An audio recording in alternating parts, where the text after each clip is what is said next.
told a story in glorious color, enormous resources devoted to parts of the German army actually diverted the factor to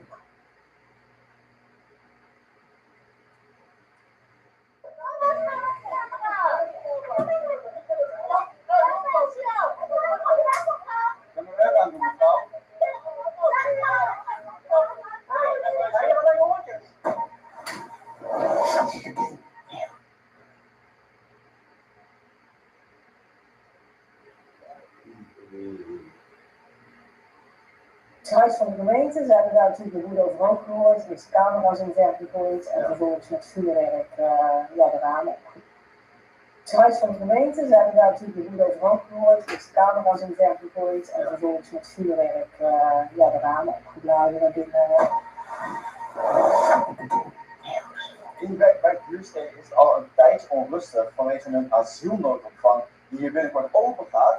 Dat komt vrijdagavond tot het kooppunt. Lekker, sportgoed, ouderwets. Wij zijn goed, wij zijn terecht en goed. De maat is echt wel goed, die is toch echt de top. Ik kan hem toch niet maken. Vindt u ervan? Nou ja, de ruiten die zit er bijna niet meer in. Ja, dat is niet ervan, het hoeft goed is. Snapt u de zorgen die mensen hebben? Ik snap de zorgen die de mensen hebben, maar niet de manier waarop ze zo ga je daar doen. Ik denk niet dat de stoeptegel vooruit een goed gesprek op gang brengt. Nee, absoluut niet. Dan moet je iemand, dat moet je echt anders aanpakken. Ja, gewoon samen. Ja, het zit je nogal hoog. Snap je dit? Ja, nee, ik snap het niet echt. Überhaupt, je moet nooit snappen dat geweld in enige vorm een antwoord is op je onmacht of wat dan ook. Ik heb alles gehoord. Ja. Wat heeft u zelf gehoord? Vuurwerk, helikopter, sirenes. Het huis van de gemeente, ze hebben daar natuurlijk de woede over rook gehoord, dus de camera's in het werk gegooid en vervolgens met vuurwerk de ramen opgeblazen naar binnen. Waar ben ik in beland? Waar zijn we in beland? In wijk de Buursteden. Want waarom zijn ze zo boos? Nou ja, er zijn mensen die willen gewoon niet dat de asielzoekers bij ons een tijdelijke periode, 2 maanden hebben we het over, gebruik gaan maken van de sporthal. Dat is de reden. Denkt u dat een stoeptegel bij het gemeentehuis naar binnen kegelen, dat een goed gesprek op gang brengt? Nee, dat denk ik niet. Nee, en ook niet naar de politiestoeptegels gooien. Ja. Prima, Ik mag hier een pak kruisen, Ja. maar dit is gewoon waanzin. Nog nooit een bouwkamer aan weggegooid om een punt te maken. Ja, dat ga ik ook niet doen. Nee. U bent niet geïnspireerd geraakt de afgelopen weekend? Nee, alleen maar vervuld van toonhoge Snapt u dat er zorgen zijn hoor, bij mensen? Ja, ik snap dat er zorgen zijn. Ik kun je zorgen maken, maar dan moet je er op een andere manier uiten. Ja, dan moet je de stoeptegel gewoon eruit. Afschuwen. Ik sta er helemaal niet achter. Snapt u de zorgen die ze hebben? Gedeeltelijk. Ja. Ja. Ik werk ook met asielzoekers gewoon op een werk. Ja. En ik zie dat het heel goed gaat, dat ze heel goed integreren. Zitten nu nog 7 verdachten vast? Wat zou er met dat soort mensen moeten gebeuren? Ik hoop wel dat het aangepakt wordt, maar voor de rest is het dan recht om. Wanneer was de laatste keer dat u een bouwkamer aan heeft gegooid? Ik denk dat ik nooit van mijn leven gedaan heb. Nee. Of uw eigen voordeel maakt u nog niet zorgen? Daar heb ik nog niet eens over nagedacht. Nee. Nu een zaadje geplant. Ja, nee joh. Nee, dat zal wel meevallen. Het kan niet. En we laten ons hierdoor niet van de weg brengen. Van de wijs brengen. Niet op de roze knop drukken. Niet doen. Echt niet doen. Kijk maar wat er gebeurt. Maar dat moet je niet doen. Echt niet.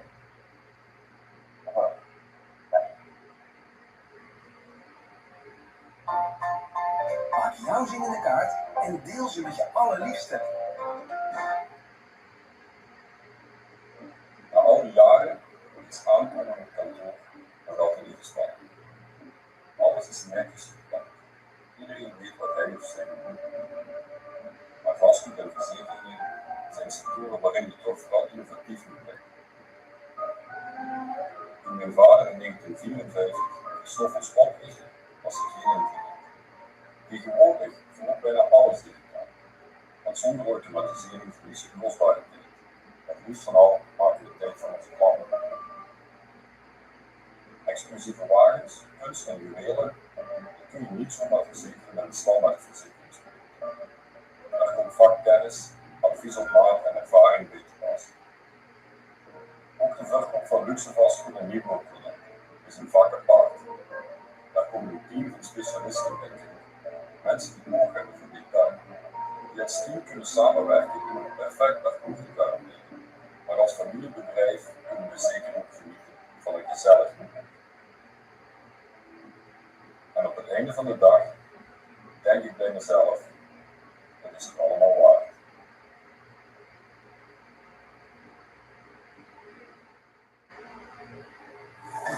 Het komst van een AZC bewust lange tijd stilgehouden. De Raad van den Bosch eist uitleg. Herinrichting van de straat pakt helemaal verkeerd uit. Meer ruimte voor rolstoelen en kinderwagens, maar nu rijden er ook ineens vrachtwagens over de stoep.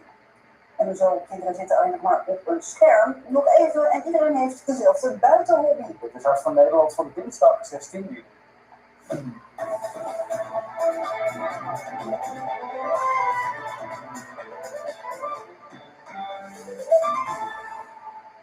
Goedenavond. Je hoort het regelmatig bij AZC-protest. We zijn niet tegen asielzoekers, maar we voelen ons niet serieus genomen door de gemeente. De communicatie is dan het probleem. Ja, en dat speelt ook in Engelen bij Den Bosch. Bekend van meerdere grote protestacties de laatste tijd, waarbij mensen sneller opliepen en één moesten niet grijpen en er ging ook een explosief af.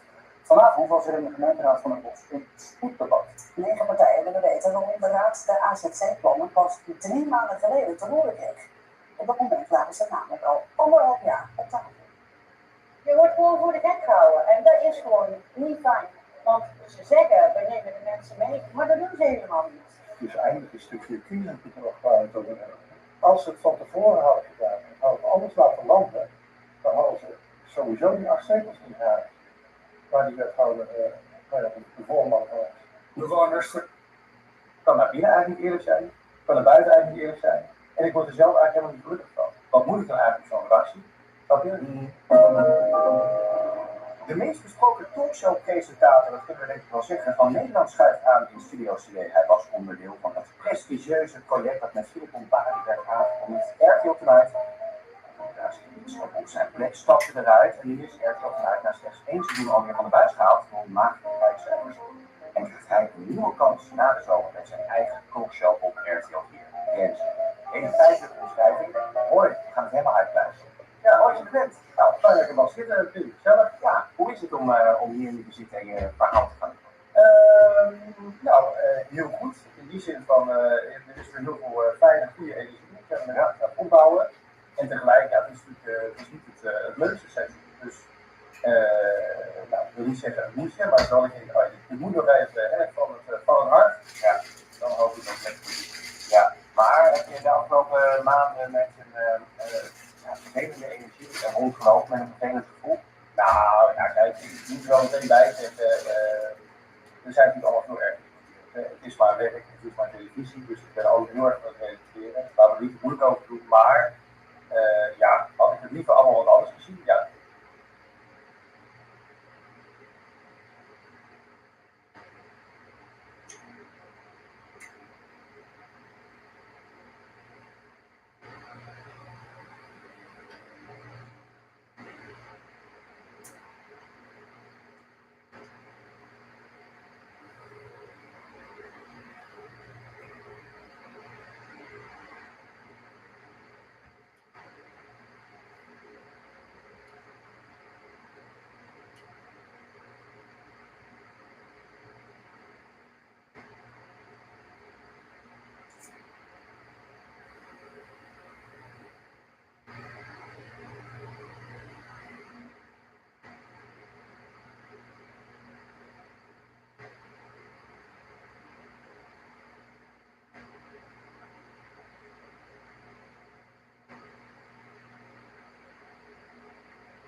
Als je nou de neken horen lopen, dan is het wel leuk.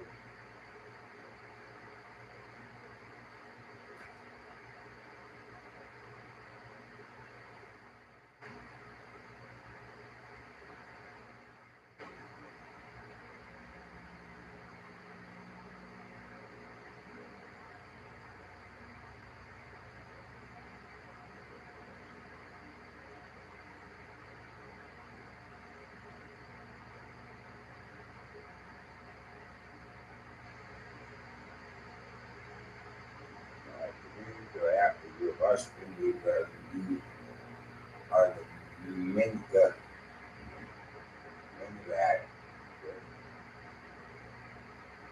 Zoals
till now, I've not tried.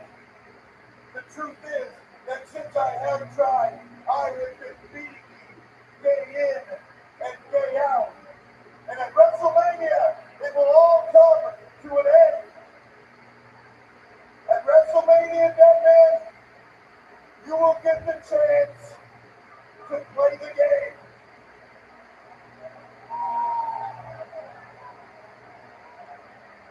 And Deadman, when you play the game, you will lose.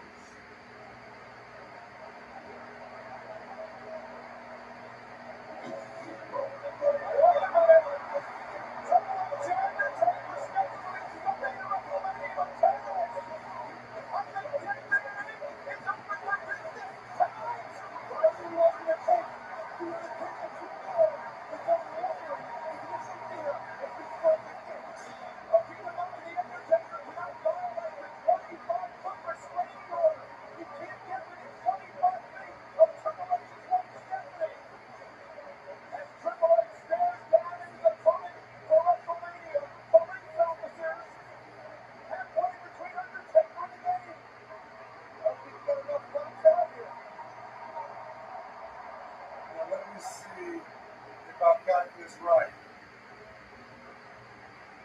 If I'm playing the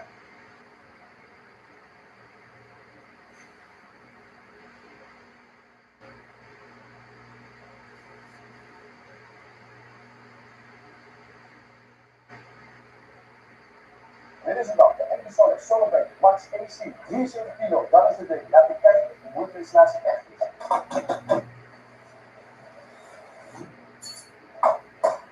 playing the closer. That dog, he still just sits there. So you move even just a little bit closer, and that's when that dog raises up his head.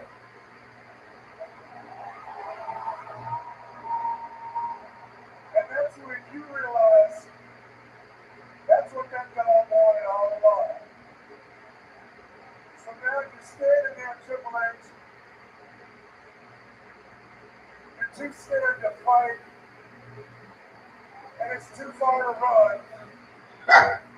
And then, my friend, is when the dog gets his ball.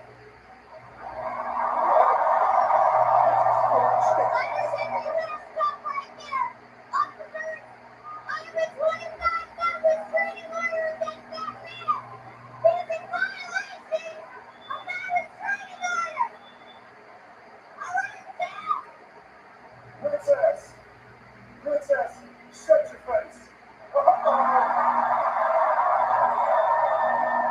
You see, I figured if I showed up tonight, you'd have Johnny Law here waiting on me.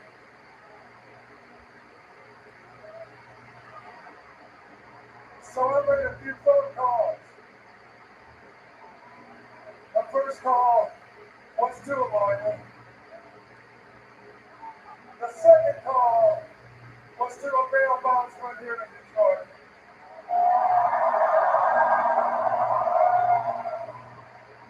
Because if I go to jail tonight, you can rest assured I will be out in 12 hours.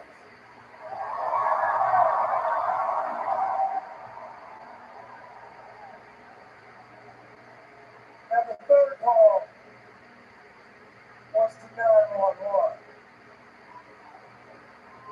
Because I believe your husband is about to be in need of medical help.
Het is weer Volhef dinsdag in Den Haag. Wilbers heeft Volhef, Marcus Houwer heeft Volhef en er zijn ook Kamervragen. Maar de kwaliteit daarvan, die mogen zelf beoordelen. Wat heeft Allah niet aangedaan? Dat moet wel populair. Waarom loopt hij altijd door? Dat vind ik zo jammer. Zo'n grote woorden op Twitter. Waarom is Wilbers nou zo'n Allah populair? Die loopt altijd weg. Ja, die loopt wel weg. Dat is een PVV-cultuurtje, hè? Wat heeft Allah de heer Wilders aangedaan? Ik zou niet weten. Hij schijnt grote problemen met het hebben. Zegt u, wat heeft God Wilders aangedaan? God? Ja, geen idee. Fuck God. Nee, dat heeft hij niet gezegd. Misschien was dat ook wel gezegd. Dat is ook een God, toch? Er is maar één God. God, hè? Hallo. Ja, maar vandaag niet, hè? Want hij is God, hè? Of God, hè? Ja, dat moet het toch? Ik moet niet even vertellen waarom je uitgezet hebt. Ik heb time-outs, ja. Maar het gaat binnenkort echt het zitten. Ja, daarom vond ik zo. Nou, ik wil wel bij de Nieuwe Wereld in gesprek, maar dan niet in de Kamer. Nee, ik wil wel met je in gesprek, maar ik heb weer een time-out. Het is een onhoudbare positie als we wel bij een ander platform gaan praten, maar dan hier niet. Vertel nou gewoon even over die aangifte. We gaan het niet over iets hebben, gewoon over die aangifte. Maar dat onze rode doen, is nog niet.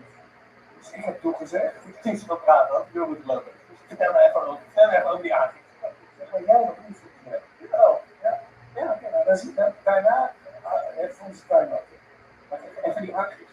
Ja, maar kijk, iedereen gaat het kijken. Dat is nou, zeg gewoon even over die aangifte. Een time-out. Even die aangifte. Dus aangifte gaan.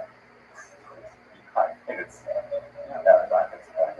Ja, dat is de dag van de volk. Ja, inderdaad. Ik wil hier nog eens over zeggen, want wij hebben een time-out. En wat is het nu dan? Ja, ik weet niet nog meer aan van jullie steden. Ja, maar laten we nou gewoon die time-out nog even vasthouden. En dan na ons gesprek, waarom dan? Waarom dan? Ik kan niet de ene week die time-out doen en de andere week niet. Behoud de time-out een beetje antidemocratisch. Waarom is het dan democratisch? Jij zegt het antidemocratisch. Nee, die Klaassen, die pleiten zo voor dat je uit moet worden gezet. Ik ben toch een beetje wraakzuchtig en zuur. Heeft hij een wedstrijd dan nog op een misschien gekend? Nee, ik heb überhaupt niet zo goed moet ik hebben. Dus ik kijk normaal voetbal. Nee, inderdaad. Ik heb geen tv. Ik heb ook geen tv. En ik pak heel liever een boek. Ik heb een boek Ik heb van alles gelezen. Ik hou van Scandinavische thrillers, inderdaad. En aardig bekijken. IJslandse thrillers zijn altijd de moeite waard. Dit is uit IJsland. Ja, IJsland is de top. Wij zijn niet zo goed in misschien omdat het daar ook zo lang donker is en zo, dat al gauw een bepaald sfeertje heeft. En met een borrel ga ik er graag weer langer op je over door. Ja? Godzijdank. Heb je gekeken naar Brazilië en Marokko? Vlaarden heb ik gekeken. Ja, vandaag begint het WK. 48 landen die strijden om de wereldbeker. En natuurlijk mensen Oranje, ontzettend veel succes, maar ik kijk altijd met een speciale blik naar de landen die het eerst meedoen. Maar Jordanië, Oezbekistan, Kaapverdië en Curaçao, die landen die het eerst meedoen, die underdogs, wens ik heel veel succes. Fijn. Helemaal profileren op social media met super diverse WK, ik vind het allemaal zo leuk. Kijk je nou, ik heb dat ook nog een beetje druk. Dus ik heb wel stukjes van de wedstrijd gezien.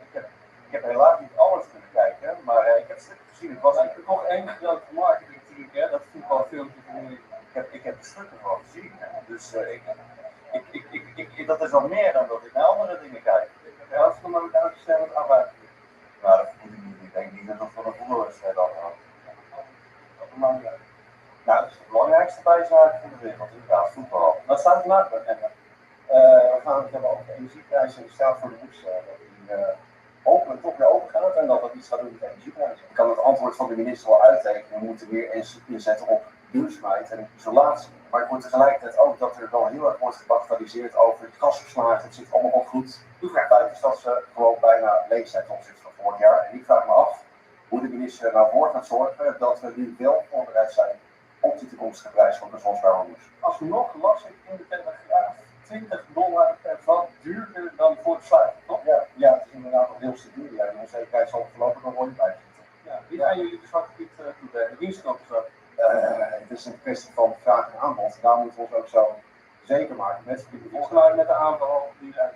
Nee, natuurlijk wel, hè, maar die onzekerheid die zorgt voor hoge prijzen. Daarom Was dat handig voor uw kiezer, die aanval? hoge prijzen zijn voor niemand goed. Waarom hebben jullie dat er niet veroordeeld voor? Ja, ik wil het vooral natuurlijk hebben over hoe wij onze energievoorraad kunnen worden. Daar is het ook niet telegraaf over. Er is over gezegd. Het wordt centraal prijzen. Dank u, voorzitter. De Nederlanders worstelen om boven te blijven. Wat mij betreft laat op alle fronten de Nederlandse overheid de burger in de steek. Mevrouw Keizer, haar vragenronde is formeel weer eens afgelopen. De minister is nog met andere Kamerleden aan het kletsen, maar ze staan er wel bij de pers. Ja, als ze inpikken, draait het alleen maar om media. De mededoen. Het mag wel, hè? Oké.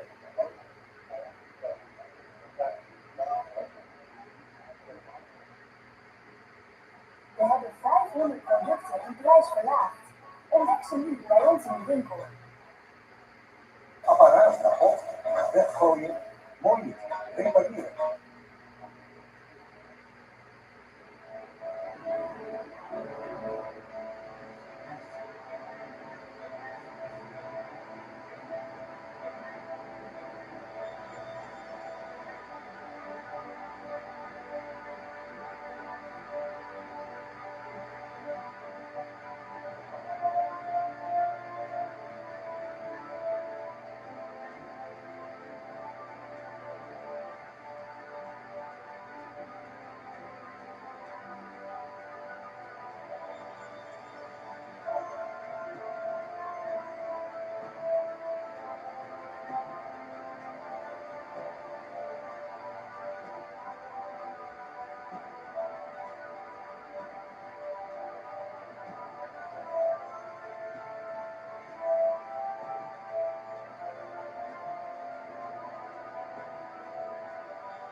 Björn Elsa, Henning van Tresca, Fabian van Schrappendorf, Rudolf van Gersdorf, and Klaus von Stauffenberg. A simple workman and 4 officers, aristocrats. 5 men who refused to accept the unacceptable. 5 men of honor. 5 men who wanted to kill Hitler. What they didn't know was that Hitler was protected by the luck of the devil. This is their story. The German troops were singing when they first swept across the Russian plains. Hitler called the tune as he led Germany to the brink of world conquest. He had promised his men victory, but he gave them hell. The songs of glory soon faded in the Russian winter, and Hitler's insane dreams vanished in the icy winds. Hitler is an imbecile and a criminal. We have to put an end to this society. It's not about telling people the truth. It's about killing him, and I'm ready to do it myself. Is there not a single officer at Hitler's HQ who is able to slay this beast? History may have overlooked them, but a few determined men, some of those who were closest to him, did try to slay the beast. After Hitler first seized power in 1933, more than 30 attempts to eliminate him failed. Hitler had the luck of the devil on his side.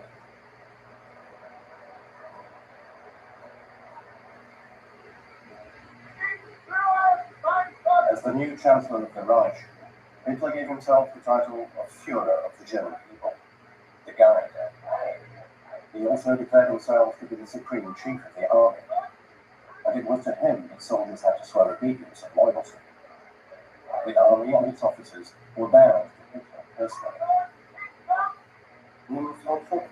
We were all very ill at ease because, according to proper Prussian military tradition, we had sworn allegiance to a man who was a foreigner to us, and and utterly despicable. But who could have guessed that Hitler would use our oaths to entrap us within criminal factions? Rare were the officers such as Baron von Biasdorf who disapproved of the Nazis' methods.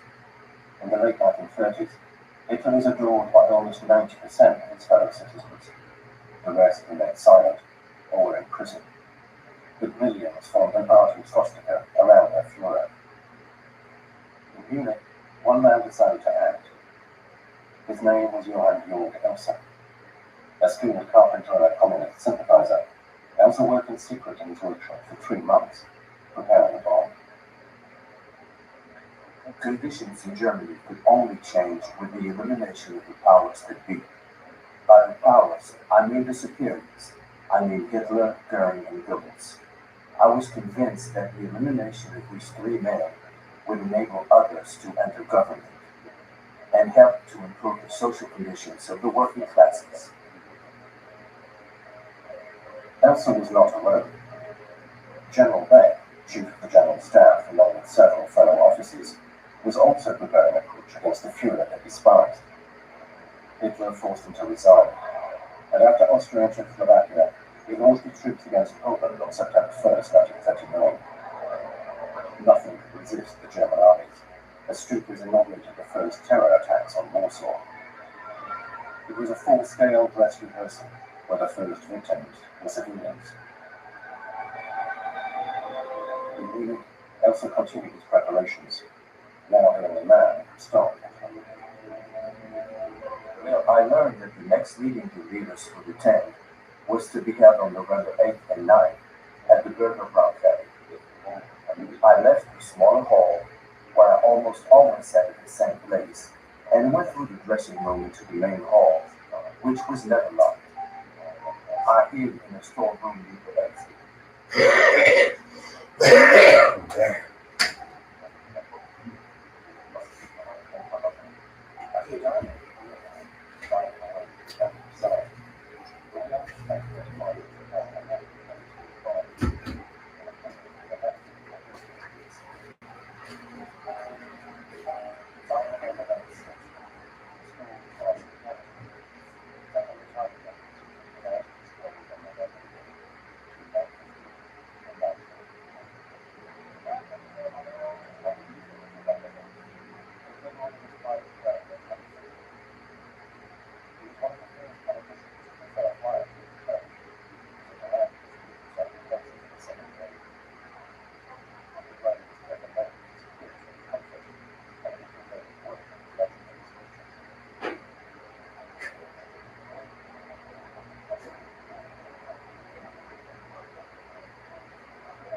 Hitler left the room at 21:09. He seemed to get 100 preoccupied. Hans Bauer, his pilot, had told him that weather conditions meant he would have to take the train. For a simple question of timing, Hitler cut his speech in 2. He knew Elsa's meticulous planning. The bomb went off at 21:20 as planned, killing 8 people and injuring 63 others. Hitler was on his way to Berlin. Over an hour later, investigators discovered a link to the homemade bomb. The explosive was at the time used in quarries, and the timer was made from clock parts. This information greatly facilitated the investigation, and the very next day, November 9th, it was all over. Georg Elsa was arrested as he attempted to cross the Swiss border.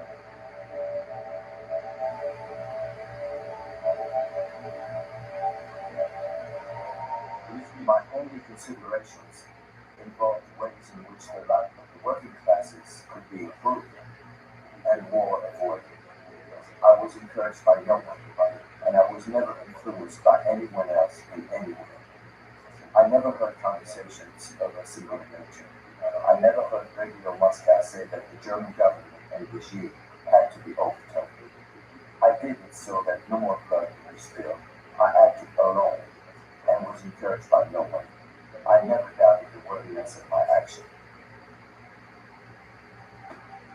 For the German authorities, it was unthinkable that a single man, a man of the people, could have come so close to succeeding. The press published photos of 2 British agents who were said to attempt to assassinate the Führer without his head. It was pure propaganda. The organizer of the murder was sent to a prison camp to await a trial and attempt to denounce the role of the British.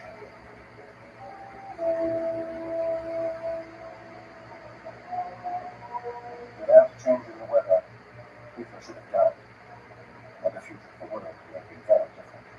Alex's failed attack was a boon for Führer. He was able to say that he was protected by divine providence. Soon after the funerals of the victims of the attack, a report drawn up by the SS intelligence service, the SD, noted, the assassination attempt in Munich has greatly strengthened the notion of solidarity among the population, and love for the Führer has intensified. Despite the reticence of his staff, it was time for Hitler to attack Western Europe. Hitler detested the generals who resisted him. On May 10, 1940, he sent his troops to attack Holland, Belgium, and France. Reputed to be the best in the world, the French army was swept aside in barely 5 weeks. Audacious German planning and the brutality of the Blitzkrieg overcame the French forces betrayed by defective leadership. The French government capitulated. The appalling defeat was consummated with Marshal Petain's request for an armistice on June 20th. For Adolf Hitler, victory was total. General Kenton, chief of the Supreme Command, now called Hitler Ruska Feldherr aller Zeiten, the greatest military leader of all time. Hitler's insane wager had paid off. He was now the master of France and of Europe. For the conquering hero, it was time to explore what his leader made. On June 23rd, 1940, at 6 o'clock in the morning, Hitler made a lightning tour of Paris, escorted by cameramen from the propaganda department. The Arc de Triomphe, the Opera, Ballet, the Invalides of Napoleon's tomb, and finally, the Trocadero Esplanade, where he proposed for the cameras before the Eiffel Tower. A few months later, officers under Field Marshal Baron von Witzleben planned to kill Hitler during a parade down the Champs-Élysées. But Hitler never set foot in Paris again. With the war won in the West, Hitler turned back to the East. It was time to attack the city of Lublin, or the Judeo-Bolshevik Empire, as he called it. On June 22, 1941, at dawn, Operation Barbarossa began. Hitler sent 125 divisions against the Soviet Union.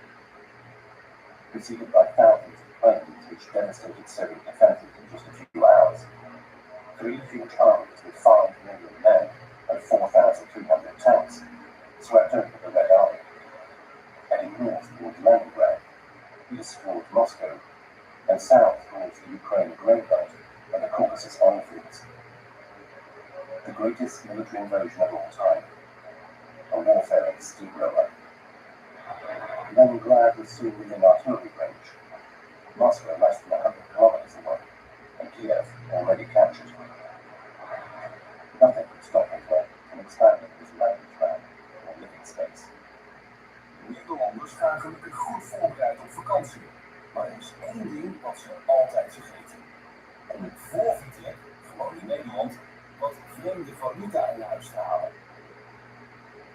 Bestel eenvoudig online en haal jouw valuta op bij de NS of op Schiphol.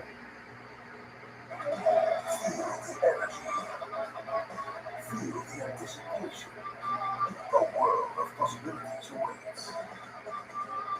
Entertainment to the max. Hard Rock Casino. The stage is yours. Kijk wel, alles weg. Anders zou het niet verkopen. Daarom kun je die decimatiemotor kopen voor slechts €1. Normale prijs €2. Of 5 zakjes schimmels kopen en 5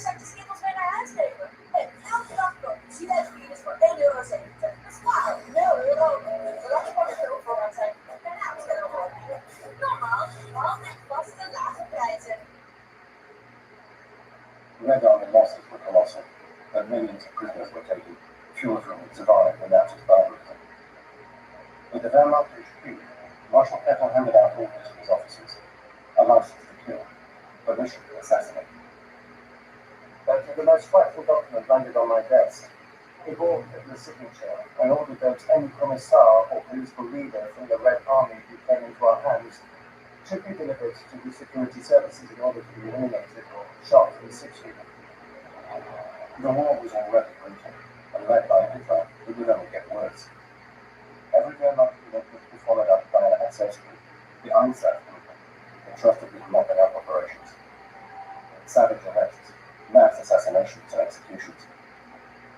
No holds were barred, and they enjoyed total impunity beyond all jurisdiction. The victims were communists, and above all, the Jews.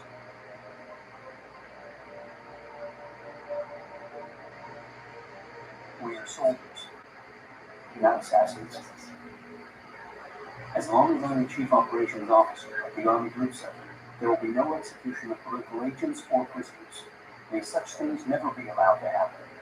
We must act now. In hundreds of years, the world will still remember what we have done. People were made to undress, dig their own graves, and wait for the grass. Almost a million men, women, and children were slaughtered in what history is called the Holocaust by bullets.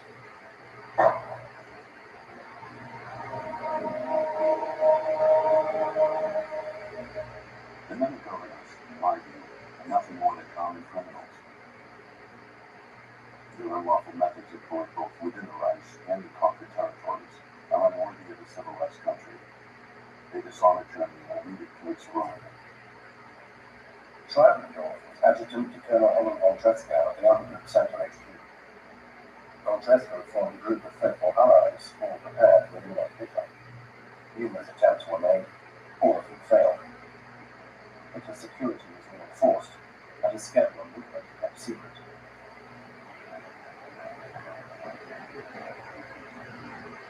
Schmuck, Hitler's chief of staff, had told me that all of Hitler's vital organs were protected from small arms fire by an effective bulletproof vest. And in his cap was lined with a metal plate.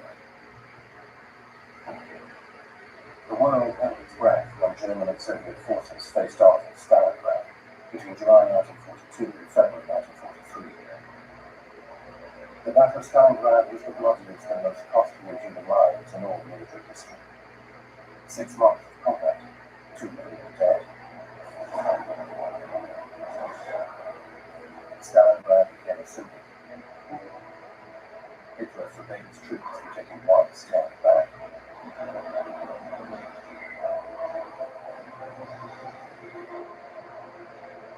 Surrounded, overwhelmed, and beaten by the Soviets, the cold and hunger.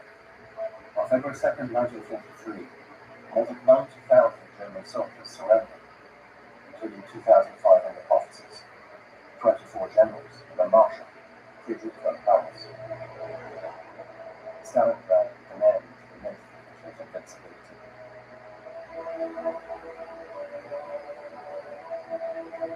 In the aftermath of the Stalingrad defeat, many officers realized they'd been duped by a madman. He described them as allegiance. Some considered turning against their master, the Führer.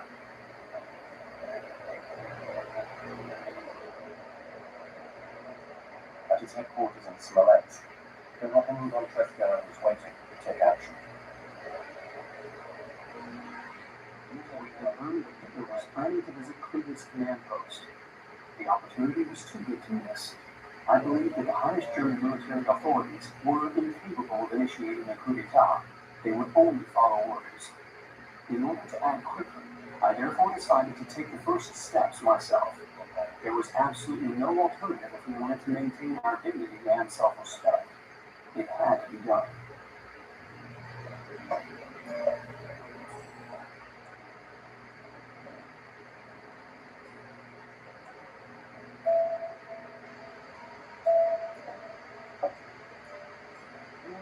We dealt with the final preparations ourselves. Tresckow envisaged the following strategy. To be sure of the effect, we figured not one but two explosive devices. We made a package that resembled the shape of 2 bottles of cognac. We then rid the package so that it would be possible to set off the detonator, but without damaging the box.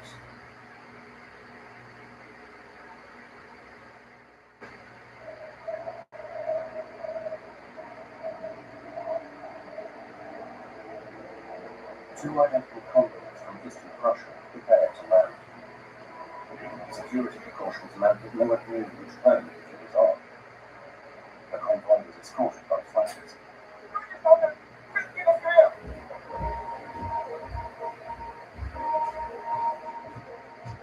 The Fuhrer spent the morning in meetings with his staff.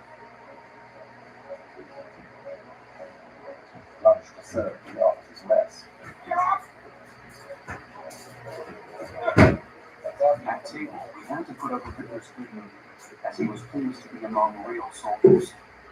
The Fuhrer had brought his personal cook and the doctor and trusted them to taste his food. Hitler trusted no one. 12 food tastes were his service, and his personal SS guard cooked the doctor, accompanied everywhere.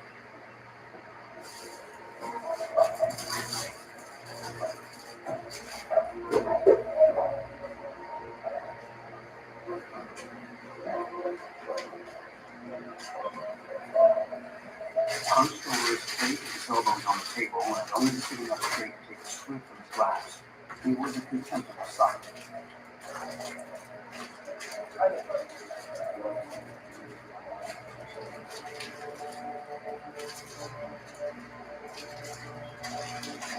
We had to act quickly. The Fuhrer was about to leave. I therefore approached Colonel Grant, who was to travel on the same plane. I very casually asked him if he would take a package for me. I said I had lost a stupid bet with Colonel Steve from the Army Supreme Command, and that it had cost me 2 bottles of cognac. That was my excuse.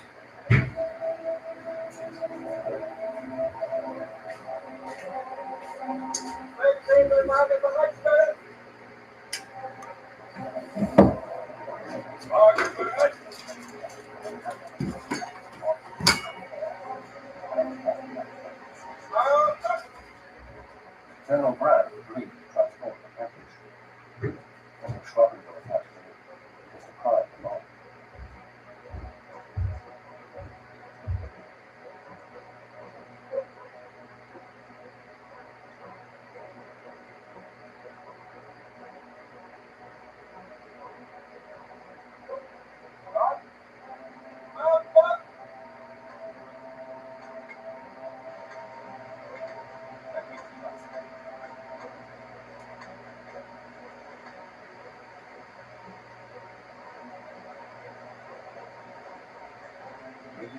Certain that duty was done. Trescan and Schwabbendorf watched the Fuhrer's Condor FM-200 take off. Opening his desk in the front cabin. We were aware that Hitler's plane had a special security system. It was composed of several separate cells. Hitler's place was armored and designed to enable an immediate escape by parachute. In our opinion, the explosive charge had to be sufficient to blow up the whole plane. If, against all expectations, this didn't occur, the explosion would tear apart such a considerable part of the fuselage that the plane, in any event, would crash to the ground. Accompanied by his twin, another fighter escort, Hitler's plane set course for Berlin. Colonel Grant was unaware that he smuggled the bomb on board to meet his aircraft.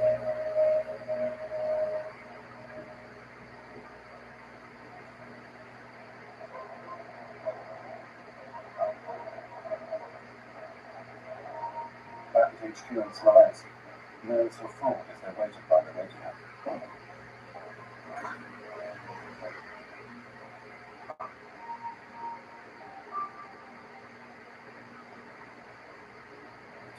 The explosion was to take place after 30 minutes when, according to our calculations, the plane would not be far from minutes. At any moment, we were hoping to receive a message from one of the fighters escorting the Fuhrer's plane, saying it had exploded. But we heard nothing.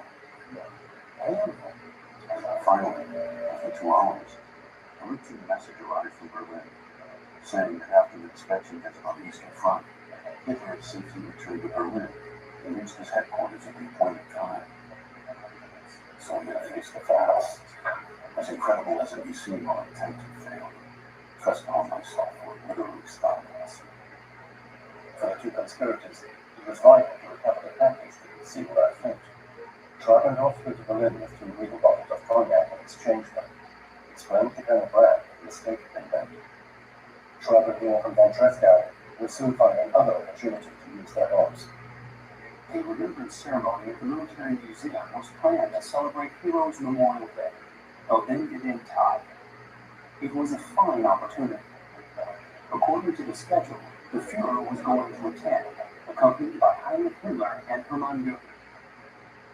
Any of us who was determined to kill Hitler had to be prepared to sacrifice his own life. At the Zurich House, the old arsenal, welcome to their London. Hitler was welcomed by Hermann Goering, General Patton, and Heinrich Himmler. My friend, Colonel von Gersthoff, after a few moments' thought, said to me, I will carry out this mission. I will do it for the country's salvation.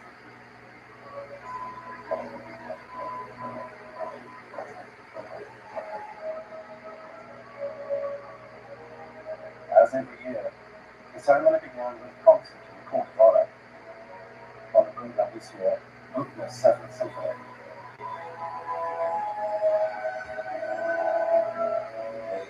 I suggested that the volunteer who agreed to carry out the attack should place a bomb in each of his coat sleeves, trigger the detonators at just the right moment, then position himself as close as possible to the Fuhrer. In this way, the man prepared to sacrifice his own life would at least have the greatest chance of attaining the objective.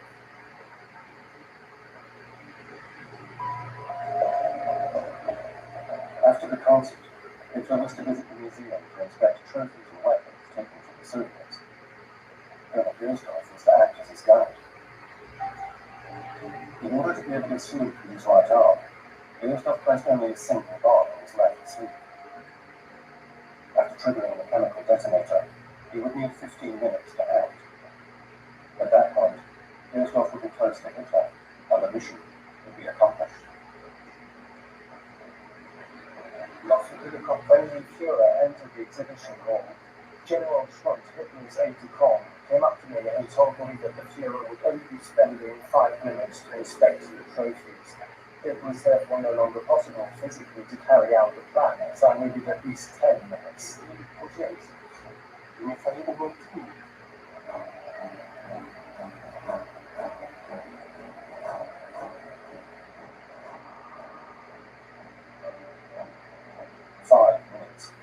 The longest 5 minutes in Gersthoff's life. He accepted the ultimate sacrifice to blow himself up with the dictator.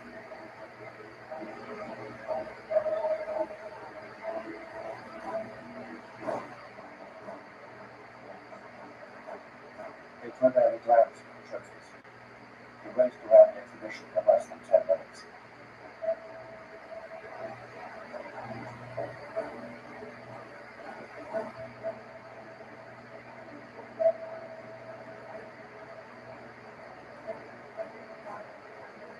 The visit was over. Hitler seemed in a hurry, as if sensing danger, and to his fat surprise, he left the building, intact.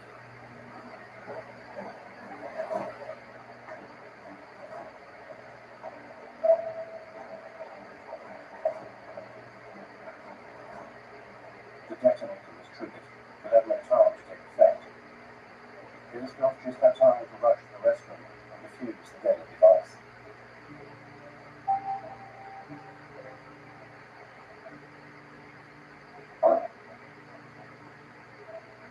Gersthoff was certain sound that the mission had failed. The second failure within him. Unaware of the mortal danger he avoided, Hitler was now routing the troops assembled in his honor and unable to their leader.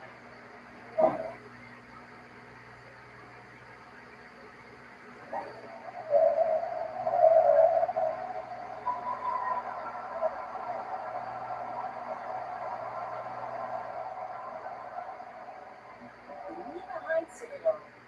Zonder zout met meer tomaten. WK-nieuws bij komgoed. Jij bent klaar voor het WK, maar je tv-opstelling is steeds dingen moet je nog dekken. Scoor nu onze WK-nieuws met korting in de komgoed. Vandaag besteld, morgen juichen. Komgoed. Alles, morgen glimlach. Stay at home in Holland's most luxurious view. Choose an all-inclusive, unrivaled luxury with 7 seats cruises. Je probeert het echt. De dromenreis terwijl de rest frietjes eet. De calorieën tellen, maar voor sommige mensen is afvallen gewoon lastiger. Misschien is het tijd voor een andere aanpak. Met Dennis werk je aan gewichtsverlies onder medische begeleiding. Online, gewoon vanuit huis. Dennis. Minder strijd, meer resultaat.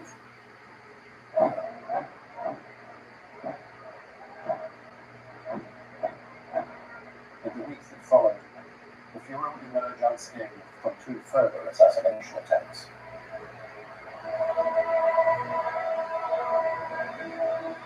As Germany was losing the war on the Eastern Front and the Allies prepared for enemy landings, Hitler rewarded General Rommel for his exploits through the Africa Corps with his marshals back on.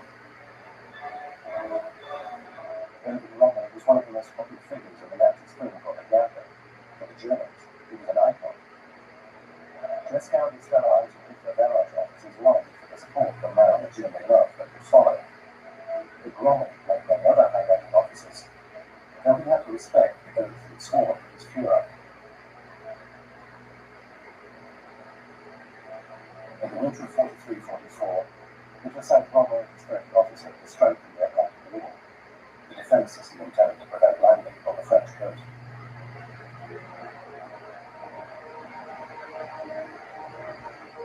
The war fought. The Allies were expected, and it would arrive as Rommel himself predicted. The landings will take place in Normandy, and that day will be the longest day.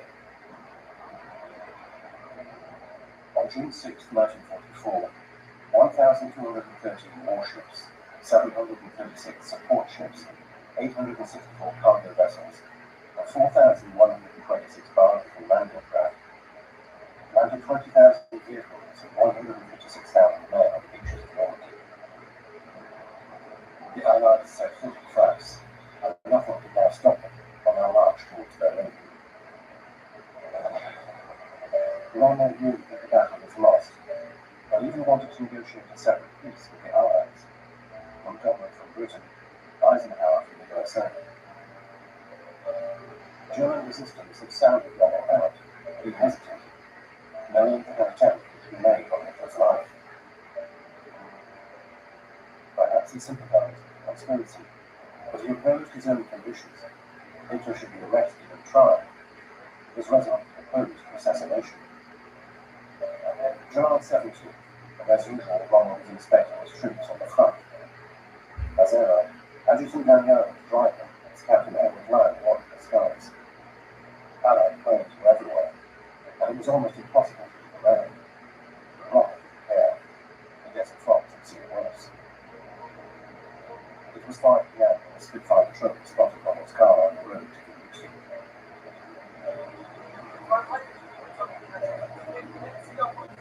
The 2 pilots decided to descend and straight for the vehicle. Captain Lyon saw the planes bearing down on them. It was too late to seek shelter. Rommel ordered Daniel to accelerate to take evasive action. The long-strand wind offered no safe haven, and the car was already in the fighter's sights. Machine guns crackled and bullets ripped through the car. Daniel was hit and killed instantly. The car skidded and spun and hit into a ditch.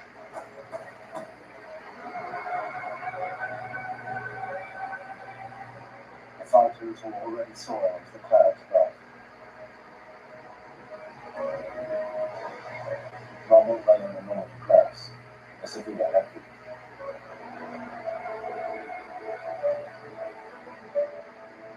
For Stauffenberg, von Tresckow, and the resistance, it was an irredeemable loss. They were deprived of the most popular and competent officer who could have rallied to the cause.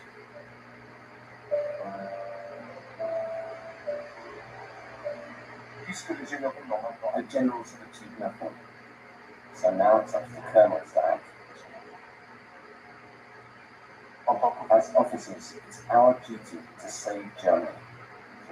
We've accepted that challenge before God in our consciences. And it has to be done. Because that man, Hitler, is pure evil. The 20th of July 1944 was destined to be the big day.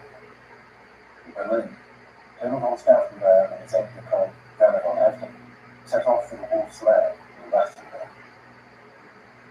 In his bag, Stauffenberg had 2 bombs, the same bombs that had been used to defend attacks in Smolensk and Berlin. A colonel and a count from old Prussian aristocracy, von Stauffenberg was one of the military nobles who were welcomed with rise to power. He was a brilliant officer, seen at Lebanon in North Africa. In 1943, he was seriously wounded and lost an eye, his right hand, and 2 fingers of his left hand. His long convalescence was a period of painful soul-searching. His conscience and sense of honor led him to act, and he joined the resistance led by von Tresca. His appointment in the Army HQ made him a valuable asset as he could approach Hitler quite regularly. It was he who brought to Fuhrer the version of Operation Valkyrie that had been modified by General Ulbricht, Colonel Tresca, and himself.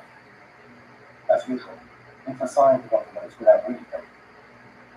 The trap was set, as the modified plans enabled those who possessed them to take control of Berlin, if need be. Hitler launched Operation Valkyrie and set up a new government. Germany's fate now rested on Colonel von Stauffenberg's knees.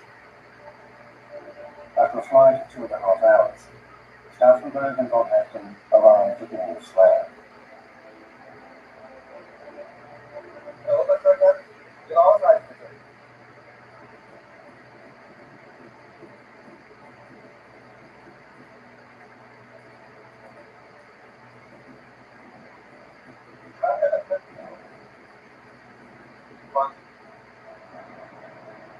Before them stood Hitler's bunker. It was behind these thick concrete walls that strategy meetings usually took place, and it was here that Stauffenberg wanted to strike. The concrete would intensify the blast from the explosion, making it an ideal location. However, because of the heat of the reconstruction work, Hitler had decided to hold the meeting in one of the barracks.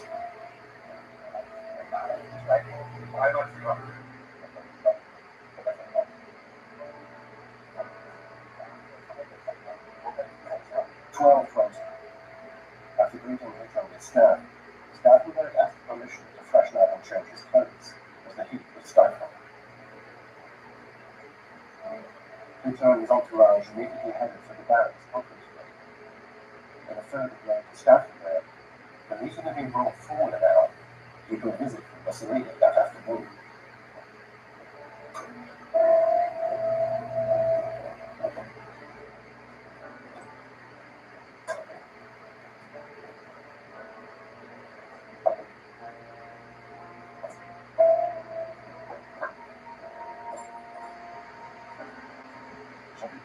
I asked to go to the washroom. It was very hot, and my very visible war wounds meant that no one asked any questions. The conference room would be less likely to intensify the explosion in the underground bunker. So it seemed more prudent to prime both explosive devices. Von Haeften handed me the briefcase containing the bombs. He placed 2 detonators in the explosive, and I began to set the first timer. Suddenly, I heard someone calling me through the door. It was a call for me from General Feldhaven.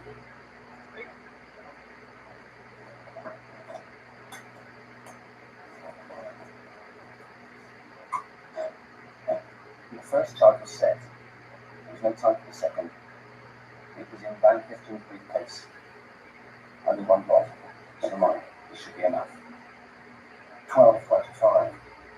Around 20 large dignitaries and generals gathered in the room around Adolf Hitler. Marshal Cato presented a report on the situation in the East. Hitler followed attentively, studying troop position on maps. At 12:30, Stauffenberg sat down at the end of the table to the Fuhrer's right. He greeted his neighbor, General Heinz Brandt, and placed a briefcase on the floor above the table.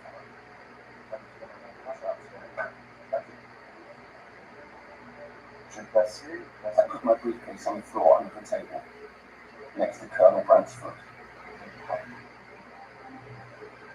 I told him I was leaving it there for a moment, as I had an urgent call to make to Berlin. No one was surprised, as all the officers at this type of meeting were very busy, and there were lots of calls to be made to the front. That was it. Everything was in place. It was merely a question of time. I found a new excuse to leave the room.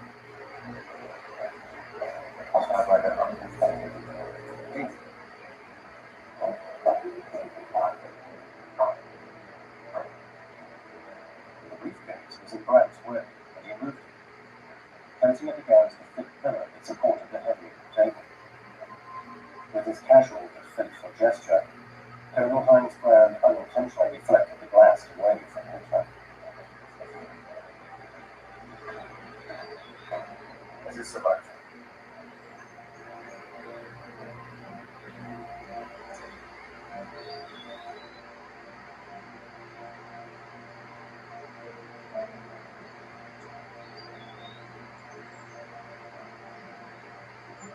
About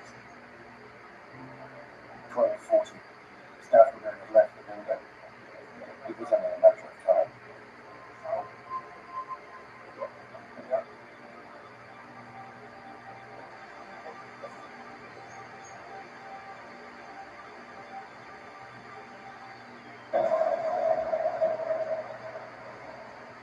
I felt the blast on my cheeks. Hitler was dead. No one could survive such an explosion.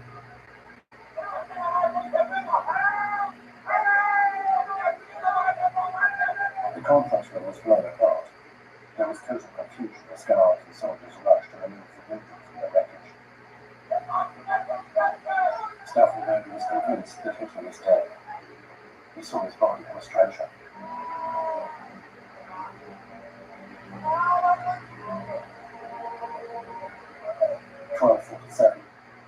Stauffenberg and von Hefting rushed to their car. They had to reach Berlin as soon as possible.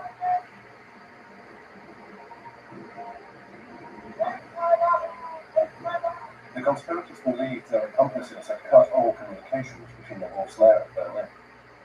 But in their haste, a number of possibilities had been overlooked. Contradictory reports were already circulating.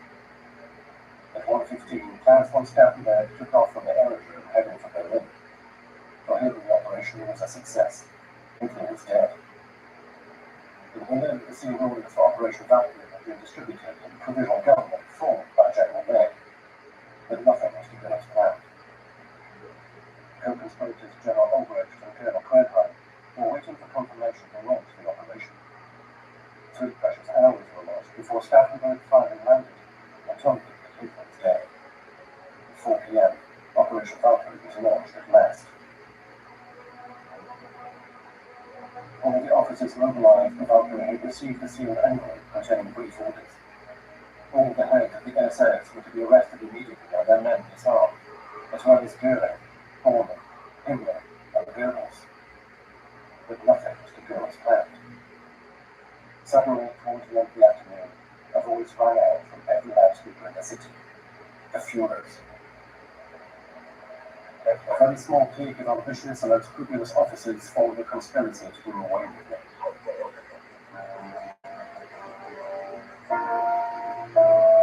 Hitler was alive and kicking.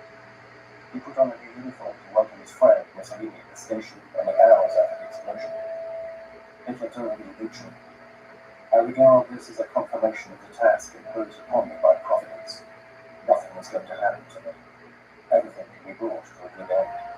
A misplaced briefcase, a solid table leg, wooden walls that absorbed the glass, and a few minutes for Stauffenberg to cry and say long. Those were the reasons for Hitler's miraculous escape.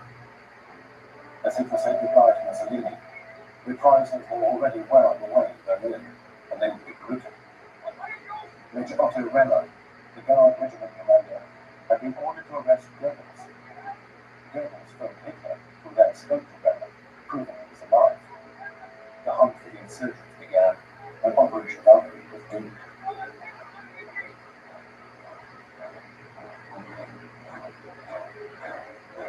That evening, General Albrecht, Colonel von Herrheim, Lieutenant von Hector, and Colonel von Stauffenberg were arrested and sentenced to death without trial by General Fromm.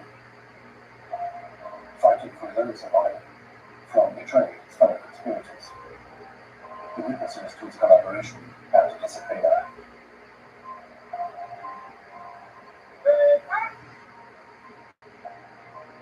Close to midnight, Stauffenberg and his friends were executed.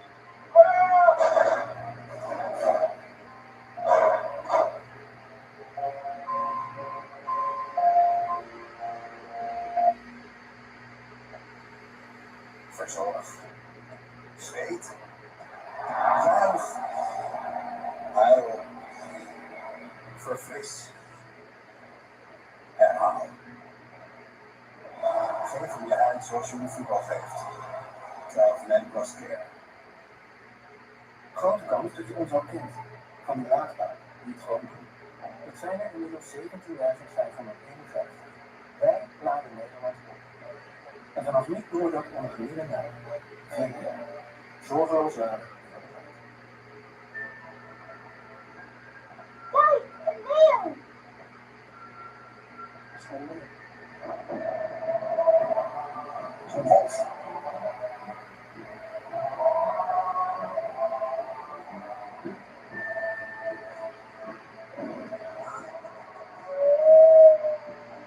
Ook zo'n zin in de vakantie? Vakanties. They were initially given a soldier's burial with their uniforms and medals. But Hitler, furious, had their bodies dug up, stripped of their medals, and cremated. For Count Henning von Tresco, recently promoted general, the soul of brains behind the resistance to Hitler, it was time to make his will. To protect his wife Erika and their children, he decided to disguise his suicide with an ambush. There were numerous Russian partisans in the forests who made frequent raids. On July 21st, despite the morning mist, it was a fine day in Austria on the Eastern Front. In his parting words, Prescott said, He who can keep his childhood dreams alive and pure, who can preserve them in his bare, defenseless heart, who, despite the world's mockery, dares to live as he dreamed as a child until his final days. Then he is a man, a true, complete man. The whole world will attack and vilify us now, but as ever, I am still totally convinced that we did the right thing. Hitler is the enemy not only of Germany, but of the entire world. When, in a few hours' time, I go before God to account for what I have done and left undone, I know I will be able to justify what I did in the struggle against Hitler. In the same way that God promised Abraham that he would not destroy Sodom if just 10 righteous men could be found in the city, I hope that for our sake, out of respect for us, God will not destroy Germany.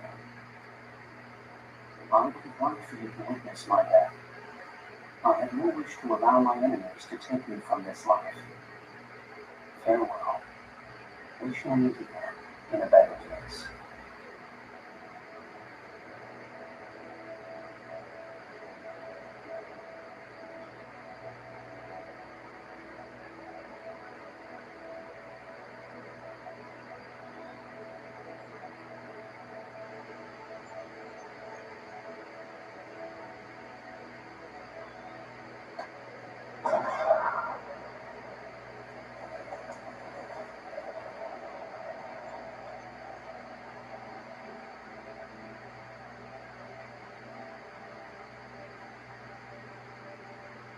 In civilian clothes, stripped of their rank and discharged, the conspirators appeared in court. There would be a single verdict for them all: death. The court was presided by Judge Roland Freisler, a They are already responsible for sentencing thousands of Germans to death for a prison operation. Almost 200 of them will be sentenced to death, including a marshal, 19 generals, 26 colonels, 2 ambassadors, 7 diplomats, 1 minister, 3 secretaries of state, and the vice chief of police. Hitler said he wanted to see their bodies hung up on slabs of meat and military schools. To make the hangings more painful and the bottom was slower, the hand rope was replaced by a piano player. And for the Fuhrer's personal pleasure, the executions were filmed. Death was not admitted. The agony would go on for 20 minutes. The wheels of film were taken each night to Hitler's headquarters. A bill for 500 Reichsmarks was sent to each of the families by the Berlin administration. 125 Reichsmarks were set aside in the handbags wages.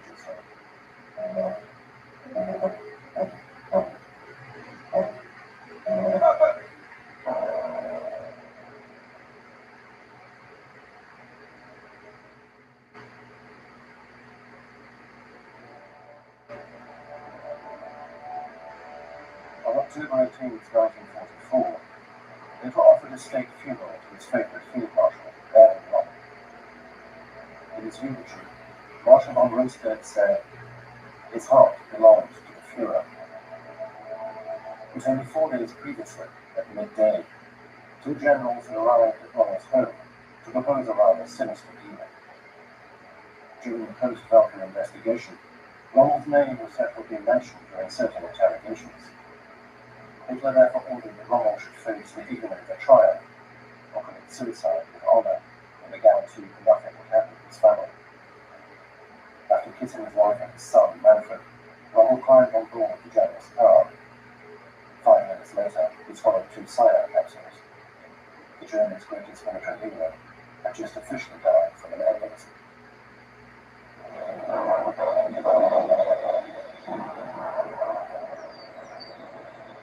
Hitler threatened to unleash a storm on the world, but now it was over Germany the storm raged. Since his failed attack at the Berlin Wall on November 8, 1939, long after had been locked up, he was known as the secret prisoner, or Hitler's prisoner. In the Dachau concentration camp on April 9, 1945, on orders from the Führer himself, 2 SS officers shot at him in his cell.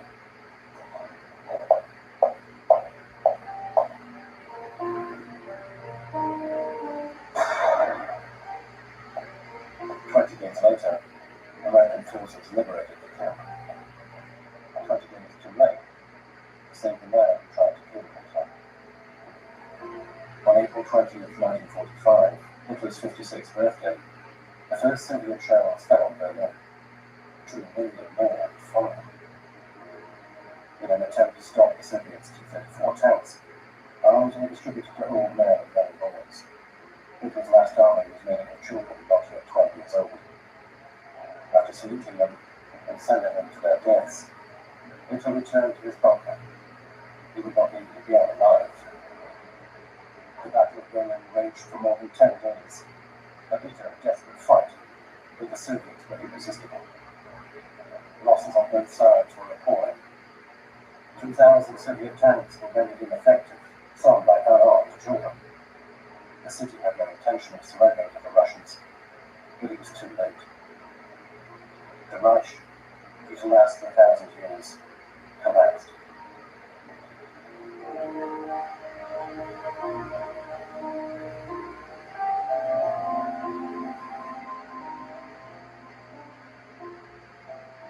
At 1 o'clock in the morning on April 29, 1945, Hitler's mistress of 13 years, Eva Braun, finally married the Führer at a short ceremony. The witnesses were Goebbels and Born, assisted by a Nazi civil official. The guests shared some sparkling wine and real plates. Eva Braun, delighted, was now Frau Hitler. Around 3 o'clock in the morning, Hitler dictated his private will to his secretary, 3 typed pages, where he announced, "I myself and my wife, in order to escape the disgrace of deposition and capitulation, she is dead. It is our wish to be buried immediately."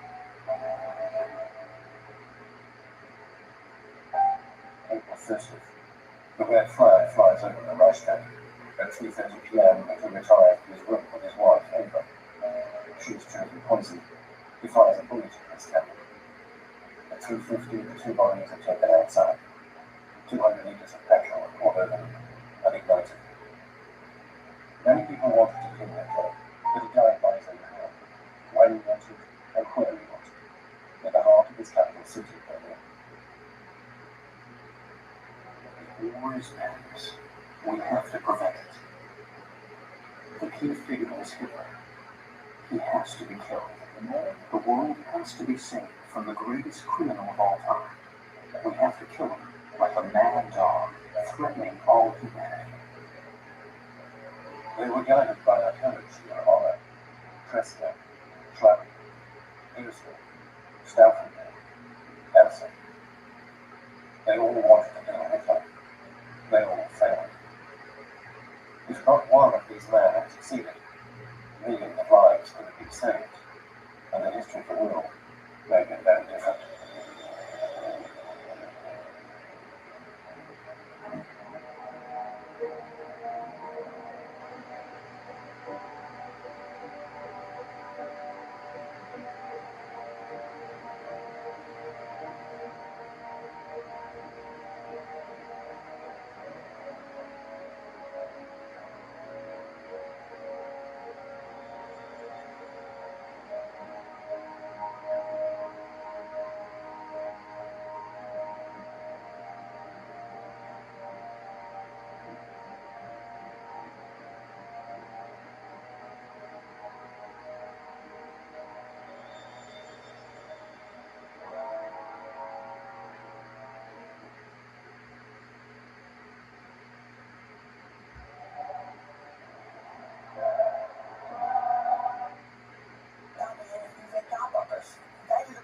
Om het WK super te maken. Nu bij een 2-jarig internet- en tv-abonnement. Een 55-inch Philips Handyman TV als welkomstcadeau. Pak jouw topdeals snel op kdm.com/WK-bakkers.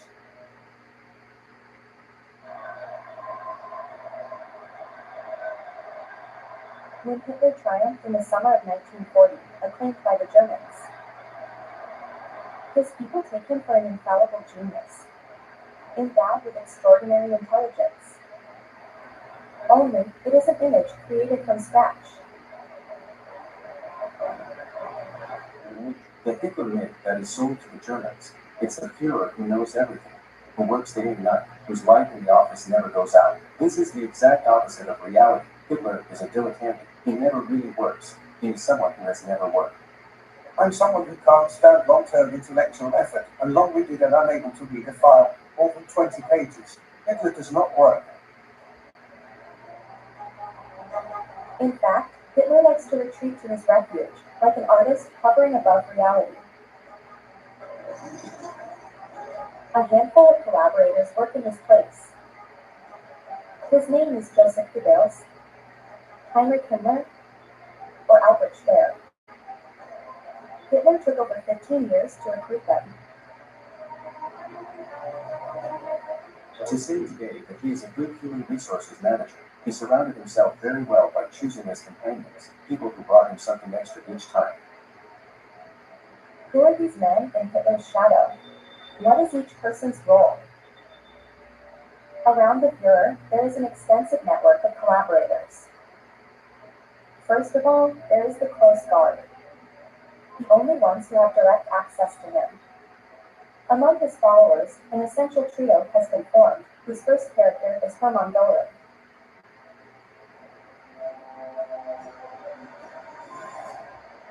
He is an ogre who thinks only of getting rich. Bulimic, opportunist, drug addict, he loves luxury and extravagance.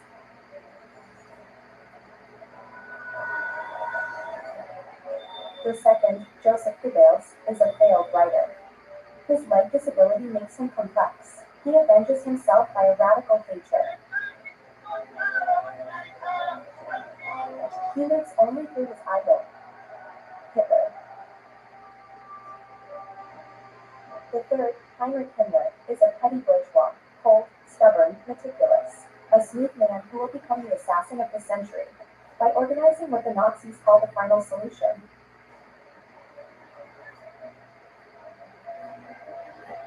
The second circle is made up of younger and more ambitious men who joined Hitler in the 1930s, when he comes to power and distributes the ministries. Among them, Albert Speer will rise to the top. In the guise of a distinguished architect, he is actually a great manipulator who shares Hitler's megalomaniacal dreams, ready to do anything to become his favorite. Finally, at the bottom of the scale, there are the performers on the ground, Third Reich officials, who commit crimes and atrocities. Like Rudolf Höss, commandant of the Auschwitz-Birkenau camp, totally cold and contemptuous. This father, living with his wife and 5 children in a house on the edge of the camp, organized the extermination of 1,100,000 people. At his side, Dr. Joseph Mengele. He is in charge of medical experiments. He embodies the cruelty of the Nazis. Without pity for his victims, this SS doctor carries out the worst mutilations in the camps, including on children. Without them, the worst crimes would not have been possible. To please Hitler, they compete. Around Hitler, they all hate each other. It's even a mode of operation of this small community there, encouraged moreover by Hitler, which arouses rivalries, competition, and emulation.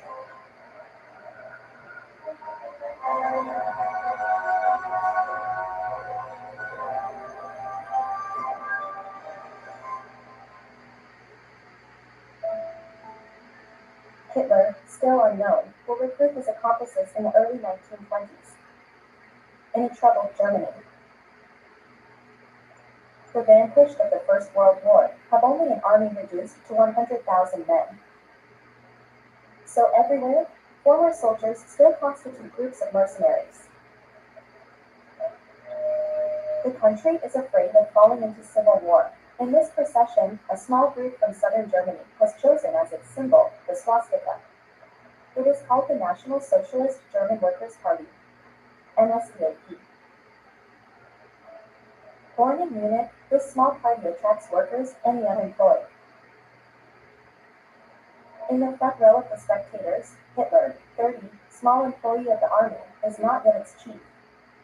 He is only its 55th member. This veteran of 14 to 18, known the fights on the front, to the rank of simple corporal. Since the defeat, he only thinks of avenging Germany. Hitler quickly established himself as the leader of the small party by speaking in the beer halls of Munich. He denounces the humiliations inflicted on his country. But its resources are still very limited. Set up in this rear brasserie room. This is his first office. He writes his speeches on this modest corner of the table.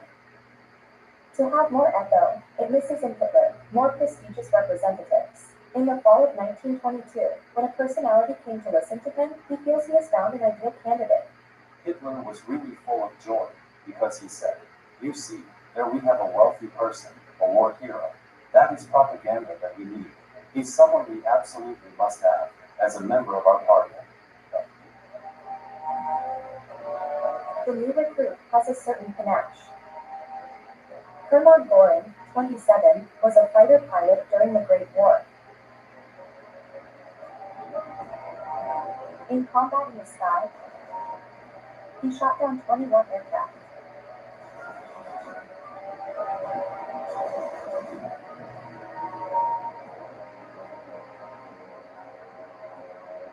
Hermann Göring was even decorated for his bravery with the Cross for Merit, the military's highest honor. They were practically the only heroes that German propaganda put forward. We made postcards and everyone in Germany had more or less knowledge of the exploits of this or that officer. And that's why Göring was someone who was very famous with decorations. He really is a character at that time.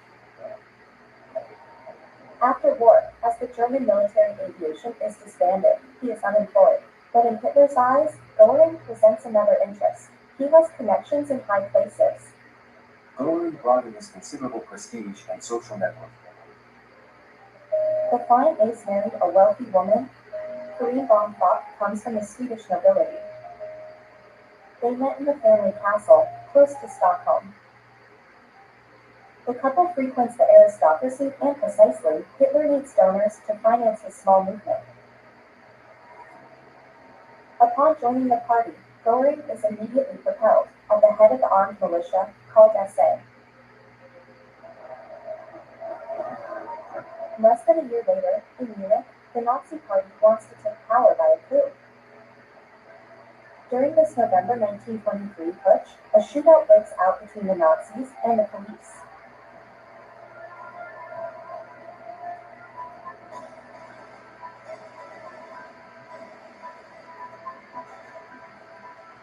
There are 16 dead.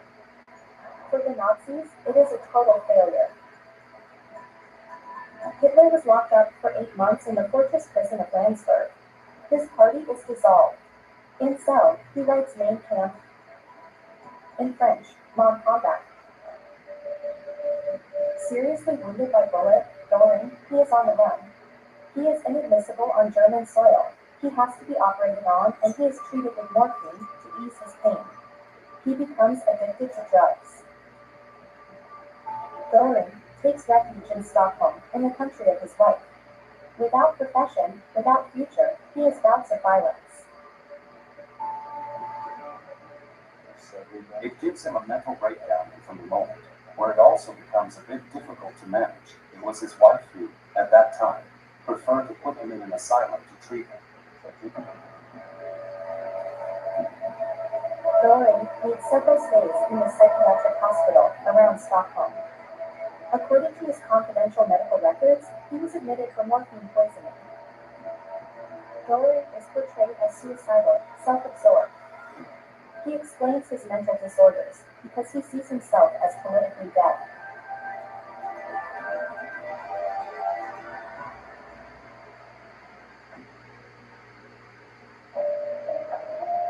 But the following year, it was reborn from its ashes.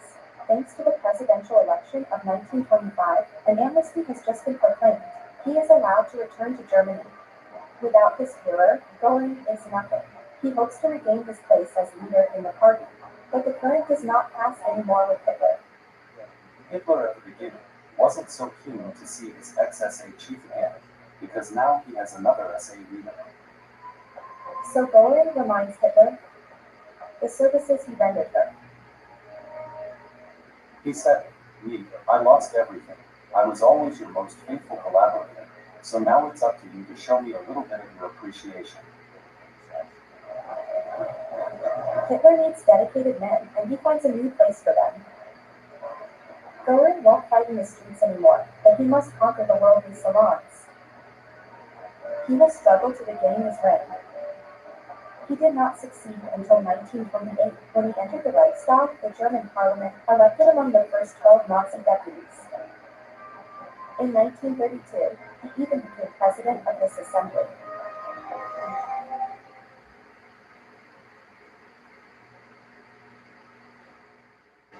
The second accomplice Hitler recruits sees his career in Nazism take off at the age of 29. Hitler begins by entrusting Joseph Goebbels a very delicate mission.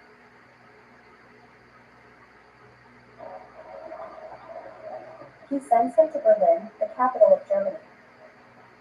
With its 4 million inhabitants at the time, it was the largest metropolis in Europe.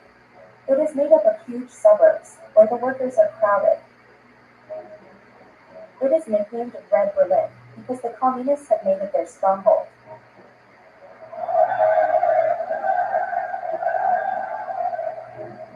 Hitler launches a huge challenge to this lame little man. Make the Nazis the first political force in Berlin. And the Führer knows he can ask Goebbels for anything. He is a man in desperate search of recognition. He is hungry for recognition. He finds it in Hitler, whom he considers to be a truly charismatic man, smart, superior, and towards whom he develops an almost romantic relationship. He finds himself in a real affective dependence with regard to Hitler, from which he seeks recognition, friendly gestures, kind words. Goebbels says everything to Hitler because until they meet, his life has been a series of failures. Affected by a disease in early childhood, Goebbels is disabled in a leg. He is ashamed of it. During the World War I, he dreamed of becoming a soldier. To explain his infirmity, he prefers to lie. He hides his handicap by hiding its origin, saying, "I was wounded in the Great War. I am a hero of the Great War." However, he did not fight in the Great War, simply because he was not enrolled. Doctor of Literature from the university, unsuccessful writer. He has not found a job that matches his ambitions. Goebbels worked 9 months as a small bank employee before resigning. Only Hitler gives meaning to his life. So he's no longer the little bank clerk. He is no longer the valiant little writer rejected by the big publishers. He is now the leader of the Nazi Party for an area that is still important, which is that of the capital of the Reich. Upon his arrival in Berlin, the new chief finds only 100 active members and small offices. Everything is to be built. Goebbels begins by creating a journal, the Angriff, the attack in French. And to make the Nazis talk, he chooses a radical strategy: stir up hatred. Less than a week after his arrival, Goebbels sends his big arms, challenge the communists in their neighborhood. Violent fights break out. Mass arrests take place. The police ban the Nazi Party in the capital of the Reich. But no matter for Goebbels. The movement feeds on scandal. Net bestaat 10 jaar en dat vieren we door de hoogste korting ooit. Profiteer nu van deals op onze matrassen, koppers en bedden. Ga naar matsleep.com. Met het beste matras van Nederland. Wij verdelen een miljoen free spins als je de mond in het kampioen hebt. Speel mee! GS1 streeft ernaar om met 1 scan toegang te geven tot betrouwbare data van elk product, zodat iedereen de juiste keuze kan maken. GS1. Samen betaal wereldwijd.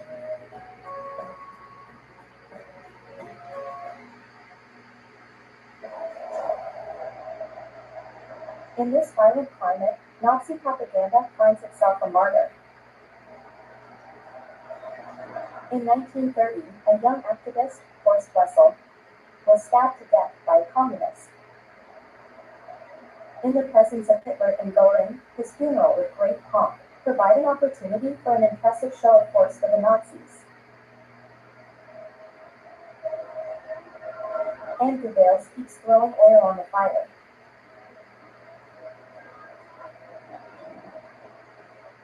Did he really deserve his death? Had he not the courage to walk in the storm? This young German worker. Upright and proud. To reward him, Hitler offers a promotion to Goebbels. He appoints him the party's propaganda chief.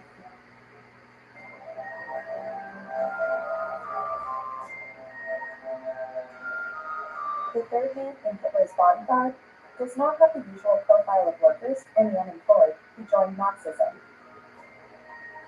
Heinrich Himmler is a young bourgeois obsessed with the superiority of the Germanic race. At the party headquarters in Munich, in this propaganda film from 1929, Himmler is this young man with glasses. He still appears as a little junior secretary at the orders of his boss. The others do not perceive these ambitions. Himmler comes from a good family, Catholic, perfectly integrated into society. He is the son of a Greek Latin teacher, became headmaster of one of the best high schools in town. He lacks nothing, but very young, he adheres to the most radical racist group. Catherine Himmler is Ernst's granddaughter, Heinrich Himmler's younger brother. This political scientist studies the history of her family. The 3 Himmler brothers became virulent Nazis. Their ideology approached a feeling of superiority, the feeling that the German people were above the rest. This racist discourse also advocates a return to the land. Himmler becomes an agricultural engineer. With his wife Martha, he buys a small farm where they want to live in autarky to protect themselves from the outside world, which they consider rotten. Alongside Hitler, Himmler is submissive, but he also has a real influence on him. In fact, we have since known that he defended his own convictions. He often obtained Hitler's agreement for ideas that he had himself. Himmler, the young bourgeois, believes in Nazi ideas, but he doesn't like to mingle with grassroots activists who constitute the heart of the party. In Hitler's eyes, these people are, one might say, depraved fools. It's the equivalent of a supporters club, like Lazio or PSG, in these good times. In reaction, Himmler therefore created a chic club within the party.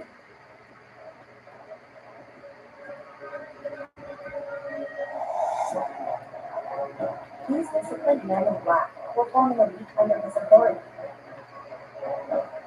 The acronym of this unit in German consists of two letters, the SS. All must imperatively be of pure Germanic origin. They will be the most fanatical among the fanatics.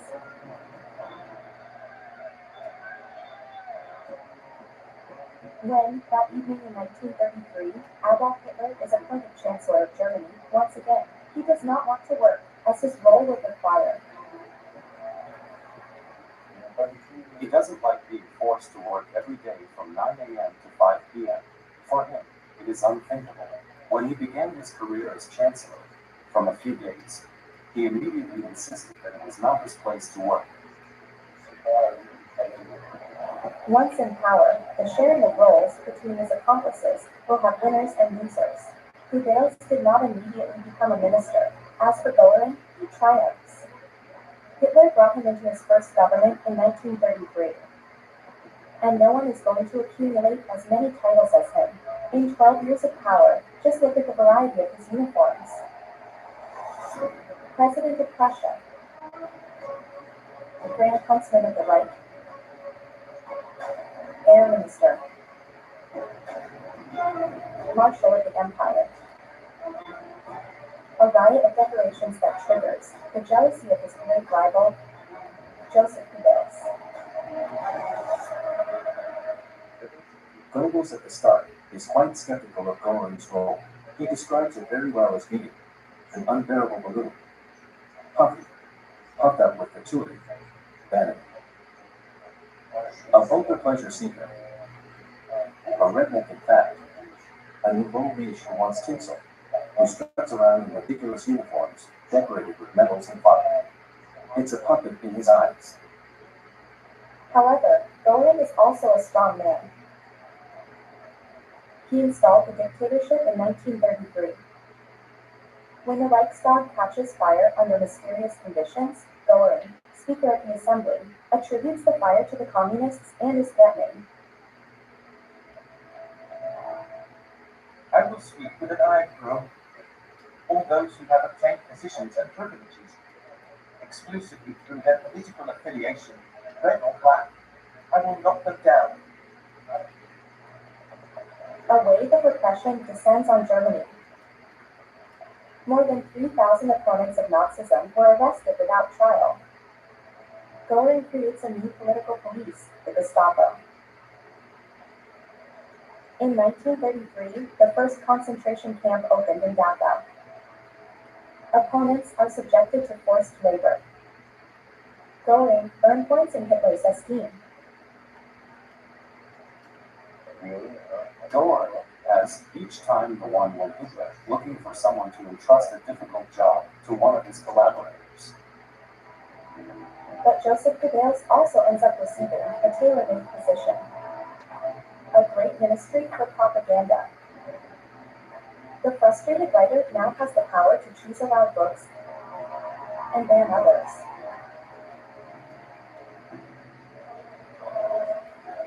Books by Jewish writers or authors considered degenerate are burned in large public ceremonies. Like that evening in May 1933 near the University of Berlin. You do well to entrust the demons of the past to the flames.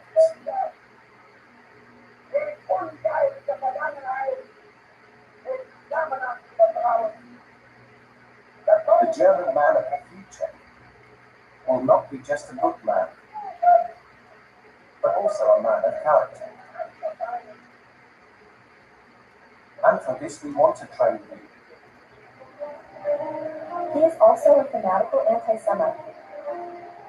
When the Nazis came to power, Jews represent only 0.8% of the population in Germany, but Goebbels imagines a way to persecute them. Trucks drive through the streets to spread a message.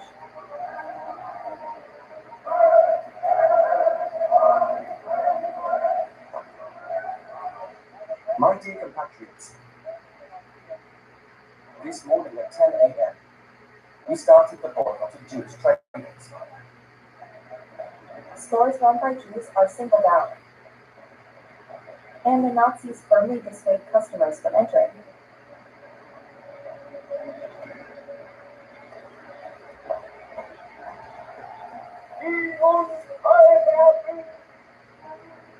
Goebbels now wants to impose his messages on the airwaves, and so that the propaganda enters every home. He even had a cheap radio made on purpose. This climate he creates in Germany is particularly oppressive in the family of young Margaret, 5 years old, who lives in Berlin. His father is a Jew, a bookseller, and sells banned books. I didn't understand everything, but I felt the atmosphere. We had received from Goebbels these people's radio stations, and I always heard, the Jews are a misfortune. It was Hitler's voice and Goebbels' voice, and I had absolutely no idea what a Jew was. Joseph Goebbels monitors everything: theater, cinema, and he has the news viewed by an all-powerful censorship board.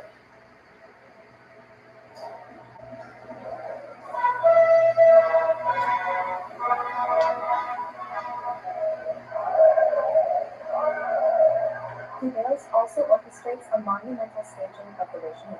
Behind the scenes, he takes care of the smallest details. Throughout the 1930s, in huge gatherings, filmed like a Hollywood blockbuster, Hitler is presented to the people as the Messiah.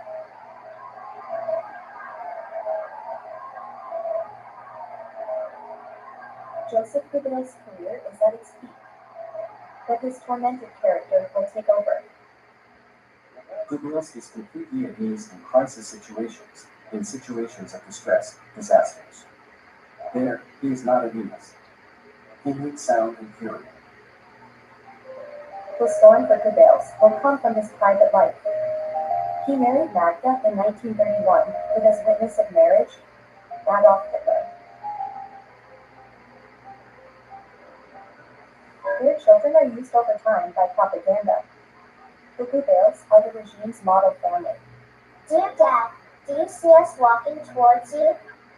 You have already guessed that we are here to congratulate you. Because you are celebrating your birthday. The names of the 6 children all start with the letter H in homage to Hitler. Magda Goebbels, decorated by the regime, embody the ideal Nazi mother. And every year, a short sequence is staged to celebrate the father's birthday.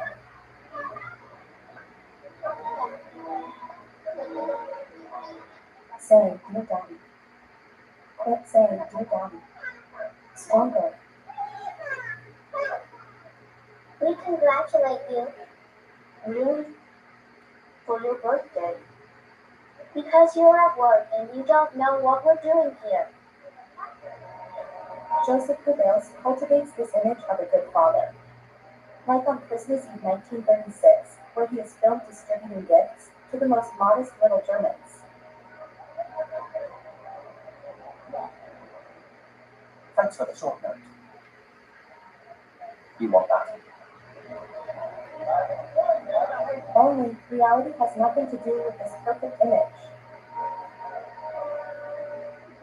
Goebbels is known for multiplying adventures. He needs entertainment, He needs action. It needs events. How he loves cinema, how he knows it very well. As he has a great artistic culture, he participates. One of the ways to participate in the life of the cinema, it is to make customers and to say, Mademoiselle, come and have tea.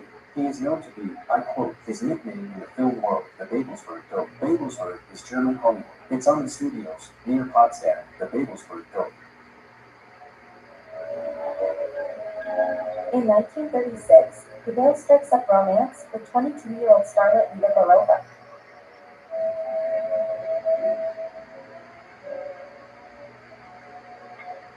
Hello. What? Today?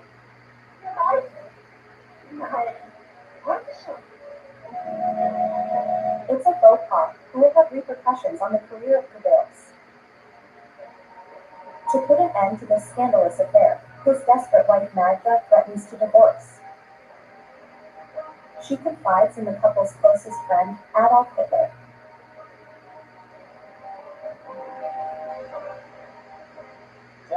Hitler has no family. The German family is that of Joseph and Magda Goebbels. So when his family starts to fail, Hitler is not happy at all, requires him to break this bonding, and stop humiliating Magda Goebbels, whom Hitler loves, as being a remarkable German woman, alive. Hitler is so furious for this image, but also for Magda Goebbels, for which he has a lot of affection. Let him turn away from Goebbels, who suffers from it. In the network of Hitler's collaborators, a newcomer will take advantage of his disgrace and achieve an exceptional ascent. Albert Speer, however, starts from afar among the men who joined Nazism late in life. In these images from 1935, we can already see their complicity. Hitler draws, beside him, in his impeccable suit, stands Albert Speer, 27, a young architect who hasn't built anything yet. In her youth, Hitler himself drew the sketches of pharaonic buildings. While dreaming of seeing them come out of the ground, the day he would come to power, Hitler and Speer have only known each other for a year, but they share a common passion for architecture. Hitler saw through Speer practically the life he dreamed of. He always said he wanted to become an architect himself. And Speer adapted to Hitler's demands. The project was always gigantic, megalomaniac.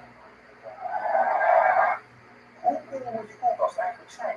Je zet bepaalde beter, verspilt een hoop energie.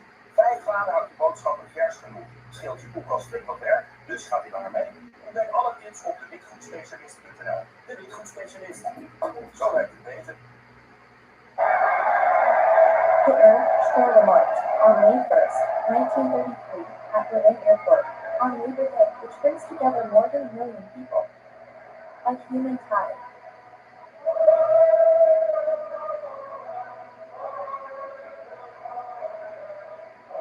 Hitler is fascinated by the festivities, which end with a spectacular fireworks display, where his face crackles above the assembly. The organization is signed by Albert Speer, this great bourgeois who has just joined the Nazi Party, and to whom Goebbels placed his first orders. And to whom Goebbels placed his first orders. It was Goebbels who introduced Speer to Hitler, but naturally, over time, a rivalry was born. Goebbels always found it very important to be part of Hitler's entourage, and of course, in this case, Speer became a rival. Very quickly, Speer occupies a privileged place with Hitler. Unlike Goebbels, he is the permanent guest of his lair in the mountains. Both appreciate the same pompous style, which comes from antiquity. First of all, Speer is the architect, from the huge parade ground of Nuremberg, copied from a temple dedicated to Zeus. For party congresses, this esplanade can accommodate more than 340,000 people. Speer then built at the foot of the Eiffel Tower, the German pavilion, installed for the Paris exhibition in 1937.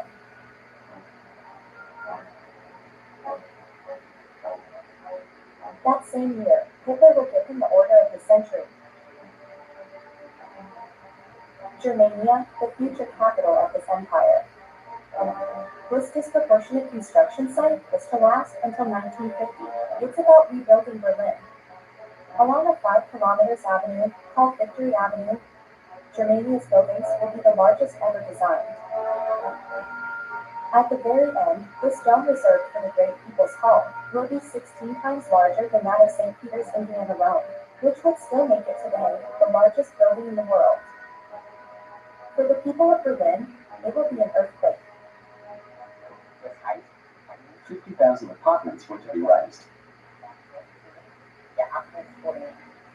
Nearly 200,000 Berliners would have needed to be relocated. While there was already a great lack of housing. And to test the speed of its architect, Hitler will challenge him. Speer is to construct the first building in Germania in just 1 year.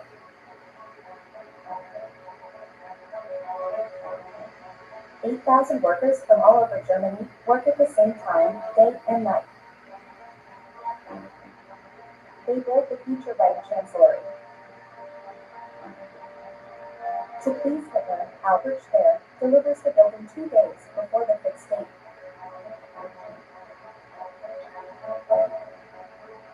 Hitler takes possession of this building, supposed to dazzle ambassadors around the world. Its chancellery is ostentatiously luxurious, with a marble hall, a huge study for Hitler, and galleries twice as large as those at the Palace of Versailles. Albert Speer overtook all competitors in Hitler's esteem. The proximity of power fascinated him. You have to imagine that Speer was not even 30 years old, and he had already become one of Hitler's most influential advisors. Meanwhile, in Munich, one of Hitler's historical accomplices, Himmler, received no ministry. He's just been appointed chief of police in Bavaria. Ready for everything, he will carry out a bloody purge within the party, known as the Night of the Long Knives. It is one of the many steps he has taken towards power. Hitler then fears the power of another leader, Ernest Röhm. Very popular, he leads the SA, a powerful Nazi militia recognizable by its brown shirts.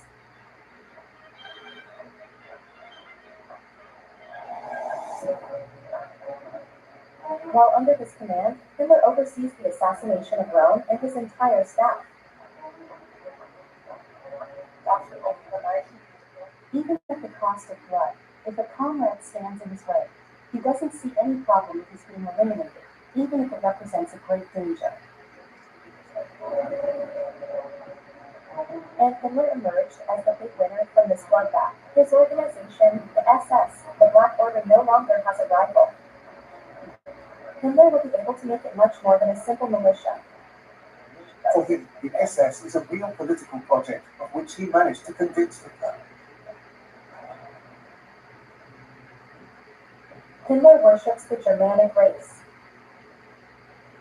It refers to a dead king in the Middle Ages. He goes to meditate on his grave, and he introduces Hitler, like its successor throughout history.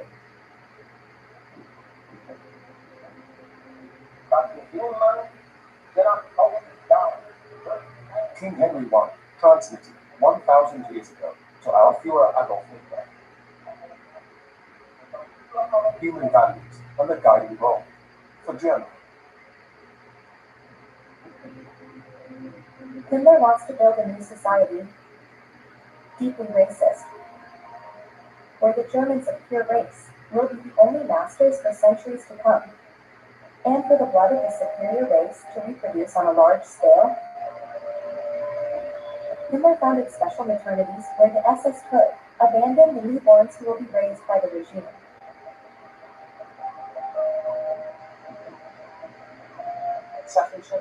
It works a bit like the controlled reproduction of horses.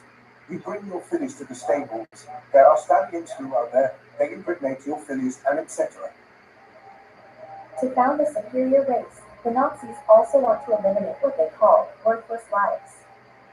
From 1935, in all cinemas, these terrible propaganda films are shown. They show the disabled in a frightening light. The film insists above all on the expenses for society. What would these patients who spend their whole lives in hospital represent?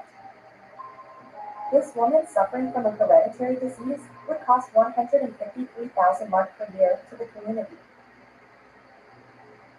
His 3 siblings, 62,300 mark. These epileptics, more than 20,000 mark. To manipulate public opinion, an estimate of more than 1.2 billion marks would correspond to the financial cost of all hereditary diseases. The Nazis want to justify the crimes they prepare. But first we must separate and prevent these worthless lies from harming the people. Then, from 1939, began to be put in place real killing programs, especially the physically and mentally handicapped. Himmler never ceases to want to remodel everything. He also wants these SS men to have their own beliefs. I swear here to Adolf Hitler fidelity and bravery.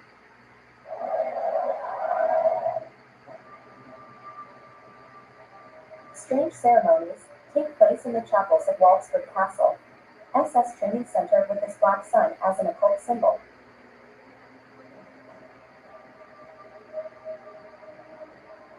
Baptisms take place according to SS rites. Himmler himself performs marriages. The Nazis want to sweep away all religious beliefs that exist.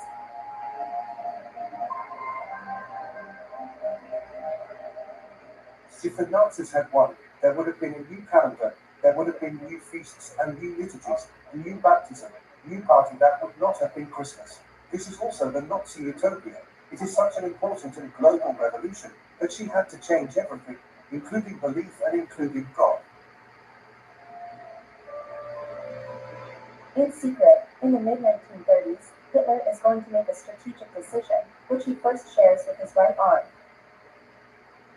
Hitler himself set a program which, roughly, said Germany must be ready to go to war in 4 years. And to carry out this program, he creates a new administration with a 4-year plan leader. It's Hermann Göring. Overnight, in 1936, Hermann Göring was propelled to the head of German industry. Its financial envelope is unlimited. Its orders mobilize more than 228 factories, a unique firepower in the world at the time. The Germans, deprived of an army since the defeat of the First World War, prepare their revenge.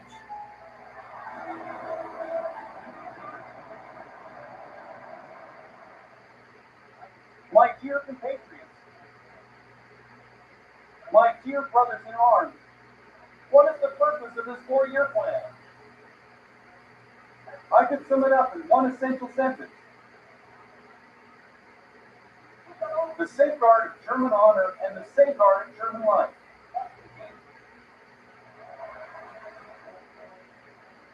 These new functions also allow Göring to grow rich. For these birthdays, for example, industrialists cover him with gifts. He receives collectibles. But he has a predilection for masterpieces and precious stones. The corrupt system they put in place is well organized. His office sent out little lists, like wedding lists, to the various company representatives, by telling them the marshal would like to have this or that work of art or this or that object as a gift. Hermann Göring plays the Roman emperors. He likes eccentricities, like posing with a lion cub. Yes, my Caesar. Are you visiting me? Come. Are you satisfied, Caesar? Come on, pretty. Jump. It's good.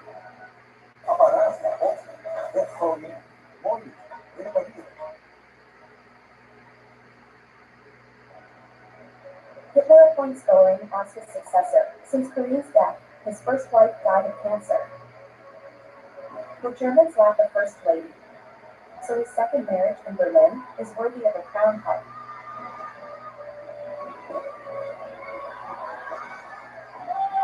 "30,000 soldiers were in the room.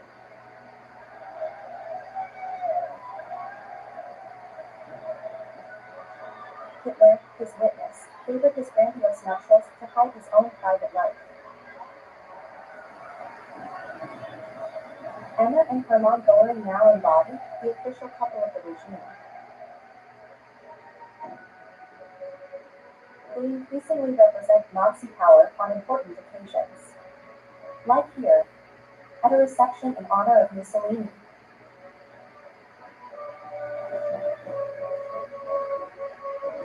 To entertain, Göring had his huge estate laid out at the gates of Berlin.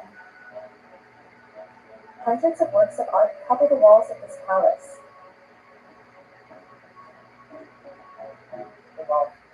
There were also a lot of hunting trophies. Dieter Wellershoff rubbing shoulders with Göring several times.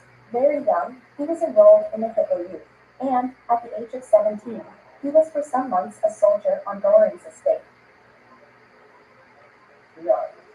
When they were reviewing us, Göring always said, "Once I passed you can relax," which meant that we no longer had to stand up straight. We had to choose a path without puddles, and no mud for that big, heavy man to walk on. He was grotesque. If he occupies the foreground of the stage, Göring has a hard time containing Hitler. The Führer is now ready to start the war. Hitler regularly attends fight rehearsals. Despite his immense life-size exercises, Göring has great difficulty in curbing his impatience, because he knows that the plan to prepare Germany for war got late. He explains at that moment to Hitler, "You see, Germany is not ready yet." Yet, a year ahead of the plan he set himself, Hitler orders to go on the attack. He lives in a movie. He lives in a play. He himself is an actor in his own war. These are cards spread out on a gigantic table. Flags that advance and pawns that he moves. For Hitler and his accomplices, entering the war in 1939 was disconcertingly easy. The German army seems invincible.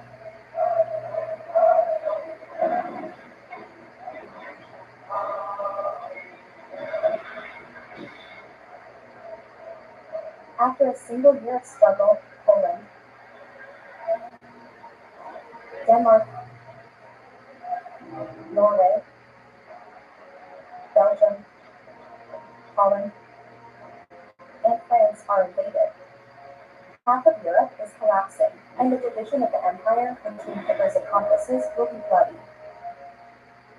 Goebbels depends on one administration, Göring on another, and Himmler from another too. And we realize that in a policy of conquest, of colonization, predation, spoliation, there is an overlap of jurisdictions, and all this creates friction and tension. The great plunder begins. Göring makes Paris his hunting ground.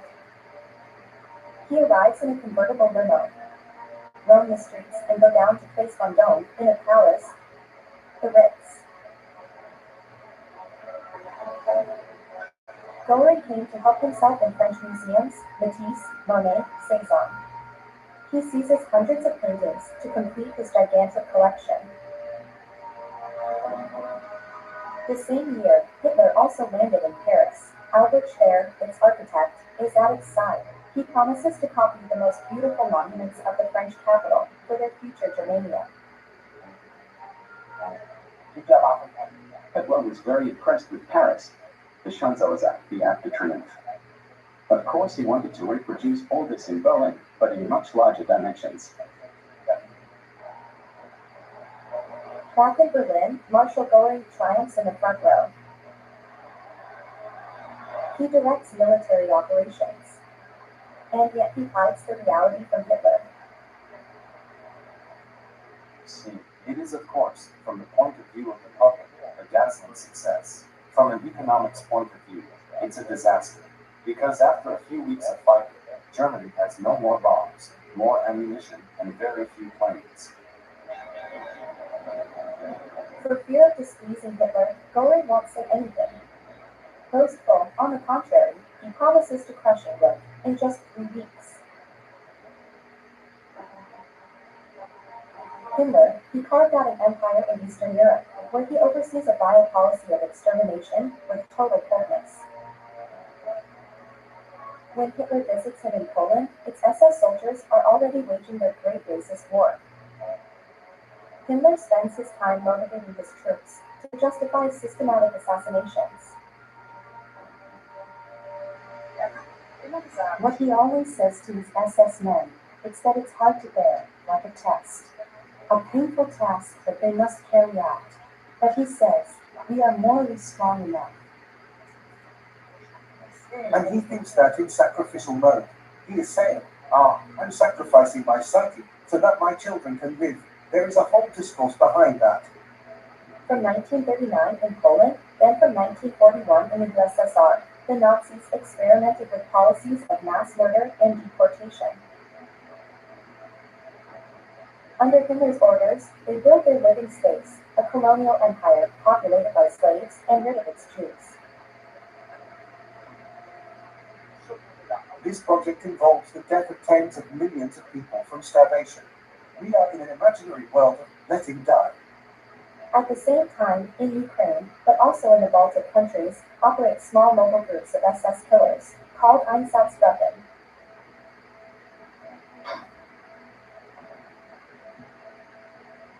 These atrocities follow one another at a frantic pace.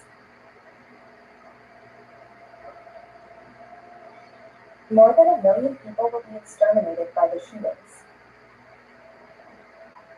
In August 1941, Himmler traveled to Minsk, Belarus, to assess this killing strategy in person. He first inspects the Soviet prisoners, and personally witnessed these shooting executions. Himmler, during a visit to Minsk in the summer of 1941, will witness the execution of 100 Jews. 100 Jews are executed as an example to show Himmler how it's done.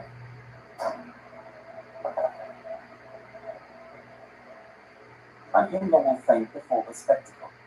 Himmler is one of the worst anti-Semites of the Third Reich, a convinced, enraged anti-Semite. It's not out of pity for the Jewish victims, it's just a show for the killer, causes trauma.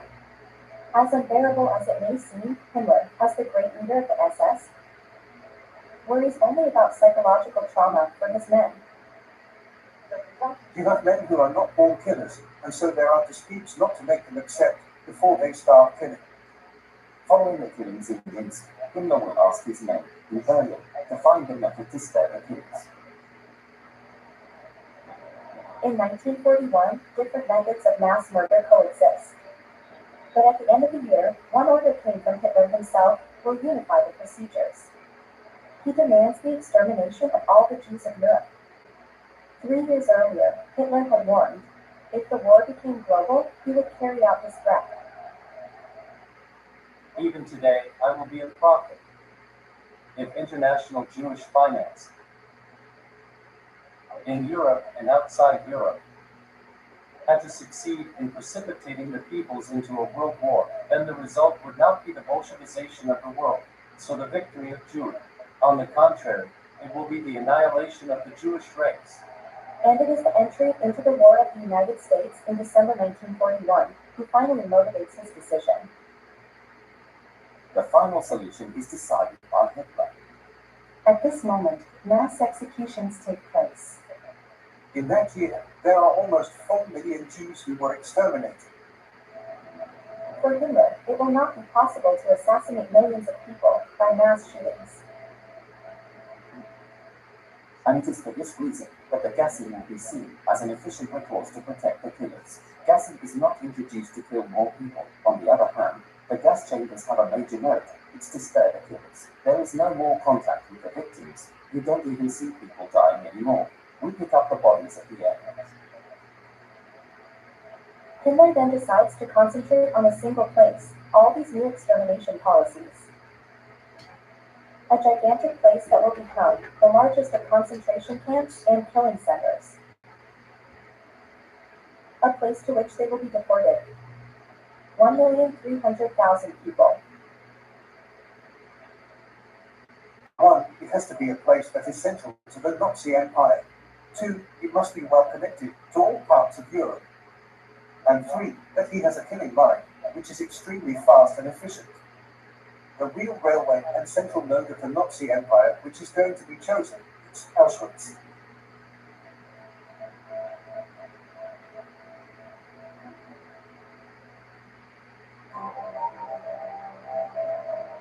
Himmler entrusts Auschwitz to a field official, one of the worst specialists in the camps. His name is Rudolf Russ. He becomes, at the age of 40, director of one of the largest projects of the Third Reich.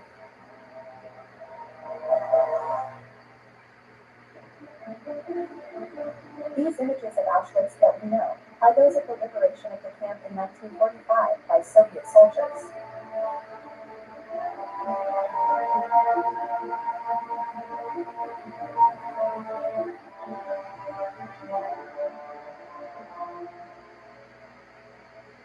To direct this vast complex, the greatest camp of the Nazi Empire, Heinrich Himmler, had the choice between several leaders, but he chose Rudolf Russ, a man with a murderous past. In 1923, Russ assassinated a man, a communist, who was held in prison for 5 years. When he will be out of jail, Himmler took him under his wing and eventually found him a new profession. In the early 1930s, Himmler went to see my grandfather and suggested he join the SS. Rainer Oos is the grandson of the commander of Auschwitz. His father, Hans, was the youngest son of Rudolf Oos. He first had a post at the Dachau camp. He stayed there for 4 years. Then he became head of detention, then deputy director of the Sachsenhausen camp. And in 1940, thanks to Himmler, he was directly appointed commander of Auschwitz. When he arrived in the locality of Auschwitz in 1940 to set up camp, Oos only discovers a small town of 15,000 inhabitants, as well as a former barracks of the Polish army, where he establishes the first place of confinement, Auschwitz I. And he also spots a villa next to the camp. Oos take over this house, whose Polish owners are expropriated. On the second floor, from his office window, is bird's eye view of the crematorium. Don't bother him. The commander settles in the villa with his wife Edwidge and their 5 children. The family thinks only of his social ascent. These photos from the family album attest to this. Their new living environment provides unexpected comfort. 70 m from the crematorium, the garden, surrounded by a large wall, becomes children's favorite playground. It was so big we could ride bikes inside. Today, it seems that at that time, my grandparents went from being anonymous to being VIPs.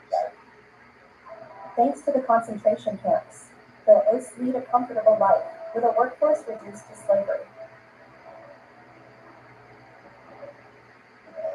There is an inmate who serves as a gardener, inmates who serve as servants inside the house, who took care of the children if necessary. There is everything to benefit in any case from a gentrification in Auschwitz. My grandfather wrote in his memoirs, it was heaven. Like all SS leaders, Oos is constantly motivated by Himmler, whose arguments have been recorded only once, for internal use. Most of you know what 100 corpses is. 500 or 1,000 corpses have stood in these circumstances and remained worthy, apart from a few cases of human failure. It has toughened us up.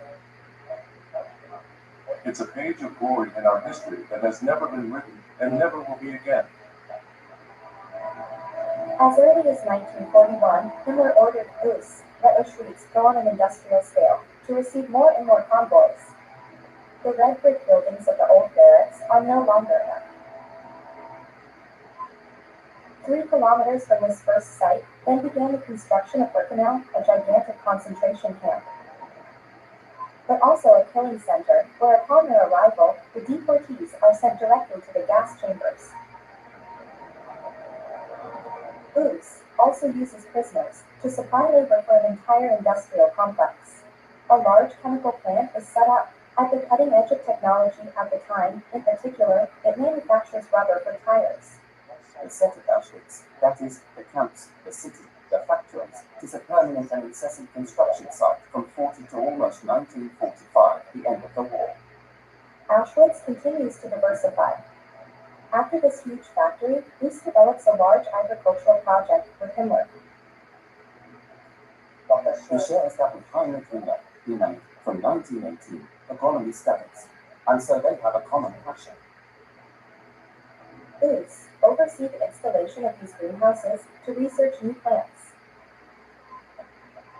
From 1943, the Birkenau camp became immense. The new agricultural center is established in a small hamlet, Rudsel. During the war, Auschwitz becomes a model city for the Nazis. The population is multiplied by 4.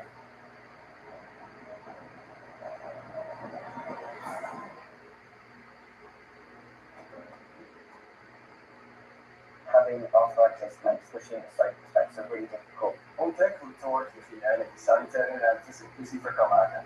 Betere hygiëne, betere business. Tork. We hebben 500 producten en prijs verlaagd. Ontdek ze nu bij ons in de winkel.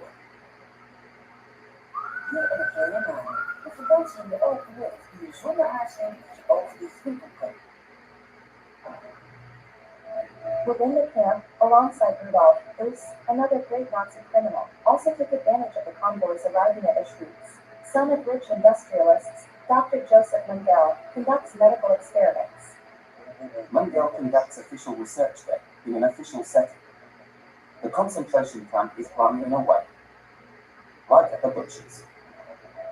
In camp medical services and medical academies, the Nazi doctors carry out atrocious mutilations, in particular on the bodies of Jewish and Gypsy deportees. Doctors who have been given full power over individuals who are no longer relegated to the rank of human beings, but to the rank of human material on which we will carry out all the research that we consider necessary to advance medicine in this or that department. The experiments of Dr. Mengele, they require children.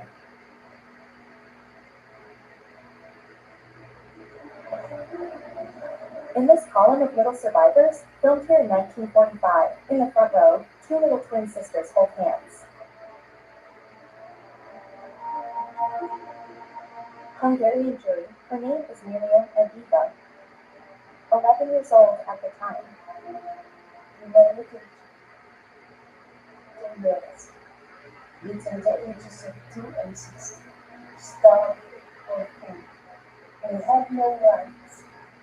We had a fierce determination to make one more day. When she landed on the quay of Auschwitz-Birkenau in 1944 with the 5 members of his family. Eva must, as soon as she gets off the train, to undergo the selection operated by the SS, who receive the convoys and work for Mengele. Nazis wanted young in German to school, and we noticed Miriam and me in Österreich and Österreich. We had landed to know from my mother in the food, and my mother asked, "Is it good?" And the Nazi mother yes. At that moment, another Nazi came, told my mother in what direction. We were from the down of the direction. We were crying, she was crying. Stripped of their belongings, their members of his family are sent to the gas chamber. If Eva and her sister survive, this is to be used by Dr. Mengele's experiments. Each day, they are taken to the medical service at the camp they run. Took a lot of blood from my left arm, and give me a minimum of 5 injections into my left arm. So confident of those injections and giving out them, but unfortunately I still do not want to live. These injections make Eva seriously ill and causes a very high fever. Next morning, Dr. Mengele came in, his 4 other doctors. He never ever examined me, all he did was my fever chart. And then he declared bad and sarcastic. He said, "Too bad. She's so young. She never reproduced to her." His Mendel experiments on twins, acts of torture, plays a strategic role for the Nazis. At the very heart of Nazi ideology, there's this idea that army blood is rare, and everything must be done to promote reproduction and allow the growth of the army population. And so, we must try to find a method which allows the birth of twins, triplets. That's why the older twins, who vary in reproductive age, to mate female and male twins to see if the female that pregnant should have twins. Because these are very interesting in increasing the egg race. Eva and her sister survive, permanently affected by a serious physical deficiency. 1,100,000 people perish in the streets. But from the end of 1941, Hitler and his accomplices experienced their first setbacks. Goering considers that waging war at the same time in the West and East of Europe is madness. But again, he is not confronting Hitler. Goering, at first, was very skeptical of an eastward offensive, and there he realizes very quickly that, apparently, Hitler has made his decision. And that is the rule for Goering. If he has made a decision, it is up to him to obey orders. But Goering was right.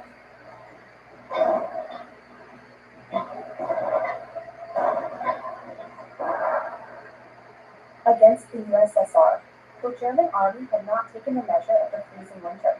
The troops are running out. In front of Stalingrad, the losses are enormous.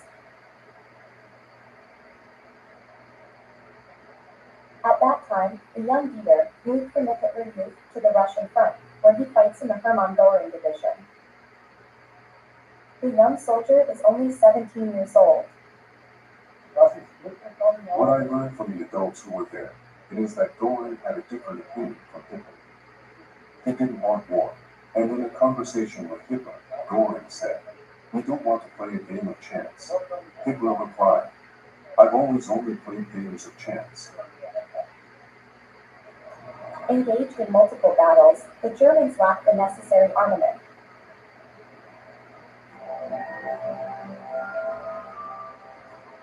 But Hitler does not want to hear anything. He searches in his close guard, an accomplice capable of promising him a miracle. Goering, who once led the arms industry, applies as a candidate. Hitler, on the other hand, prefers a more motivated collaborator.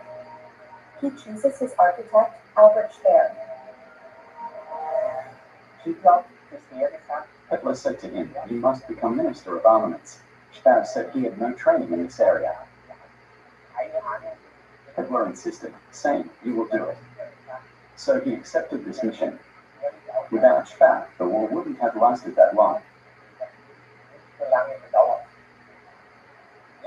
The right Minister for Armaments and War Production, visiting a large arms company, he replaced the workers for the investments in the incredible increase in production.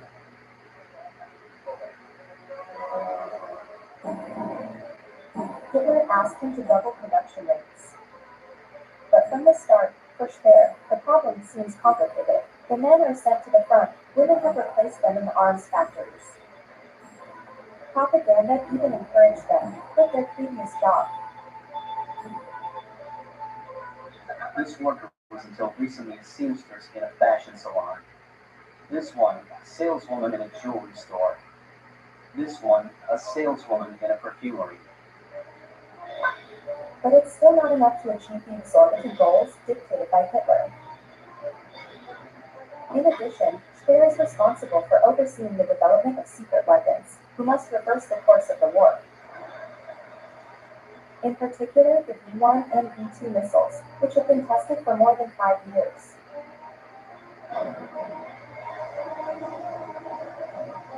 The first ballistic missiles in history would be able to hit England.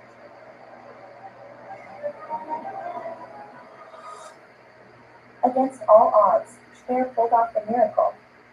While the country suffered bombardments during the year 1943, like here in Hamburg, he manages to double the production of the armament.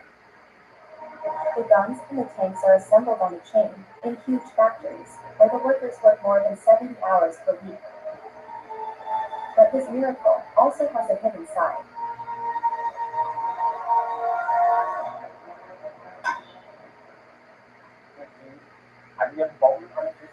Due to Allied bombings, town centers were destroyed,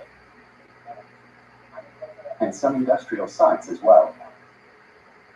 That's when the idea came up to install production underground.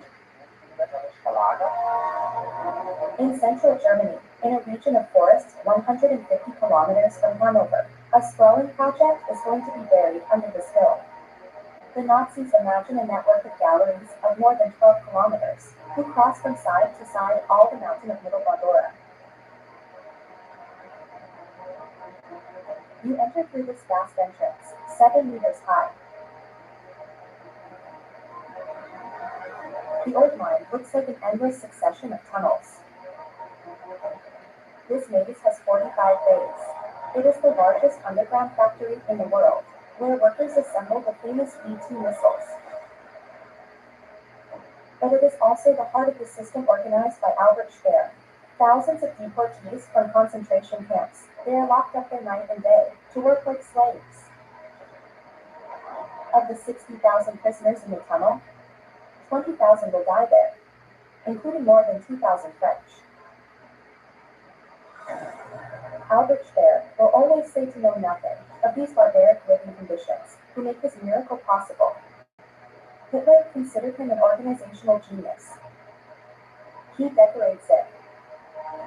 Speer's ambition irritates his rivals. Speer succeeded in instrumentalizing the camp system for the arms industry. We know that apart from Hitler, Himmler particularly feared a rival. It was Speer, because he always managed to win over Hitler.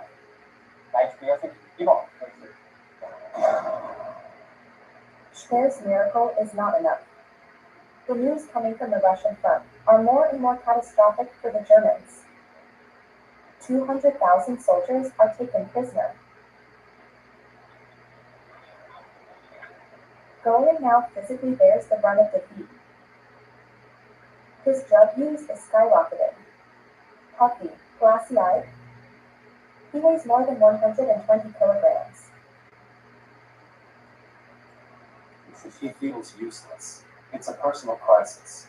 In this crisis, he tries to calm down by taking medicine, morphine or something. It is at this moment that we make fun of him more and more. And it is also not only the German public, but it is also Hitler who becomes more and more critical. Yet on the Eastern Front, when Marshal Goering inspects the Panzer Division, named after him, all soldiers must still pretend to believe in victory. Among the fighters of this unit is the young Dieter. We knew between us that the war was lost, but we could just think it. We couldn't say it openly. If someone said, the war is lost and all is over, he would have been shot.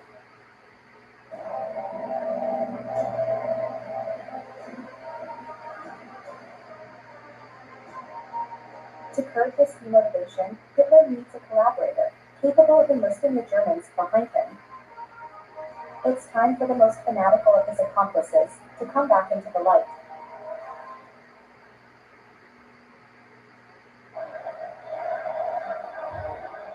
Berlin Sports Palace, February 18, 1943, Goebbels orchestrates a communication operation. He gathered a crowd of convinced Nazis, but also wounded returning from the front. He carefully chose his 14,000 spectators.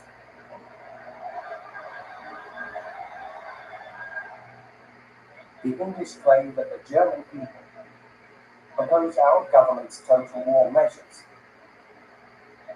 The people would not want total war according to the English, but surrender.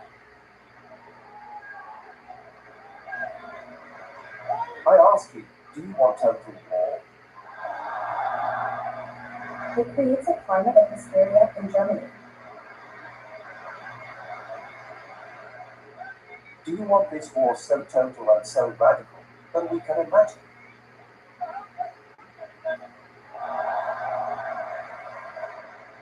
I ask you, are you determined to follow the Führer to hell in order to achieve victory by accepting even the harshest personal trials?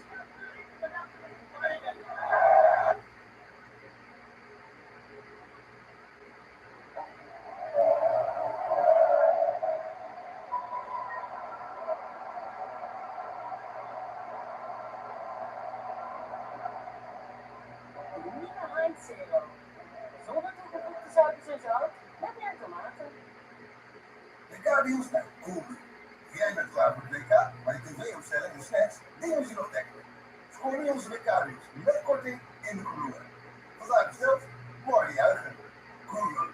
Alles morgen in. Bij Pearl krijg je nu tot 40% korting op de glazen van de nieuwe Pearl of zonnebril op sterkte. That evening, Goodale's, in a trance, will accomplish what he considers as the most successful performance of his career.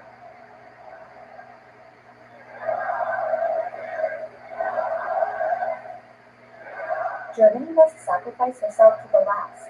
Germany will never capitulate. Goebbels is smart enough to realize that the situation is difficult, can be desperate.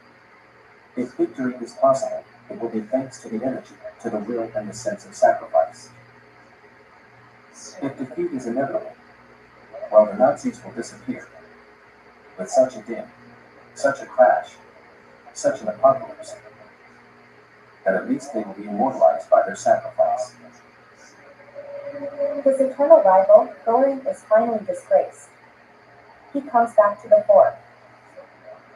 Goebbels then deploys an extraordinary energy. He visits the victims of the bombed cities, listens to complaints, awards medals, and runs the soup kitchens.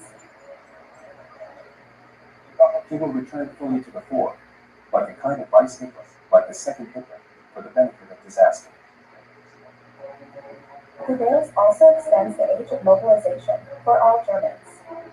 Men are now enrolled until age 60, and the age of the youngest is lowered to only 16 years.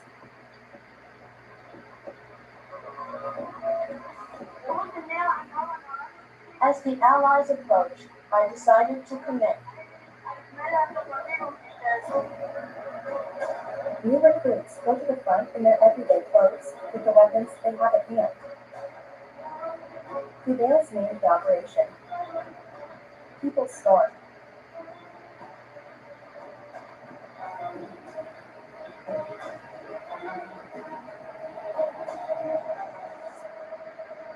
But in Berlin and ruins, where the inhabitants are reduced to eat, digging through the trash. One more piece of news will shake the morale of the Nazis. In Normandy, the Allies have just landed. Day by day, the collapse of the Reich is looming. Little Margaret lives hidden in Berlin. To flee the Nazis, his father, a Jew, went into exile in China, and from his hiding place in July 1944, the little girl regains hope, hearing the news on the radio. My God! But on July 20th, 1944, it was the attack on Hitler. And you know what I heard first on the radio? It was Hitler's voice saying, "Providence saved me." And she had saved him. In this completely devastated room of his headquarters, Hitler miraculously survived a bomb attack. Around him, there were 4 dead and 9 seriously injured, whom he visits in the hospital. The attack was organized by senior officers who wanted to negotiate with the Allies the surrender of Germany. This plot against Hitler triggers thousands of arrests, of torture, and murder.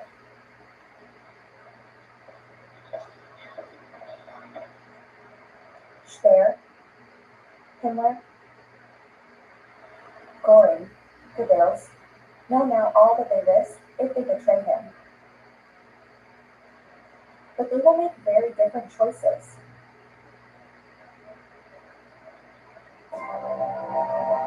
His accomplices are all supposed to follow their Führer, even at the sacrifice of their life. They are now trapped by Hitler, who has lost his lucidity. In March 1945, he was walking in slow motion. On these propaganda images, he sits facing a mat and facing paralyzed generals who dare not talk about defeat. He dominates them. He kneels their beat. He scolds them. He yells at them. But in the spring of 1945, he moved small flags and pawns that no longer exist. On April 20th, 1945, Hitler's 56th birthday, this is the last time they are filmed together. Göring and Himmler parade around, seemingly all smiles. But that's just an illusion. A few hours later, they hurriedly abandon Hitler. Göring learns that Hitler makes the decision not to leave Berlin. Göring leaves for southern Germany and flees. Because at that time, to stay in Berlin is to die.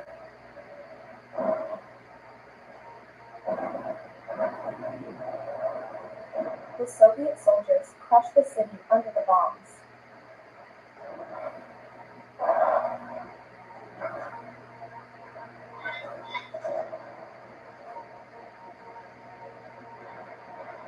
In a bunker under the monumental chancellery, of the three main accomplices, only Goebbels remains holed up with Hitler. If it leads to suicide, death, defeat, it does not matter.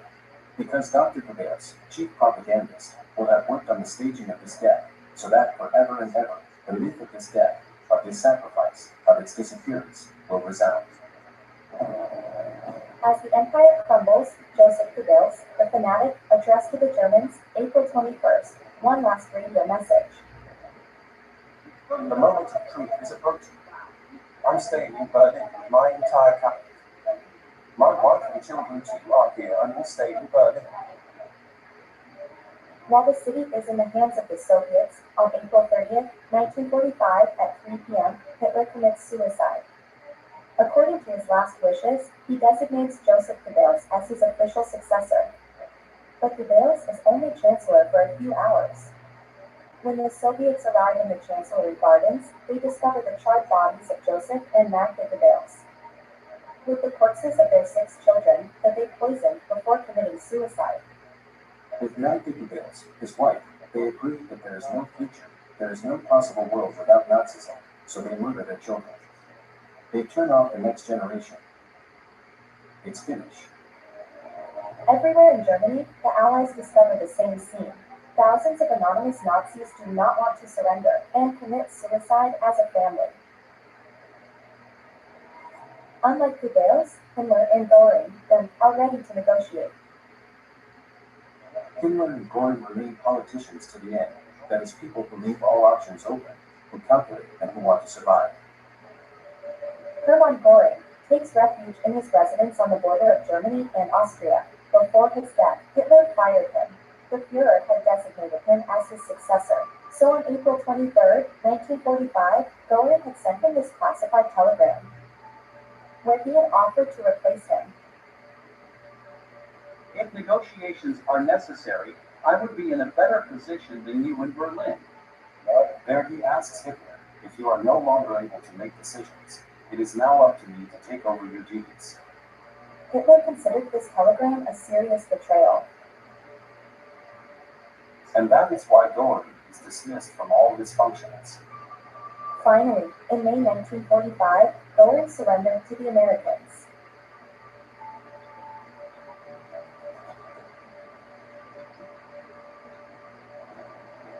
His wife and daughter are in safe custody.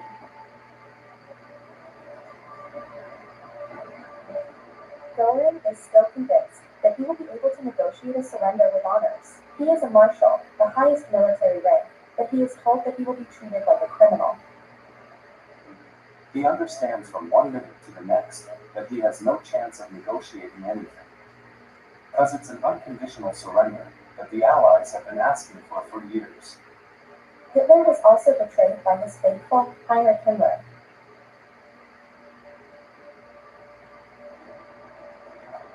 The leader of the SS is on the run. Since February 1945, to save his head, Himmler made secret contact with the Allies to negotiate surrender. He even allowed his white Red Cross buses to save more than 13,000 prisoners who would be freed from the camps. Himmler played a double game at the end of the war, when he conducted negotiations behind Hitler's back with the Allies. We notice his disconnection from reality. He truly believed that the Allies were ready to accept it from a position of strength. When he realizes that he is not credible, Himmler hides among ordinary German soldiers taken prisoner. He wants to drown in the mass, disguised under a false identity. He was finally recognized near Hamburg, and when he is searched in his house by an English doctor, Himmler bites into a cyanide capsule, the poison he kept hidden in his mouth. He dies immediately. The killer of the century will never be accountable. He wanted to escape his responsibilities. Not just running away, but also by committing suicide to not appear before a judge. On the same day, in Flensburg, in northern Germany, the last Nazi leaders are arrested. Among them are Hitler's protege Albert Speer, the architect and minister of armaments.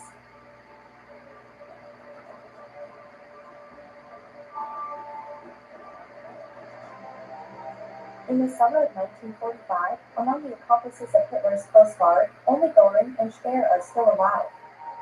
Down the ladder, Ost also survived. They will answer for their crimes before the judges. They still think they'll make it out alive.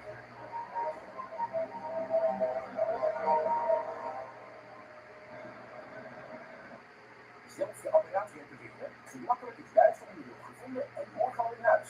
Fixbar.nl.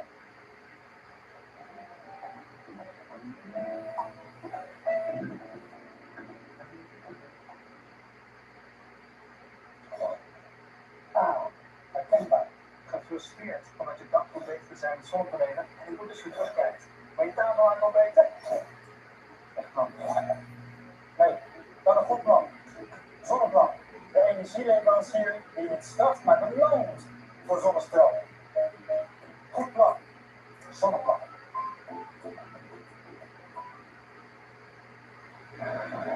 In Nuremberg, on November 20th, 1945, the trial of the century begins.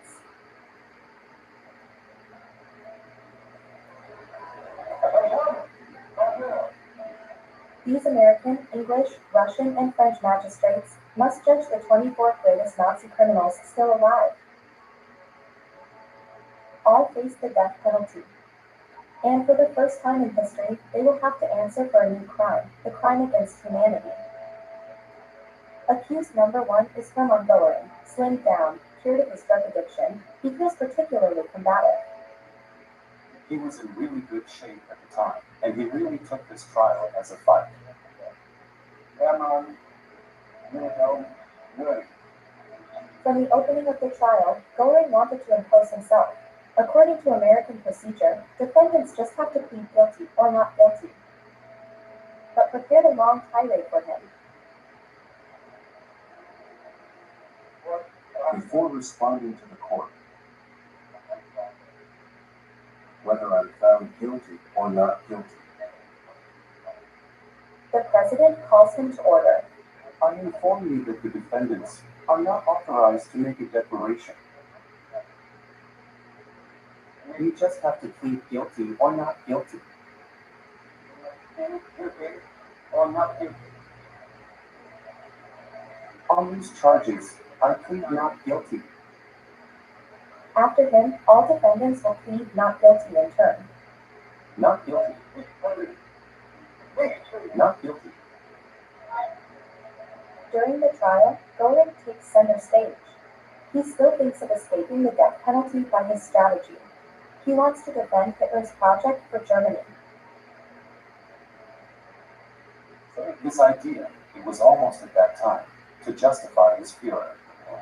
But the judges have planned an electroshock. Nazi criminals must be confronted in full court to the unbearable images filmed at the liberation of the camps. Images shot by Americans and Russians to bear witness forever to the atrocities organized by the accused.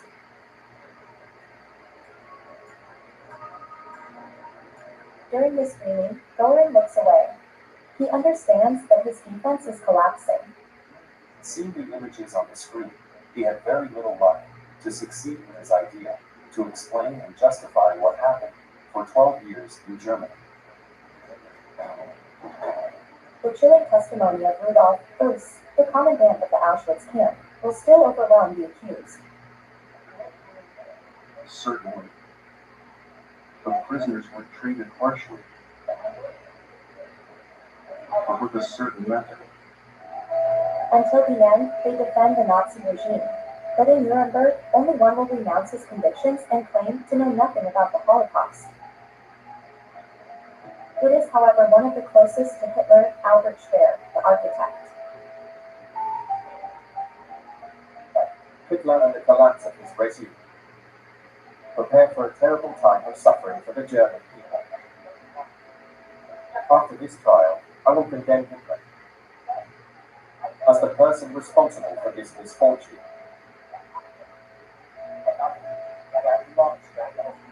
He claims that he always distanced himself from Hitler. He even considered assassinating her. Of course, it was grotesque. On October 1st, 1946, after 10 months of trial in Nuremberg, the verdict falls.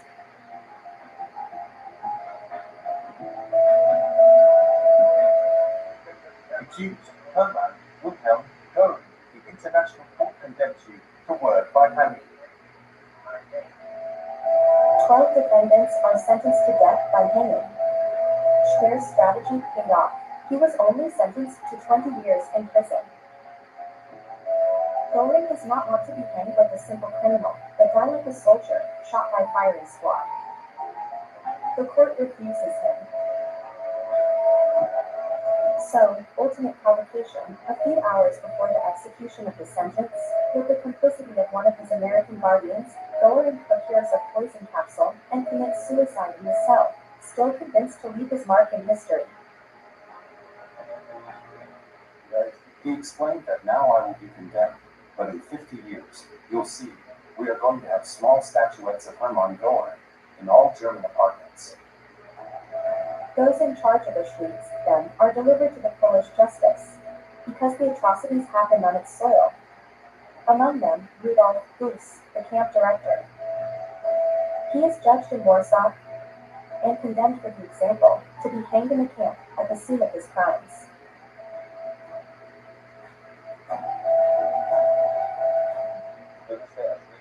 It's scary to see the coldness of these feelings. He doesn't really express regret about these assassinations. For him, he was just following orders. The years go by.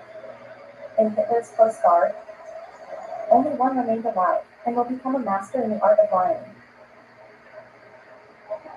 When he comes out of Spandau prison in the suburbs of Berlin in 1966, Albert Speer is only 61 years old. Hitler's architect and minister attracts media from around the world. After 20 years of detention, he is the only one who can tell from the inside the functioning of power under Hitler.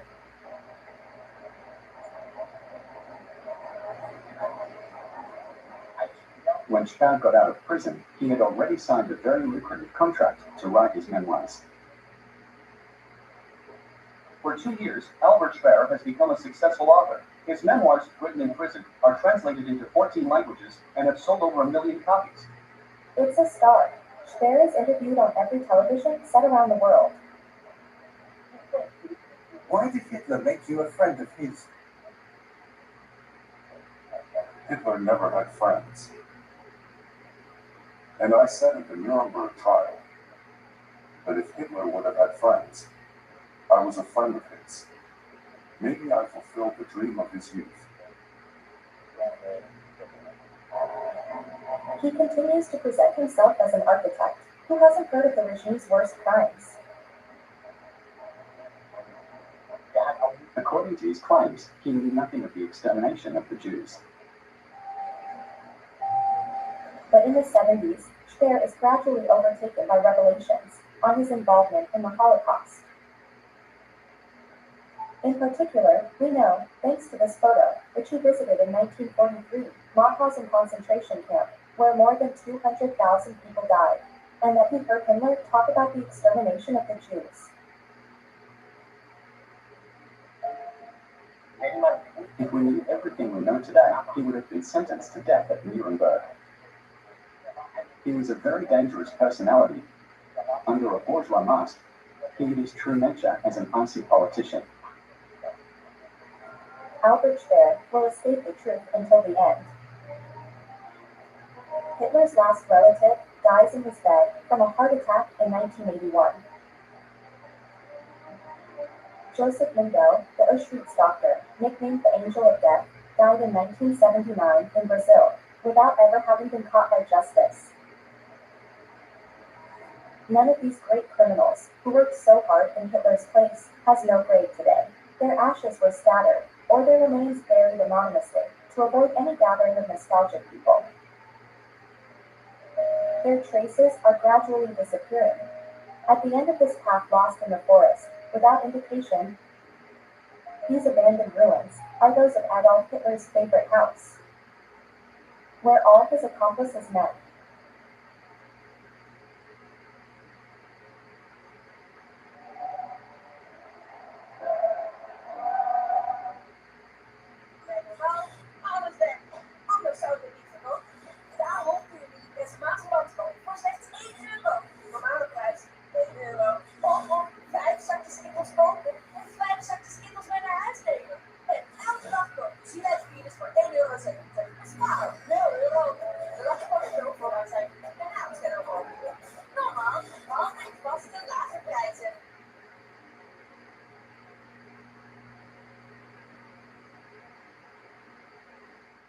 Received the ashes with the official notice that the beloved deceased had unfortunately died quite suddenly of pneumonia or from an infectious disease. Through faulty communication of such condolences, and sometimes double deliveries of urns, unrest was created among the population and the clergy. Jan Auschwitz, Austrian member of the SS and NSDAP.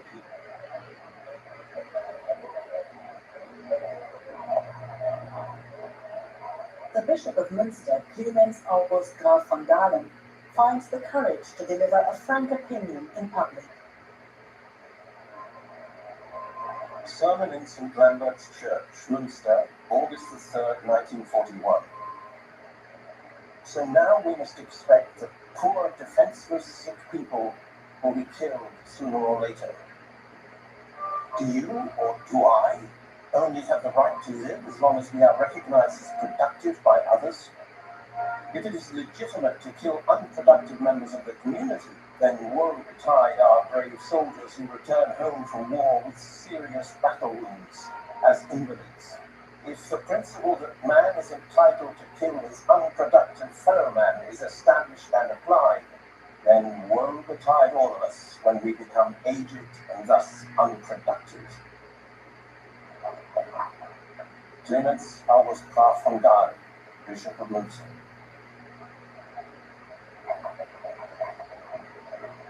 Von Galen's brave protest is based on concrete critical points and is successful. The conflict between the Hitler regime, the Bishop of Münster, and other public critics is settled only partially. Hitler suspends the largest part of the euthanasia program for more than a year, after more than 70,000 people had been killed. In less conspicuous forms, the euthanasia program was reintroduced to sanatoriums and nursing homes and practiced right up to the end of the war.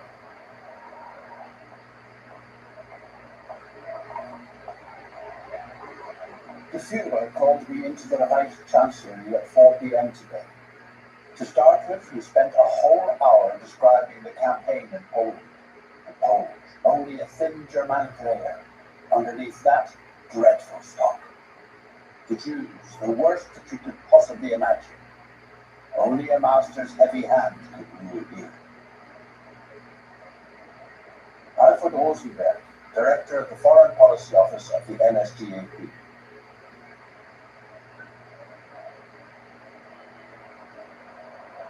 Two days later, I went to the Warsaw Ghetto.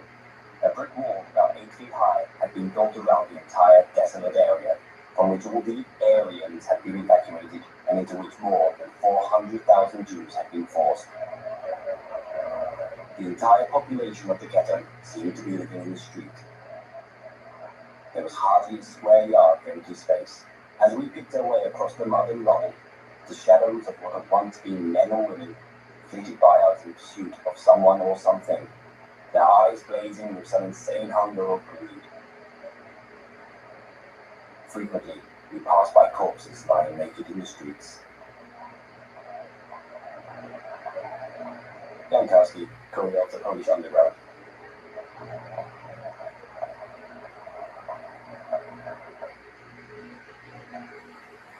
Verzorgd, zweet, zuig, huil, verfris, herhaal. Geef hem je hand zoals je een voetbal geeft, terwijl je een plas keer. Zomerduur. Nu tot 50% korting op alarmplaatsing. Ga naar veryshare.nl. For a long time, researchers and prosecutors searched for a definitive written order from Hitler for the murder of European Jews. Such an order from Hitler on the final solution of the Jewish question obviously doesn't exist. Service calendar Heinrich Himmler, Himmler's lecture notes. Führer Headquarters, Führer, Volkskanzler, July the 18th, 1941, 4 p.m. Jewish question, exterminators, partisans. Restructuring of the Waffen-SS.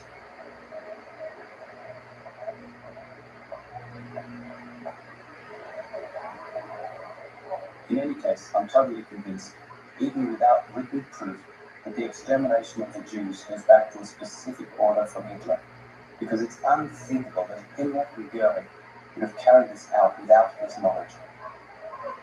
Nikolaus von Wedel, Luftwaffe, Adjutant, Kleinwaffenführer.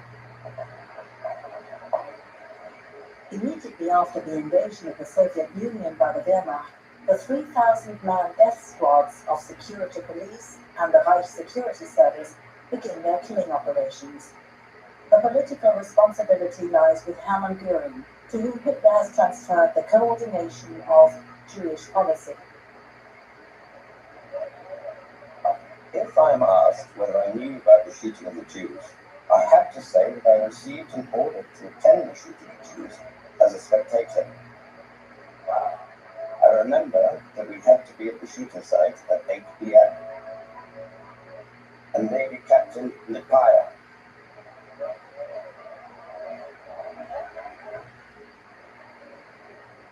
Around noon, an old man from Lower Saxony, Colonel Scheer, visited me. Among the things he talked about that were especially horrible was the shooting of Jews. He'd been told by another colonel, Tippelskirch, I believe. Ernst Junge, Captain, Paris, dying. I saw a long, deep ditch. SS men and Latin police in plain clothes wearing armbands were standing beside it. The terrain was overgrown with bushes, and the ground was sandy.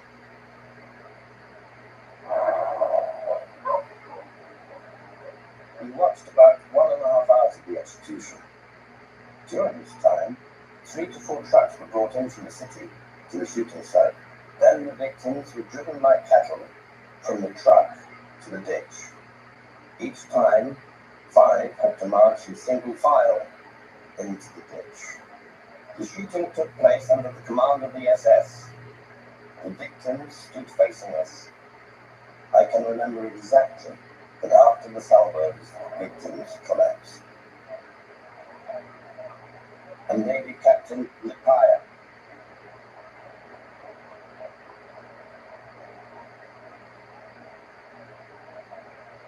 Letter to the SS and Latvian Police Chief, Commander of the Riga Police Force, January 3rd, 1942. The execution of the Jews carried out in the time frame of the report is still the talk of the local population. The fate of the Jews is deplored numerous times, and at the moment, we hear few people in favor of their elimination.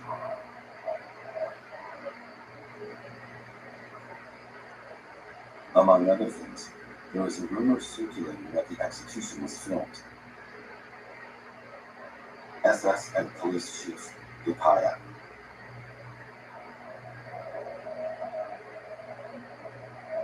Memoirs in diary form. A grim, gloomy mood. Führer had a long discussion with Himmler, and afterwards there was the usual corresponding atmosphere. Gerd Engel.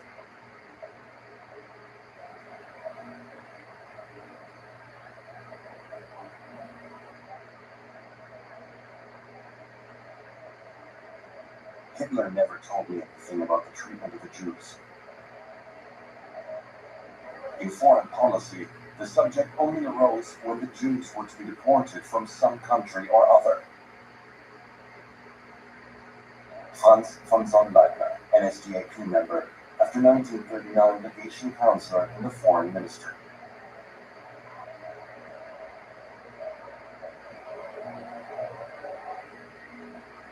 Adolf Hitler addressed to the traditional gathering in the Munich Bürgerbräu Keller, November the 8th, 1942. You will recall the Reichstag session at which I declared, if Judaism imagines for a moment that it can bring about an international world war for the extermination of the European races, the result will not be the extermination of the European races, but the extermination of the Jews in Europe. I was always derided as a prophet. Countless numbers of those who laughed at the time are no longer laughing today. Those who are still laughing now will perhaps not be laughing much longer.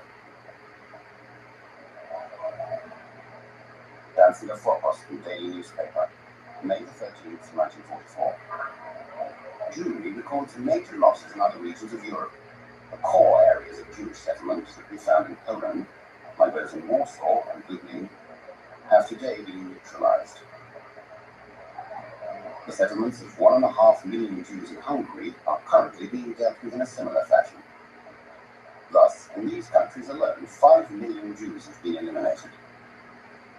In other European countries, long-standing state measures against Jewry are also increasing. Wilhelm Lübsack, Provincial NSDAP Propaganda Director in Gdansk, West Prussia.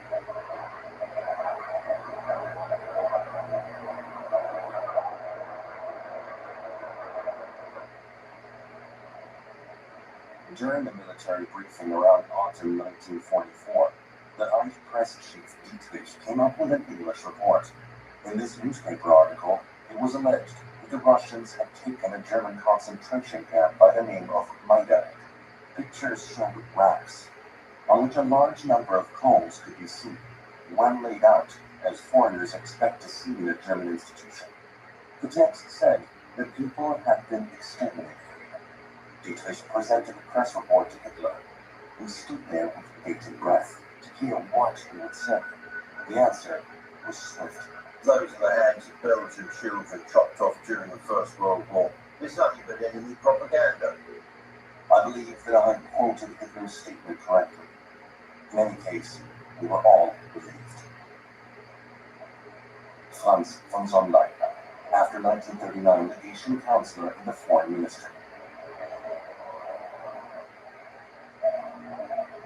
On the third day of the war, I was wounded near Grodno. When I came to, there were many wounded lying on the ground. We were at the mercy of the German soldiers. After a while, those who could move were driven onwards. My comrades grabbed me under the arms because those who fell down were immediately shot.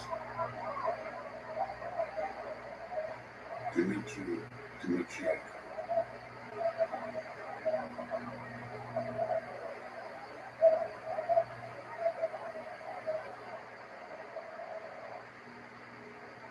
Since February 1938, Adolf Hitler has been the supreme commander of the military.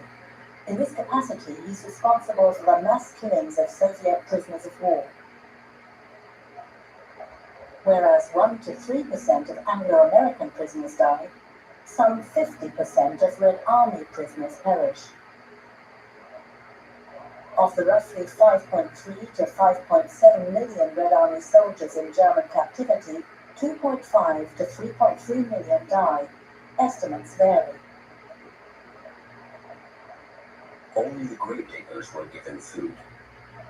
The camp was set up in a dense forest, a pine forest. We scratched the bark off with a nail and fed ourselves that way. After a while, the whole forest had been eaten. Orders generated. Army Command is fully aware of the situation and condones the starvation of Soviet prisoners. In November 1941, when the Chiefs of Staff of the East Armies tell the Quartermaster General that the armies need Soviet prisoners as laborers, but that these are starving in camps, he states, "Prisoners of war who do not work have to starve. Working prisoners of war can, in some cases, be fed army provisions." Eduard Wagner, Quartermaster General. Letter to Wilhelm Keitel. The fate of the Soviet prisoners of war is a tragedy of huge proportions. The large majority of them have starved or died from exposure to the weather. Alfred Rosenberg, Minister for the Occupied Eastern Territories. Wilhelm Keitel, Chief of the Armed Forces High Command. Such doubts belong to soldierly concepts of chivalrous warfare. Here we are dealing with the destruction of an ideology. For this reason, I approve and support these measures.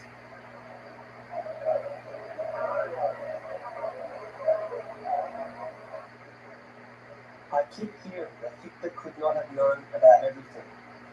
This is sheer nonsense. I know from personal observation and remarks by Hitler that he knew everything.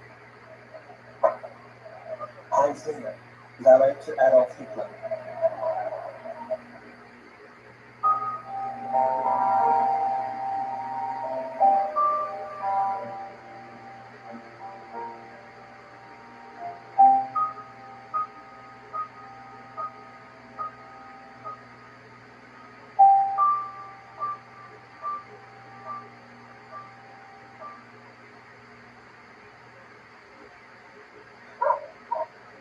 Up until 1940, Hitler looked younger than he was in reality. After that, however, he aged rather quickly. Up to 1943, he looked his age outwardly. Later, his rapid physical deterioration was obvious. Professor Dr. Hans Karl von Hasselbach, Deputy Attendant Doctor to Adolf Hitler.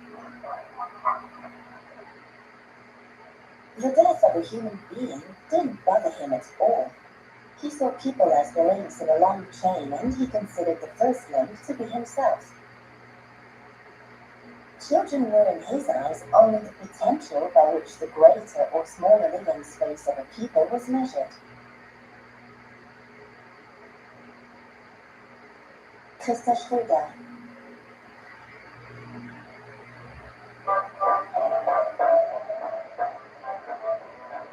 The soldiers that I met were not followers of Hitler, and only served the Führer unwillingly, but all approved of war as an indispensable phenomenon of life.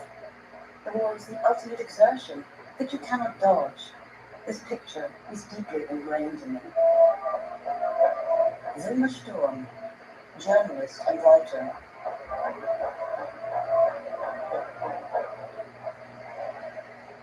Died Monday, July 26, 1943. Mussolini has resigned. He's said to be ill. Last night, Hamburg, Essen and Kiel were bombed again. Henriette Schneider.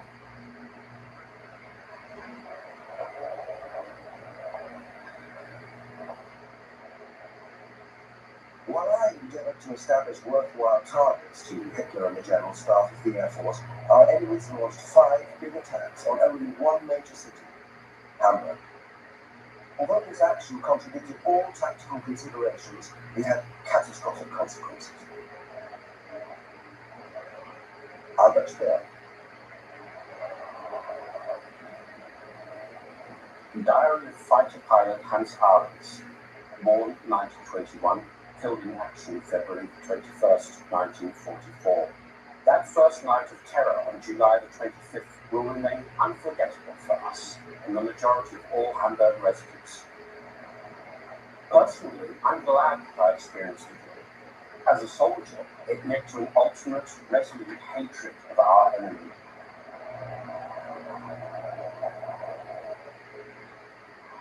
Letter Letter to Georg Zimmermann, soldier in Norway, from his mother, Hamburg, July 28, 1943. Dear Georg, we are still alive, but Hamburg de facto no longer exists. No house left standing, just mountains of rubble, entire streets blocked, dead bodies not salvaged, impenetrable smoke and fumes and fires still burning everywhere. Disintegration is in progress. No police anymore, nothing. Hamburg is lost forever. Magdalena Zimmermann. When I travelled to the Bali area from Babelsberg, I met an acquaintance on the train.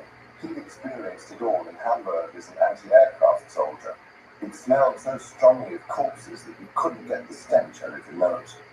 Leaflets were dropped over Hamburg with quotes from the war speeches of Hitler and Goering, without any comment. Eric Kessler, writer, War Diary. Hamburg, July 30th, 1943. My Hannele, words can't express what we are going through here. A government that cannot protect its women and children is simply criminal. My Hannele, if I could only hear one word from you and Georg, your mother. Magdalena Zimmermann. When he travelled to Bavaria to the Berghof, or the Führer headquarters, then he went by train, and at night with blacked out windows, so that he wasn't faced with the devastation from the bomb raids. Freitag von Neuhofen, Camp.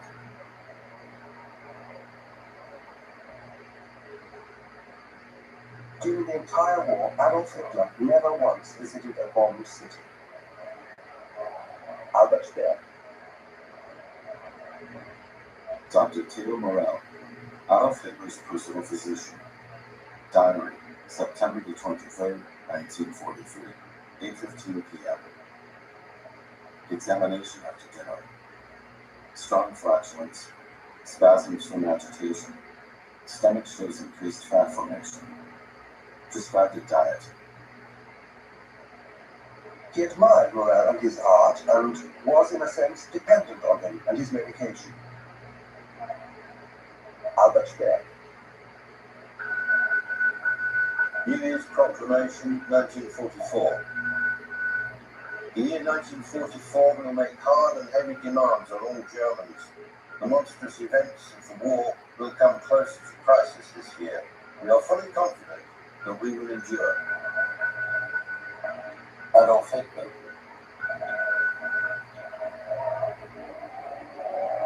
Diary, May the 27th, 1944.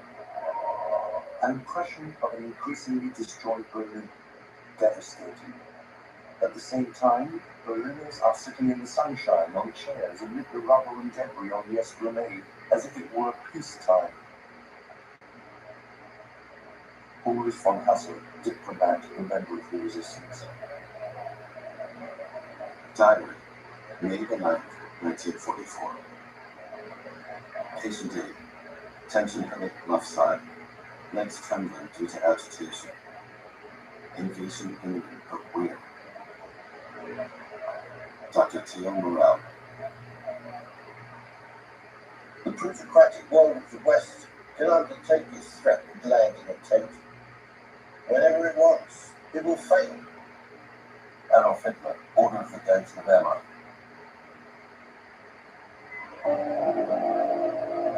Hitler was told of the landing on the morning of June 6th. He expressed relief when he received the first report and said now it would be possible to beat the enemy. Niklas von Willer, Luftwaffe Adjutant to Adolf Hitler. The conviction of the Germans that we would not attack in the weather then prevailing was a definite factor in the degree of surprise we achieved. In the Omaha sector, an alert enemy division, the 352nd, which prisoners stated had been in the area on maneuvers and defense exercises, accounted for some of the intensive fighting in that locality. Dwight D. Eisenhower, U.S. General, Supreme Allied Commander Europe. grootste wordt die ooit. Profiteer nu van de deals op onze matrassen tot maar snel bedden. Ga naar matsleep.com. Met het beste matras van Nederland. Wij verdelen 1 miljoen free spins als Nederland wereldkampioen wordt. 500.000 spins als Nederland de finale haalt en 100.000 spins als Nederland de groepsfase overleeft. Speel mee! Cheers One streeft ernaar om in één scan toegang te geven tot betrouwbare data van elk product, zodat iedereen de juiste keuze kan maken. Cheers One. Samen met jou wereldwijd.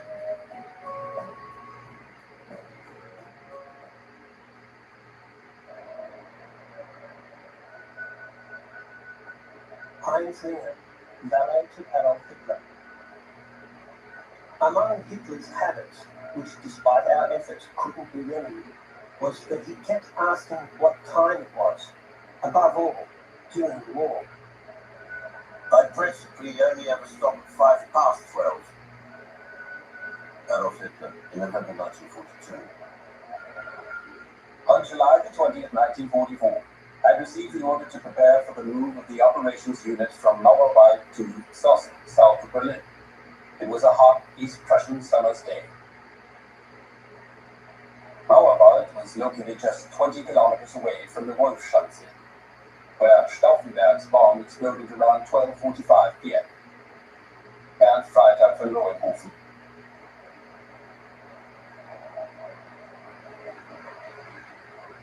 I remember thunder combined with a brightly flashing flame, at the same time thick smoke. After a few seconds of complete silence, I heard someone call. It was probably Field Marshal Keitel. Where is the Führer? Heinz Buchholz, stenographer in the Volksschanze headquarters. There were agitated calls for a doctor.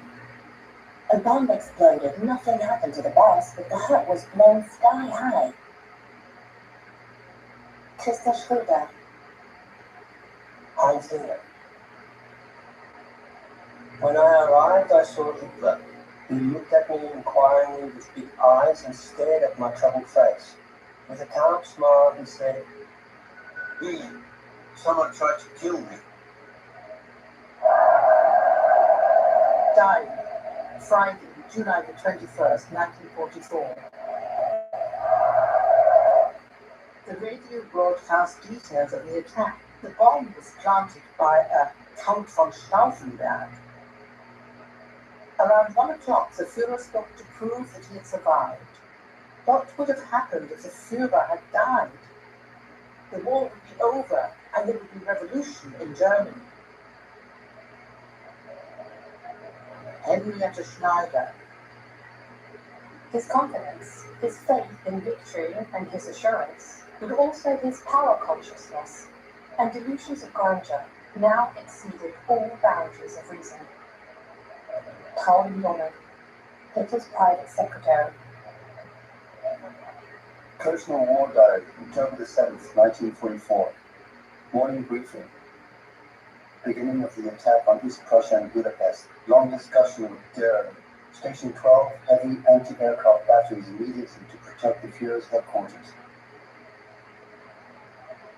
Keitel for relocating to Berlin. Hitler against it. Werner Keitel, General of the Aviators, Chief of Staff, Luftwaffe. In the first days of November 1944, we moved out of the Volksschanze because the Russians were close by. Karl Junge.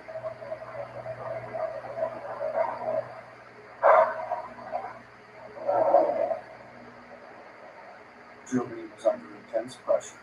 At the end of 1944, weapons production fell sharply.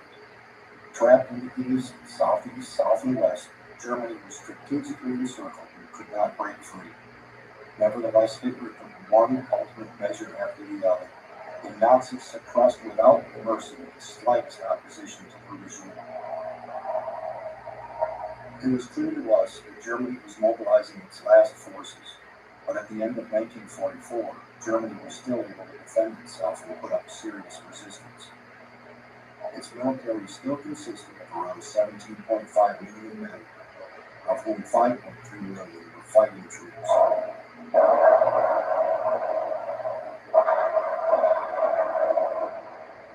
Georgy Zhukovsky, Commander-in-Chief, 1st White National Front.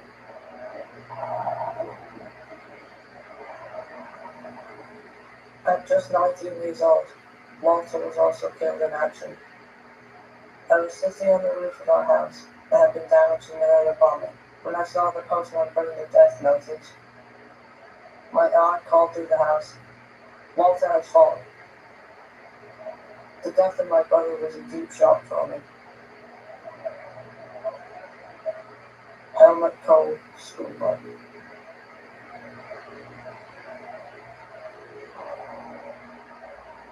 Speech to Division Commanders, December the 12th, 1944, in Adlerhorst, near Ziegenberg, Hesse. If we suffer a few more really hard strikes, then this artificially maintained common front can suddenly collapse at any moment in a huge clap of thunder. Adolf Hitler. Hitler revealed the following to a very limited circle of listeners. Due to a noticeable weakness of enemy forces in the Eifel region, he had decided to start the attack from there. The target had to be Antwerp. Siegfried Westphal, Major General, Chief of Staff to the Commander-in-Chief West.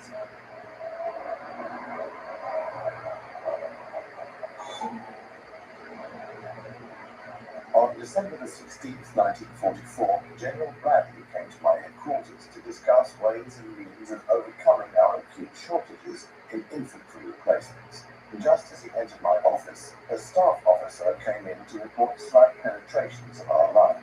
It was through this same region that the Germans launched their great attack of 1940. Dwight D. Eisenhower.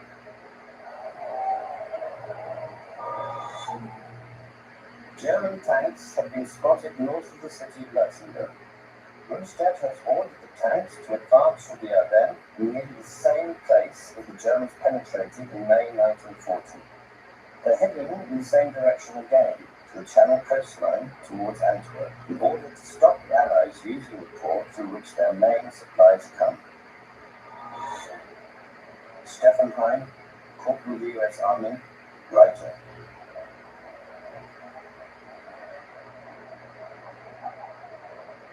It was my opinion that it was necessary to play Hitler's last card to maximum effect. As a Gurkha, I tried to get as close as possible to the front. The troops pushing forward were in a good mood because low-hanging clouds prevented any aerial activity. I was worried that the weather would brighten up. Albert Speer, Memoirs. As long as the weather kept our planes on the ground, it would be an ally of the enemy worth many additional days. Dwight D. Eisenhower.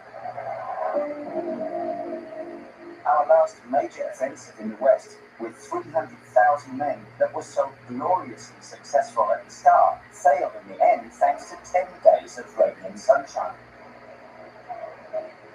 The Anglo-Americans were thus able to deploy their overwhelming air superiority.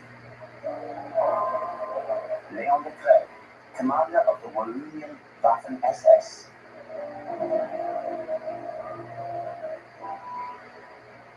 The Allies had expected to reach the River Rhine by Christmas at the latest. The Ardennes offensive prevented that.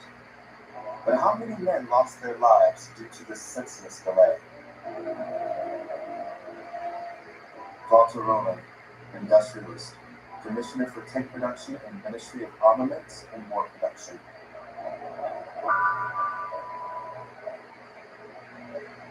Rudolf Jordan, provincial NSDAP leader, defense commissioner, December the 25th, 1944. When we were sitting together one sunny morning, tears appeared in my wife's eyes. Where will we be at Christmas next year? This was the question asked by the mother of our children, the question of the family's fate.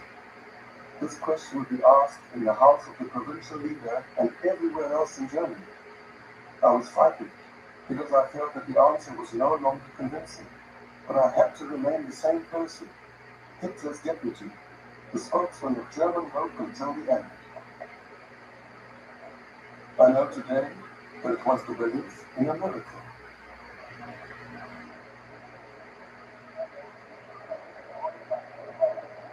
In the days after Christmas, it was clear that the expected success would not be achieved. At the end of the year, the offensive had to be seen as a failure. Nicholas von Billy.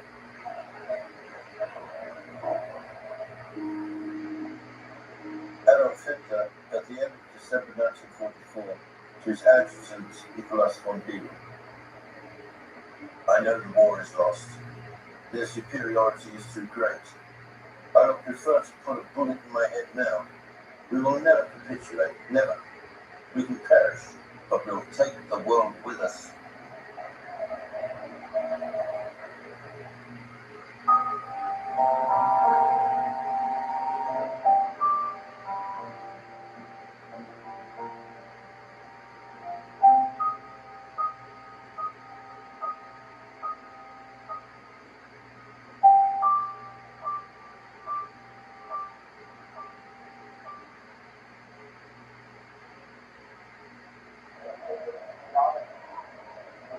December the 31st, 1944, Luxembourg. You sat there with a half-empty glass in your hand and listened to the hoarse voice with the unmistakable accent. 2 or 3 times the speaker almost lost his voice. He also got his words mixed up, and that was always the case when he got excited.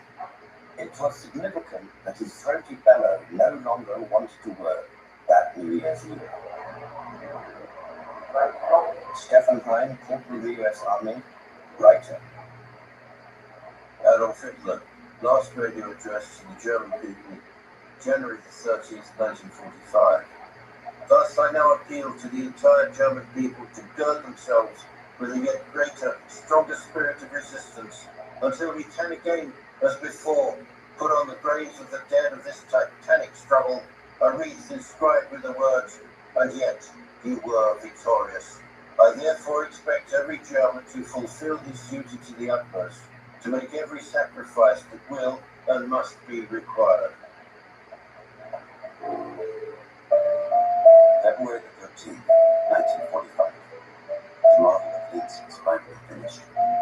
The extensive model of the development of the Danube river banks was now set up in one of the large, brightly toned basements of the new chancellor.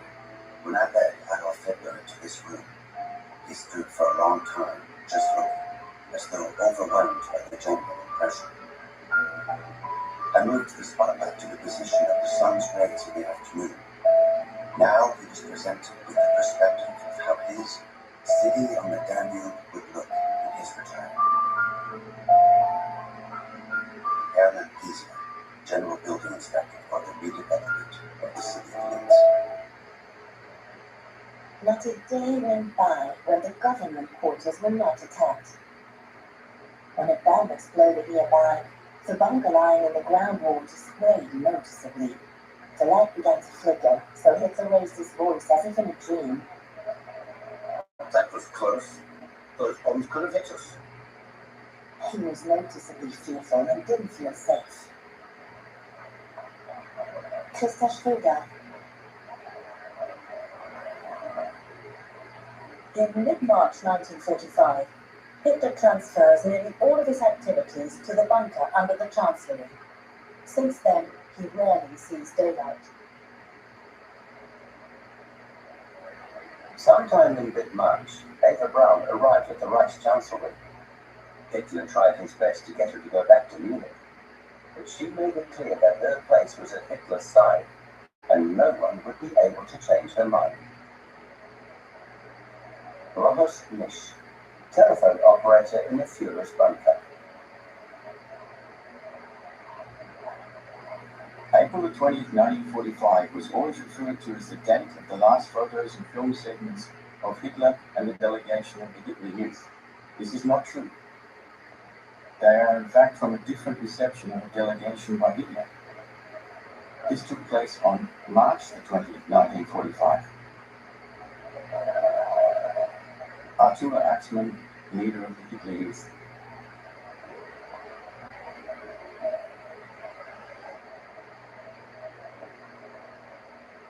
It was between 3 and 4 a.m. later the 11th, 1945. Suddenly cries were heard. They grew louder and louder. We stumbled outside to discover the cause. "Look, the gate!" somebody shouted. The crooked swastika had disappeared. Something white fluttered on the flagpole. The delightfully victorious minute for which our German comrades had waited for 4,453 days and nights was finally there. In the evening, an American infantry unit arrived. Thomas Biefer, German Jew, prisoner in Buchenwald.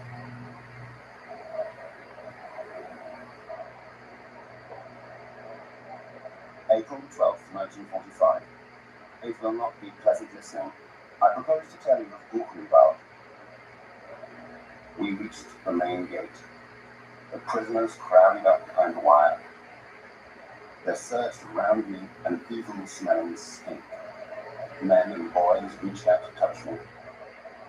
They were in rags and the remnants of uniforms. Death had already marked many of them, but they were smiling with their eyes. Edward Morrow, radio correspondent for CBS News.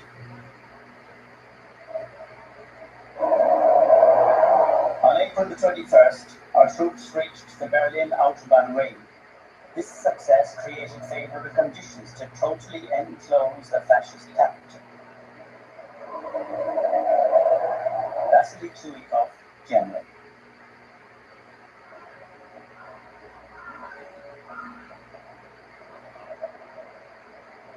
That day I saw Hitler only briefly. The boss could still not believe that the Russians were at the gates. Rahosmish. Sechlin, Mecklenburg. Around 11:50 p.m., Hitler calls. He gives a short lecture on the situation and concludes with the words, "You will see, the Russians will suffer the biggest defeat, the bloodiest defeat in their history before the gates of Berlin." Karl Connor, Chief of the General Staff, Luftwaffe.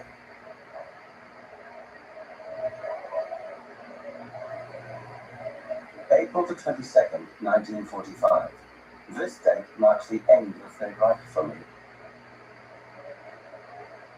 The German Wehrmacht capitulated on May the 8th, 1945. But on April the 22nd, a Sunday, Hitler capitulated.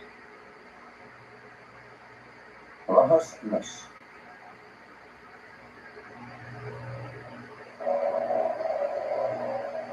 On April the 22nd, we attended the status report at the usual time of the afternoon. I recognized immediately clouds as heavy as lead were hanging over the room. Wilhelm Keitel, Chief of the Armed Forces High Command, Memoirs. I have already reached my decision. I won't leave Berlin again. I will defend the city till the end. Either I lead the fighting around the capital of the Reich, or I perish with my soldiers in Berlin and die in the battle for the symbol of the Reich. Adolf Hitler. During the status conference, which had been loud and turbulent, Hitler had finally uttered the magical sentence, and since then repeated it to everybody who crept around the bunker disbelievingly. The war is lost. Rahosmish. Gerhard Traube Lord. In a small anteroom, Hitler stands motionless. In a distant and commanding manner, he calls out, "Get changed at once. In 1 hour, an aircraft will come and take you to the south. Everything is lost. Hopelessly lost." Eva Braun walks up to Hitler, takes both of his hands, and says smilingly, consolingly, as if talking to a sad child, "But you know that I'm staying here with you. I will not be sent away." Hitler's eyes begin to light up, and he does something that no one has ever witnessed, not even his most trusted friends and aides.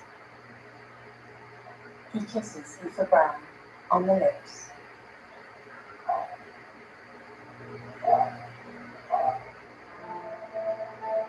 German army dissolve before our eyes. Winston Churchill.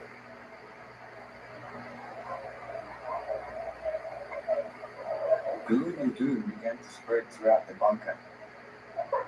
Arturo Axman,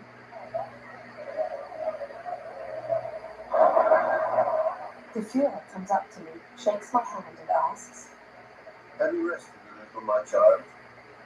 I'd like to dictate something. Get the shorthand down.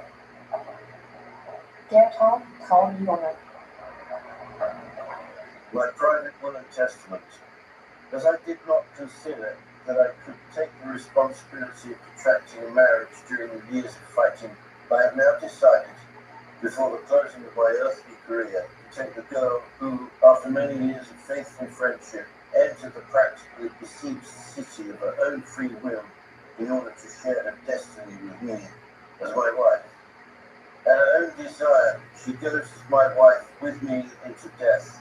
What I possess belongs, inasmuch as it has any value, to the party. Should this no longer exist, to the state. Should the state also be destroyed, no further decision of mine is necessary. Signed, Berlin, April the 29th, 1945, 4 a.m. Adolf Hitler. April 30th, 1945. I had close contact with Monica, the commander of the citadel. Monica was often with the troops on the front line. On April the 29th, he reported to Hitler that to the north the Russians were a short distance away from Weidendamme Bridge, to the east in Lustgarten, to the south near Potsdamer Platz and the Air Ministry, and to the west in Tiergarten. That was only a few hundred meters from the Chancellery. When Hitler asked him, How long can you hold out? He answered, 20 to 24 hours at the most. Arturo Axman.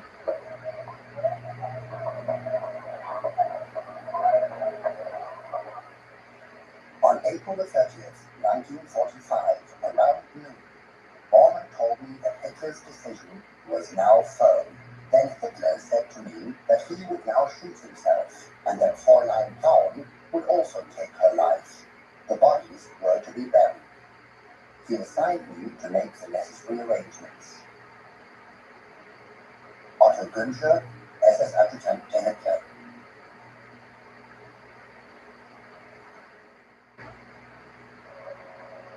My political testament. I die with a happy heart in the face of the immeasurable deeds and achievements of our soldiers at the front, our women at home, the achievements of our farmers and workers, and the efforts, unique in history, of our youth who bear my name. Above all, I oblige the leaders of the nation and those under them to scrupulously observe the race laws and to offer merciless opposition to the poison of all people's international Jewry. This is Berlin, this 29th day of April 1945, 4 o'clock a.m. Adolf Hitler.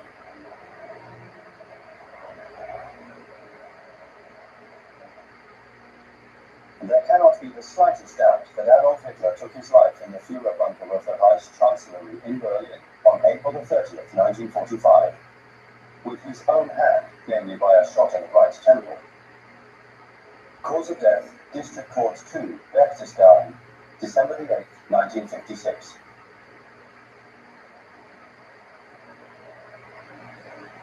Valet Heinz Linger reports the hour of his death as 3:50 p.m. He says he noted this time from a grandfather clock in the anteroom to Hitler's office. Adjutant Otto Günscher cites his final hour as 3:30 p.m. He said he'd looked at his watch.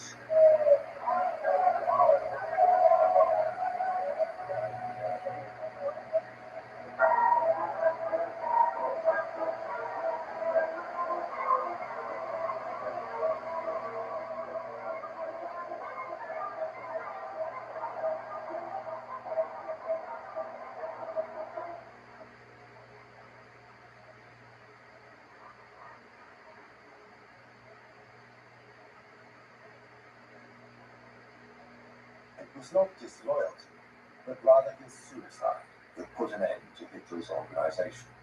He and his organization were one and the same, and thus it ended with him. This man who rose out of nothing had offered himself to Germany at a time when it was longing for a new magnet. He formulated a doctrine based on a mixture of fascism and race theory.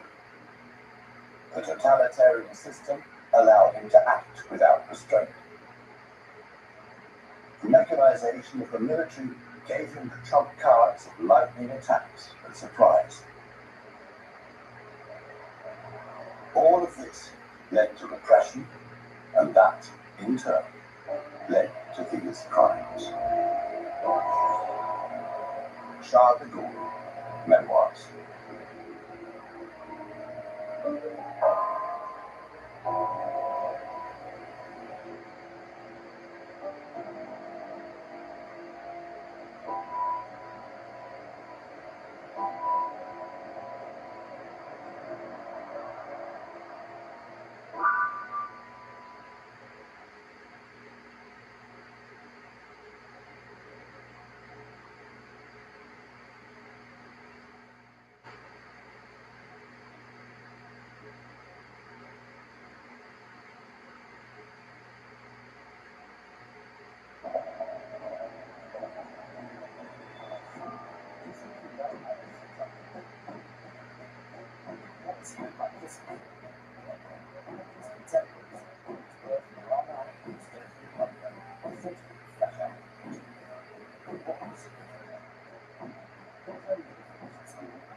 Started with further engulfed the world and brought death to me. The nation worshipped him and followed him blindly into peace. But during his lifetime, he kept his origins and his rights. No one should know how or who he was. Fascinating and impressive accounts from companions, friends, and enemies, as well as the most extensive collection of archive material ever shown.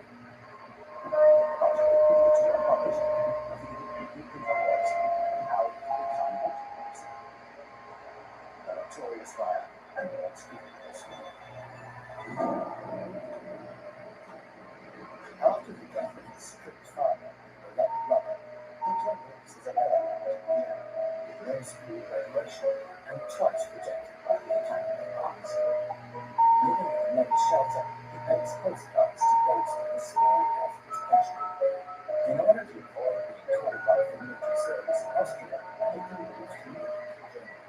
As World War I begins, Hitler volunteers for the Bavarian army and becomes a German soldier and an ardent patriot. For the first time, he feels that he belongs somewhere to more than life.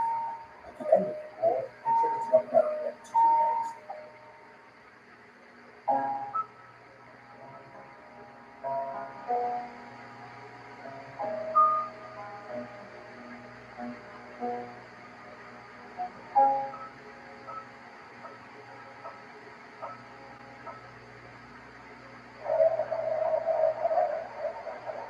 On June 30th, 1903, the 72-year-old Kaiser Franz Joseph I visits Arnhem to celebrate his 700th birthday.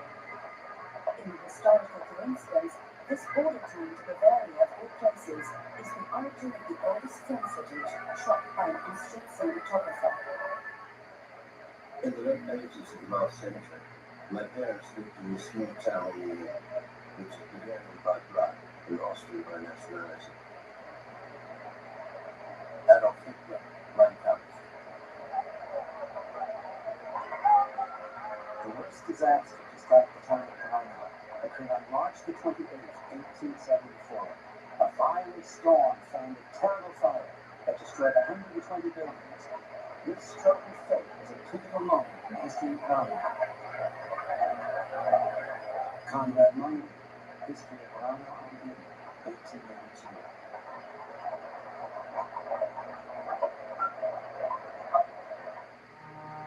15 years inspector, Adolf, the youngest son of the customs inspector Alois Hitler, who worked in Braunau in Zimbabwe, was born. Eduard Wilhelm, History of Braunau and 1938. A terrible disaster for hundreds of millions of people worldwide. The customs inspector and his family occupied a small apartment on the top floor of the Palmer Hotel in Braunau. At Easter time on April the 20th, 1889, at about 6:30 in the evening, Adolf Hitler was born.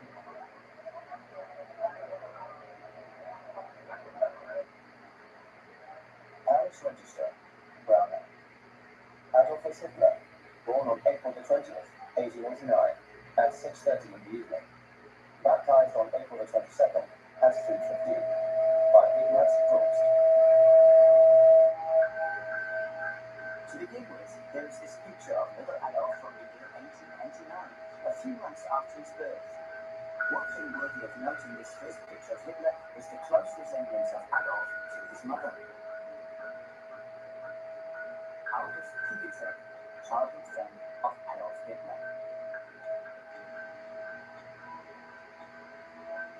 Adolf Hitler was the third of the couple's 6 children. He and his younger sister Paula were the only ones to survive beyond childhood. The mother is 28 years old at the time of the birth. The father is 51. Clara Hitler is related to Alois Hitler. She's her husband's second cousin. Until she became his wife, Alois Hitler called her his cousin without further ado. Even though Clara personally was only a second cousin, the bride and groom needed a church dispensation to marry. August Kubitschek. The history of flowers making also begins in Hitler's childhood. When Hitler is 3 years old, his father is transferred to a new post and decides to move into an apartment in Passau on the German side of the border. Adolf Hitler lives with his family in Bavaria for 3 years, until 1895. Actually, Hitler didn't speak a typical Austrian dialect. August Kubitschek. In my youth, my German was a dialect spoken in Lower Bavaria. Adolf Hitler, Mein Kampf.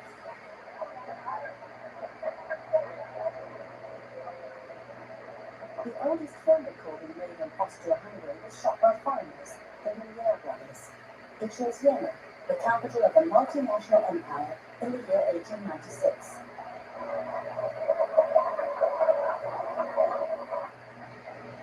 In old Austria, you could travel without a passport, from the Mediterranean, over the Alps, winning to the east, the west, and the north. Oscar the Costa, Pedro and Weiter.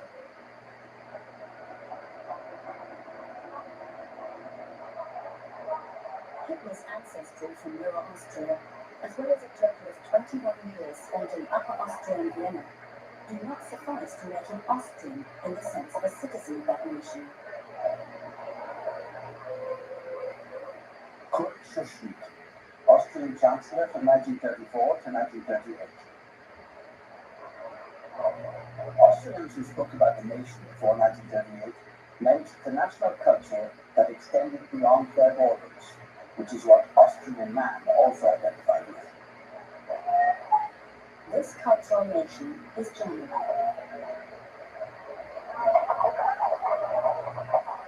Transporting the locomotive through the streets of Chemnitz, 16 workhorses pull the locomotive as the factory has no rail connection.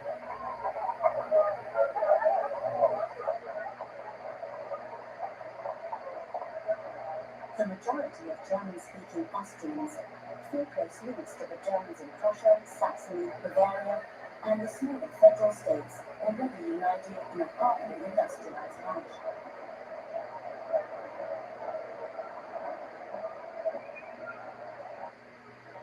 He was a young, religiously old man, and not politically free spirits at the time, a stern German nationalist.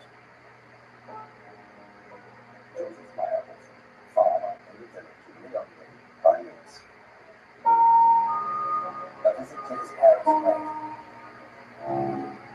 His school friends say his mother was loving and kind-hearted. The father cold and silent and strict. Years of living, he died July 22nd, 1938. In June 1939, Eva Braun films the small farm in the village of Hausfeld in Upper Austria that Hitler's father leases after retiring early in 1895. On May 1st, 1895, Hitler starts school in a one-room schoolhouse in the neighboring village of Fischerham.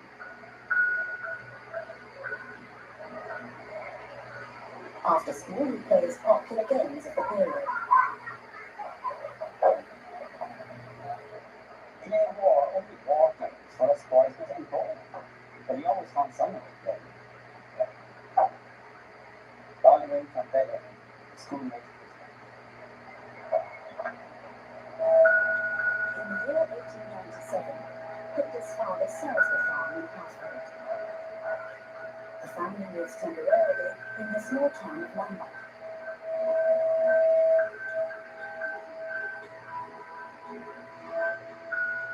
Adolf Hitler's parents bought house number 61 with adjacent plots of land in Wilhelmshaven on November 14, 1893.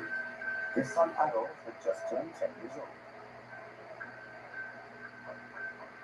Max is 16, living in the Führer's hometown Linz, 1938.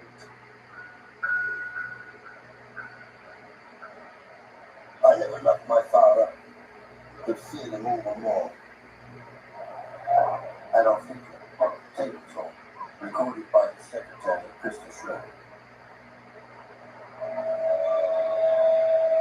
My brother Adolf could not have fun to such extremes that he was beaten every day. Paula Hitler, later Paula Wolf. Pictures from Hitler's school years are always shots of the whole class. You can still remember what it was like. Alles Kriegsend. Adolf Hitler lives in Nuremberg near Linz for about 8 years. He attends the 4th and 5th grades here.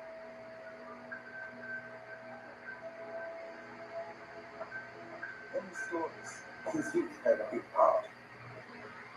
He was a poor student.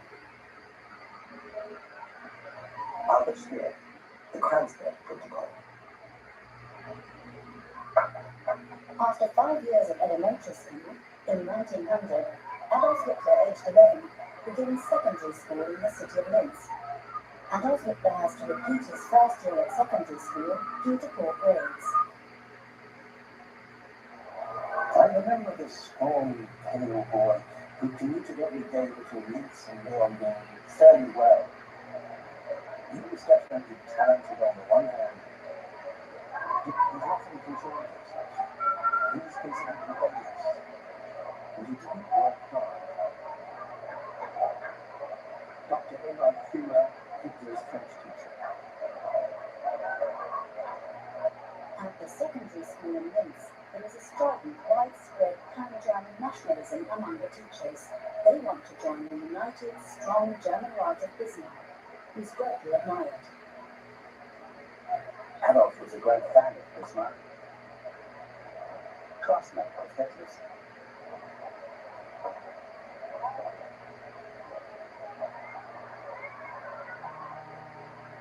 The quiet life enjoyed by the Hitler family on Phil Patchett land only lasted a few years. The head of the family died unexpectedly of a heart attack in January 1903. Max 60, Lindenburg, the Führer's hometown. Alois Hitler leaves his modest savings to his 4 surviving children, Alois and Angela from the second of his 3 marriages, and Adolf and Paula. This inheritance is to be paid out when they come of age. The quiet cemetery of Lindenburg is his final resting place. His widow moved to the nearby city of Linz for the better educational opportunities for her children. Max 60.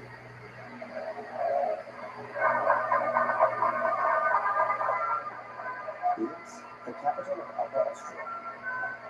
It's located 264 meters above sea level on the right bank of the Danube. 2 steel bridges connect the town to Urfa on the other side. Linz has 58,791 mostly German and Catholic residents. Meyer's Great Encyclopedia, Leipzig, 1908.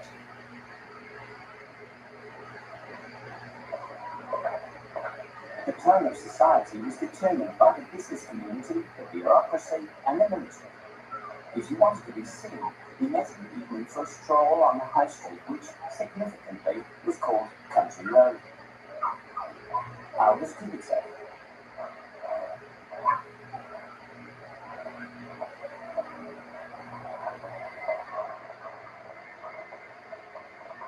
Although this nonsense also exists in other countries, racial ideology, and with it anti-Semitism, had its center of power in Old Austria.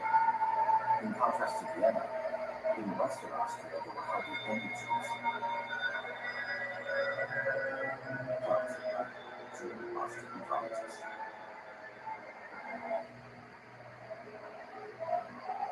At school, I met a Jewish boy who we all treated with caution, but only because we didn't trust his silence. I didn't think anything of that, nor did the others.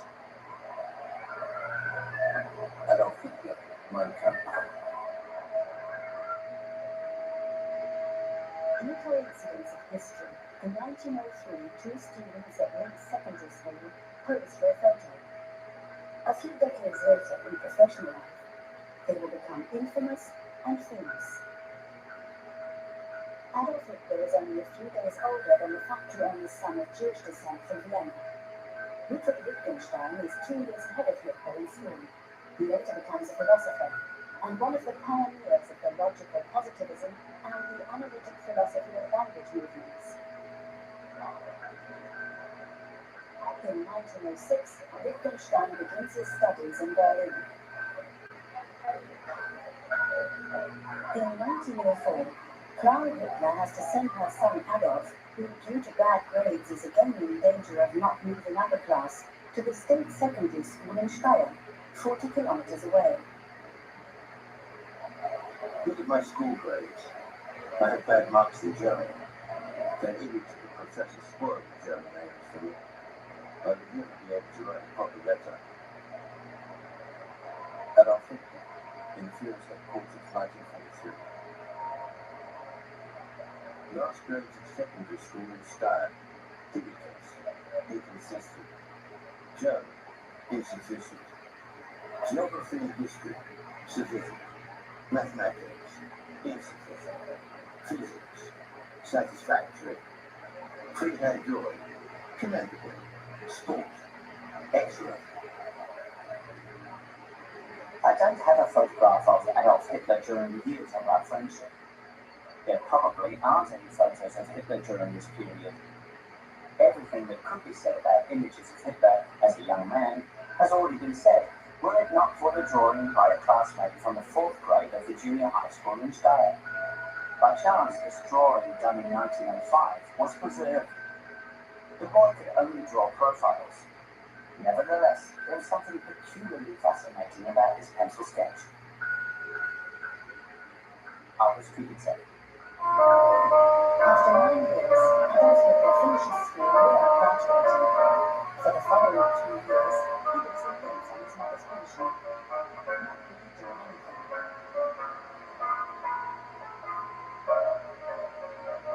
All of his relatives considered him worthless, a person who shied away from any gainful employment from the start. August Kubitzer. Clara lives with her stepdaughter Angela, her son Adolf, and her 12-year-old daughter Paula in an apartment at Urfa on the north bank of the Danube in Linz. Film is the most modern medium of the time, but Adolf Hitler is keen on architecture and opera. Vienna is the world capital of music.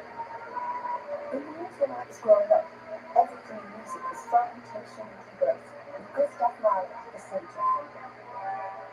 Vicky Baron, student at the Vienna Academy of Music.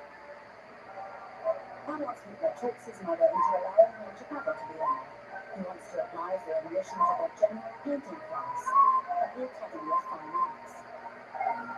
From early in the morning to late at night, I ran from one sightseeing attraction to the next.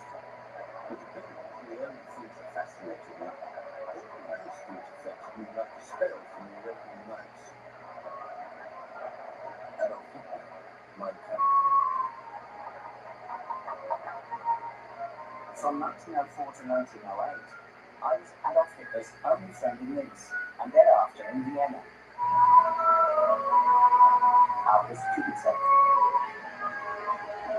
Postcard to August Kubitschek, May 7th, 1906. I've arrived safely and have seen all the sights. Tomorrow I'm going to the opera to see Tristan. The day after tomorrow, Flying Dutchman, etc. Although I find everything really beautiful here, I miss it very much. Greetings from your friend, Adolf Hitler. Hitler, who later, in the opinion of a few art experts, was not entirely untalented, manages to pass the first selection, but is turned down after the second.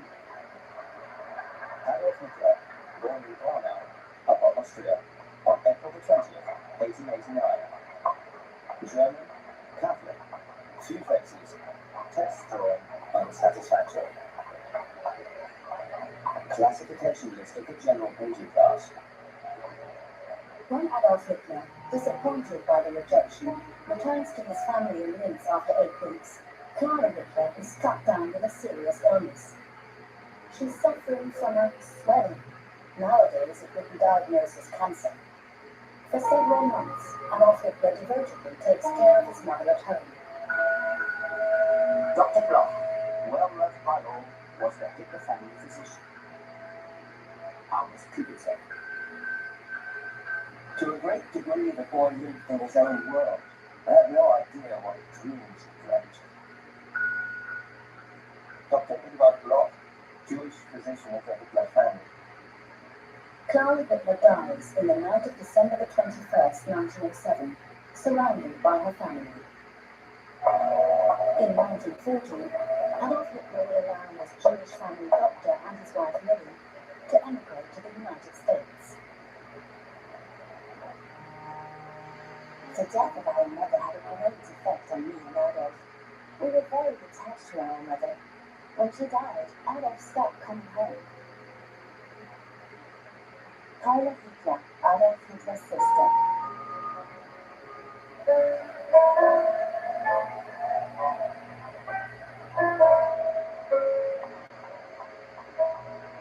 Vienna was the heart of the monarchy.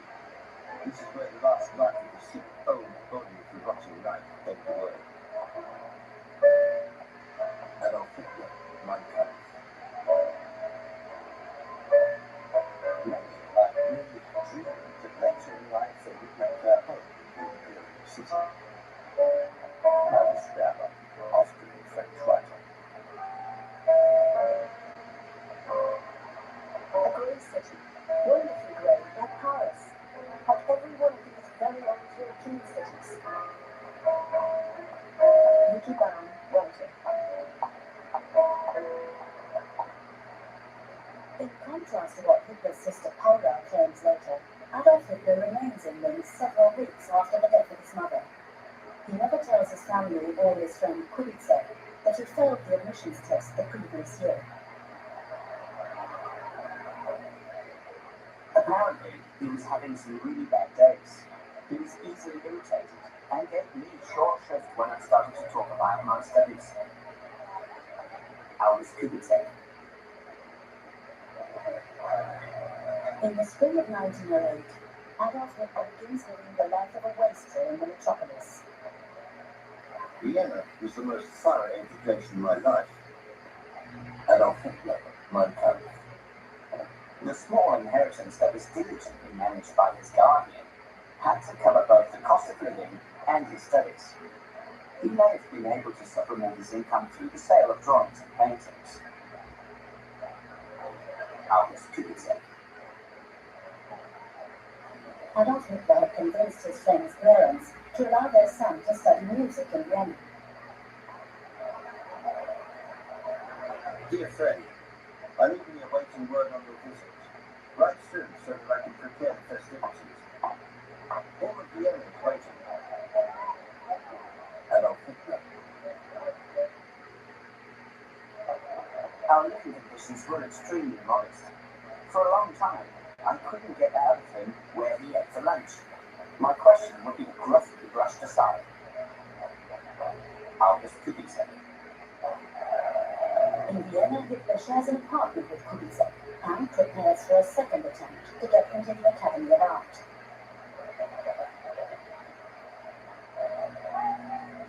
The Führer knew the Viennese well. They're a disgusting pack, made up of a mixture of Poles, Czechs, Jews, and Germans. Years goes. Diary.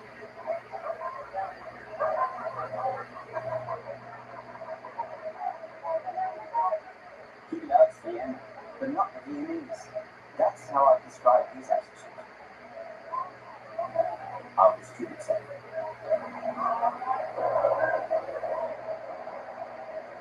In 1910, there were more than 175,000 practicing Jews living in Vienna. According to the criteria of racial antisemitism, which refers solely to ancestry regardless of the practice of religion, the number of Jews is much higher.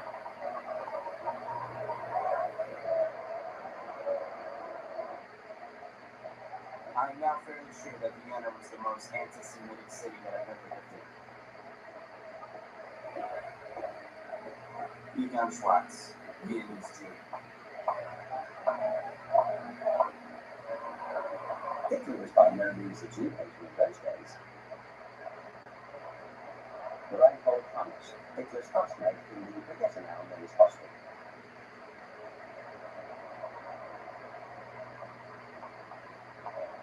At the time, the town's mayor was Dr. Karl Rieger, a lawyer, a passionate German nationalist, a known anti-Semite, and the founder of the Christian Social Party that represented people in German-speaking Austria. Oh, indeed, there are Jews like some of the society. People know nothing but Jews. Dr. Karl Rieger. Karl Rieger dies on March the 9th, 1910 at the age of 65. His funeral is reportedly the most beautiful such ceremony in Viennese history.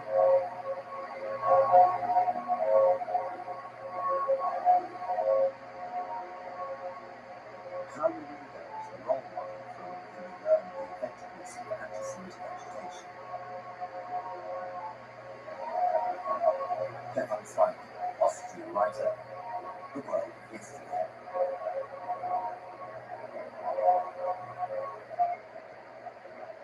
As the huge funeral procession of the deceased man moved from the town hall to Ringstrasse, I too found myself among the many hundreds of thousands watching the funeral procession.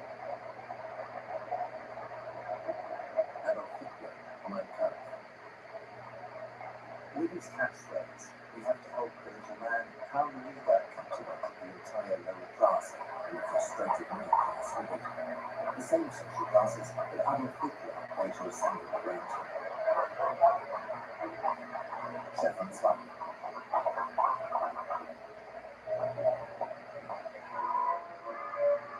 I came to know the man and the movement. I see in the man today, more than ever before, the most powerful German mayor of all time. Adolf Hitler, Mein Kampf.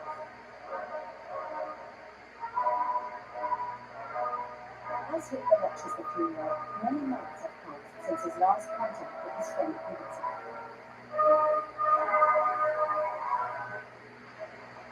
For the next months, there is no trace of Hitler's activities in Vienna. He's broken off contact with his family, and he fails the second entrance test at the Art Academy. I was a young, inexperienced man, without any means of support, forced to get by on my own.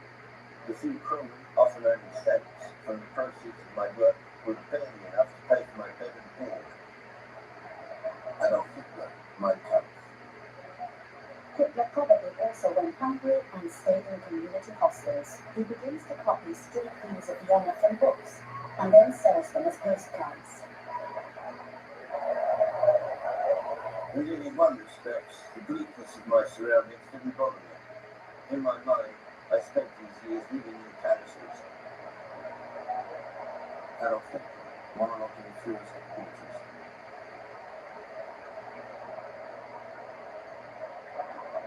In London, a member of parliament who is raised in Paris is concerned about the fulfillment of his dream.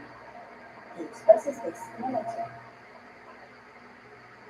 You do know, I would greatly like to have some troops in the handling of large forces.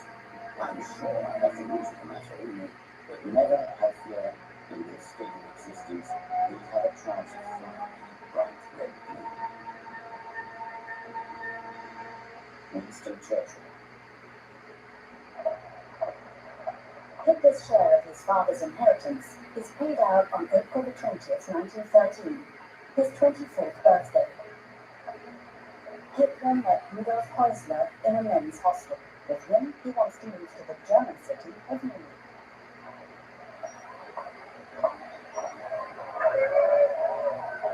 He was just full of praise for this city, and at the same time, he forgot the large beer gardens and radishes, etc. House met Hitler close in 1912.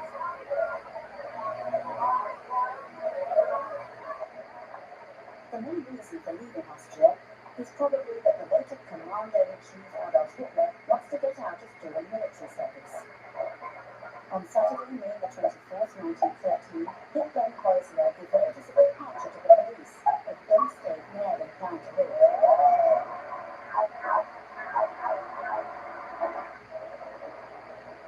I had arrived in this town as a boy and departed as a quiet and serious man. Adolf Hitler, my parents. These are the years just before the outbreak of the First World War.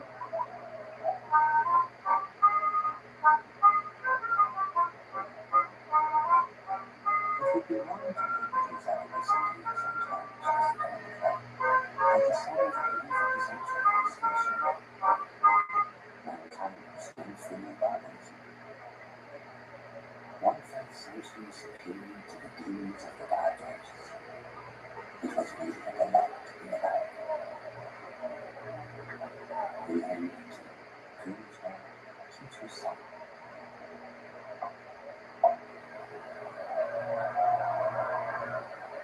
It was a beautiful Sunday afternoon in spring. Someone knocked on the door and I answered it. It was a young man wanting to see the room we were renting.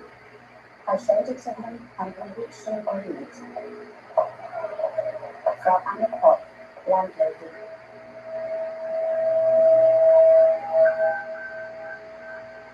Adolf Hitler and Rudolf Häusler rent a room together from the Taylor Pott at 34 Schleißheimer Straße, near the district of Schwabing. To avoid investigation by the Austrian military administration, Hitler declares himself stateless on his registration form.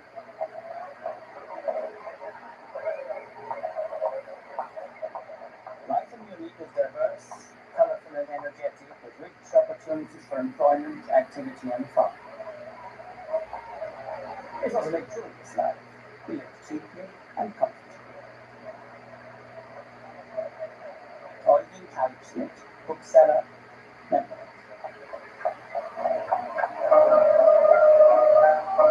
Schwabing is full of eccentric people. All men going to toilet and enjoy the honesty of their existence. Erwin Musa, German Jewish publicist.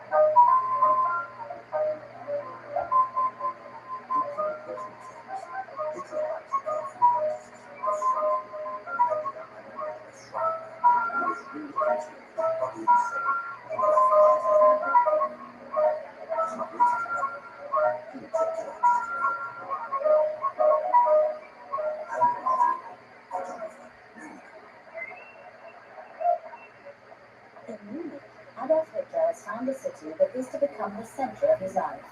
He does, however, remain an outsider. His inheritance helps him build an uncertain yet adequate existence on the fringe of society.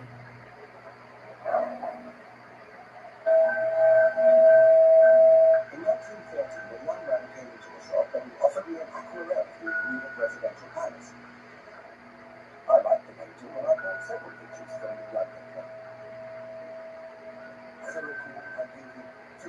20 marks were painted and depended on its execution. Otto Carter, goldsmith and gentleman. Usually around 4:30 in the afternoon, Peter came into the bakery and always bought the same thing: a slice of grated sweet white bread for 5 pence. Then he went across the street to Dairyman Uber and bought half a litre of milk. That was his dinner. Franz Heimer, baker.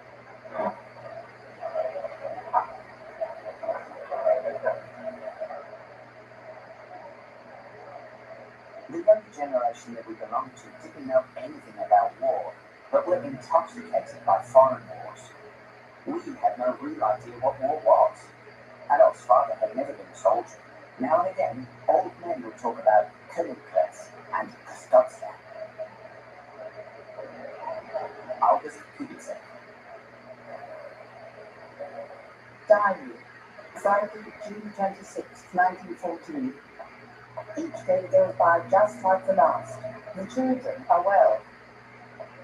Henrietta Schneider, housekeeper, East Prussia. Diary, Monday, June 29, 1914. Archduke Franz Ferdinand, the heir apparent to Austrian throne, has been killed along with his wife. The scum of moral turpitude. Henrietta Schneider. The incident triggers a war in the Balkans that grows to become a world war.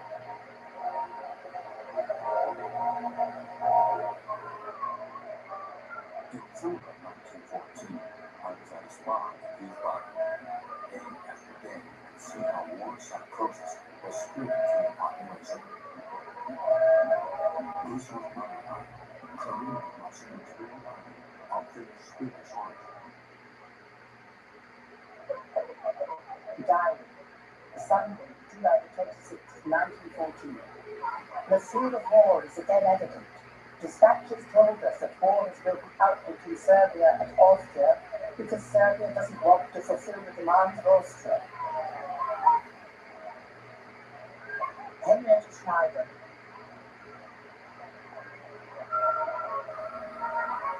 Letter, July the 30th, 1914. Cat dear, it is over. Germany has quenched the last hopes of peace by declaring war on Russia, and the declaration against France is momentarily expected. The world is going mad, and we must look out for ourselves and our friends. Sweet cat, my gentle love, kiss the kittens. Winston Churchill, first Lord of the Admiralty, to his wife Clementine. Diary, August 2nd, 1914. Germany has declared war on Russia. Soon passes in the afternoon. Franz Kafka, Prague, insurance car. For me, those hours were a release from the annoying emotions of youth. I'm not ashamed to say today that I was overwhelmed with enthusiasm. Fell to my knees and thanked the heavens with all my heart that they'd given me the good fortune to meet them this year. Adolf Hitler, Mein Kampf. The German Reich has an imperial fleet, but no army of its own. 21 of the 24 German federal states send their recruits to Prussian regiments. The kingdoms of Bavaria, Saxony, and Württemberg deploy their own armies. The Austrian citizen Hitler, unwilling to do military service there, will join the Royal Bavarian Army, although this is actually only permitted to citizens of the German Reich. On August 2nd, 1914, the day after Germany declares war on Russia, there is a big patriotic rally on Odeonsplatz in front of the Playtown Hall.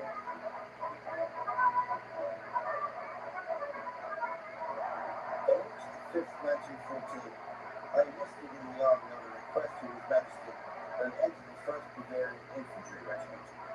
I was deferred for several days, then transferred to the 2nd Infantry Regiment, and finally assigned to the Bavarian Reserve Infantry Regiment No. 16 on August the 16th.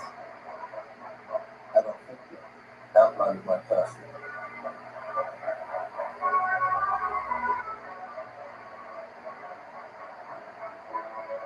Heinrich Hoffmann photographs the ceremony. Years later, in an enlargement, he discovers a face among the masses, which is presumably Hitler's.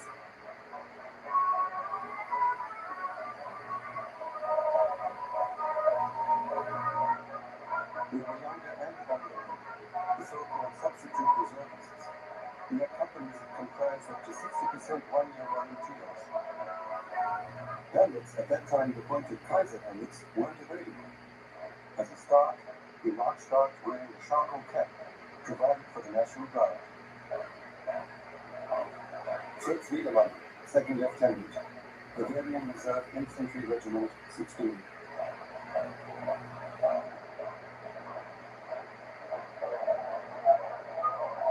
The regiment is named the List Regiment, after its first commander, Colonel Julius List. For the first time in his life, Adolf Hitler wears a uniform.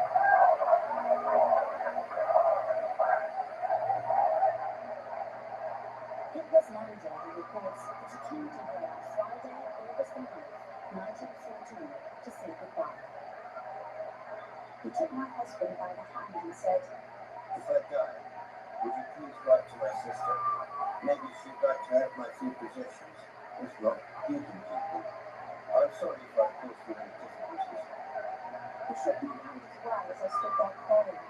We were all so fond of him. Alcohol, landlady to Adolf Hitler and me.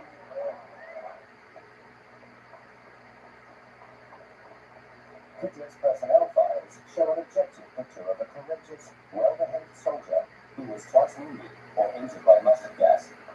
He saw military action from beginning to end and was highly decorated for his bravery. Report of the Bavarian War Archives, October 13th, 1924.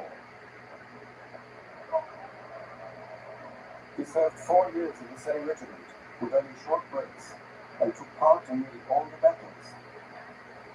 Fritz Wiedemann, 2nd Lieutenant.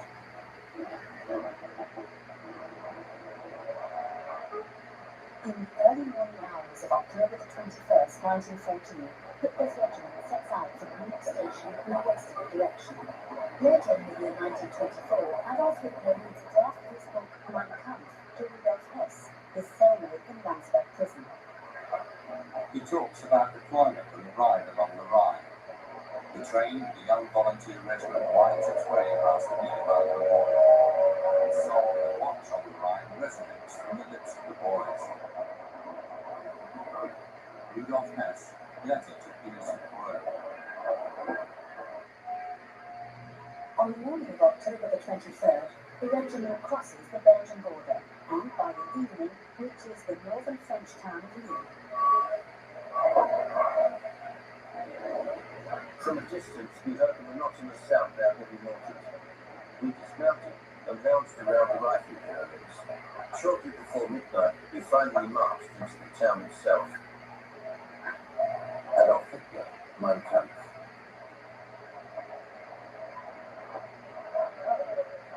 In the Battle of Flanders, a quarter of the soldiers from Hitler's regiment are killed. If Hitler had spent the final 4 years of the war in the trenches, the chances of his survival would have been very low.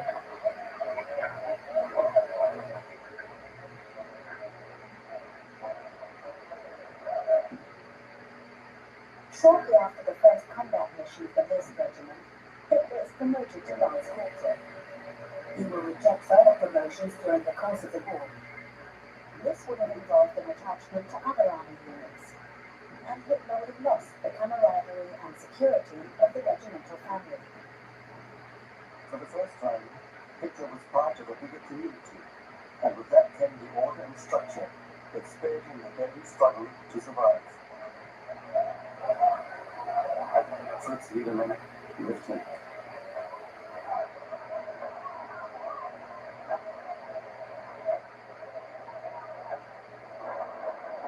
As of November the 9th, Hitler is deployed as a dispatch runner and assigned to the regimental staff. His new task is to bring the welcome messages to the various battalions of the regiment. In the eyes of many soldiers in the trenches, the staff orderlies behind the immediate front are privileged cowards. All ordinary soldiers think that anyone in the regimental staff is a cowardly swine. It's also true, however, that it was better to be in the regimental staff than in the company. Adolf, we can't deny we were in the regimental staff. These people think that no officer was ever hit by a rifle or a machine gun. Then, anyone who didn't serve trenches didn't serve at all. Ferdinand Hitler had a musician. Comrade Adolf Hitler in the regimental staff in a letter 1932. Hitler is respected by his comrades at regimental headquarters, but he remains an outsider. In 5 of 6 photos showing Hitler with his comrades, he's either standing or sitting to one side.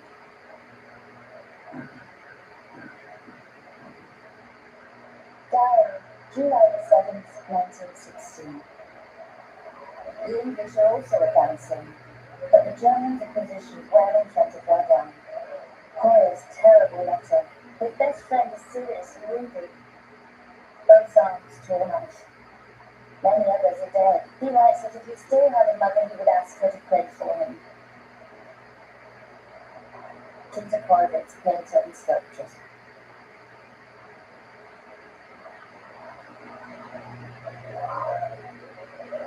In early 1915, Adolf Hitler too is already disillusioned. As other comrades turn to alcohol or religion, or use their self-discipline, Hitler claims to have undergone a metamorphosis. Whenever death was on the prowl, a certain something attempted to rebel and appeared to the weak body in the guise of reason, and was in fact only cowardice that was behind this disguise, trying to seduce the individual. By the winter of 1915-16, this battle was already decided for me. The will itself finding it become my complete master. Now fate could put me to the test without me losing my nerves. A young war volunteer had become an old soldier. Adolf Hitler, my cousin. On October the 2nd, 1916, the regimental staff at Le Bac takes over a house with a fortified shelter. He hardly sit down. He tripped over Comrade's legs. He yelled, stricken dumb, almost suffocating. How does that not matter? Dispatchman. Hitler is wounded in the left thigh by a British artillery shrapnel on October the 5th, 1916.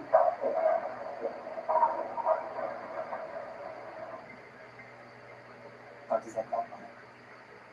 I just taken a seat next to Hitler when a shell hit in the middle of the corridor. The ceiling shattered into 1,000 pieces and fragments went everywhere. Fritz Lieberman lived him. 6 dispatch runners were wounded. Among them was my messenger, Adolf Hitler.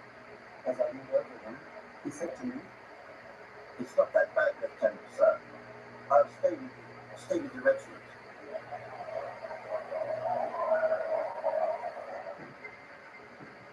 4 days later, Hitler is taken to the Red Cross Hospital in Phoenix, south of Berlin.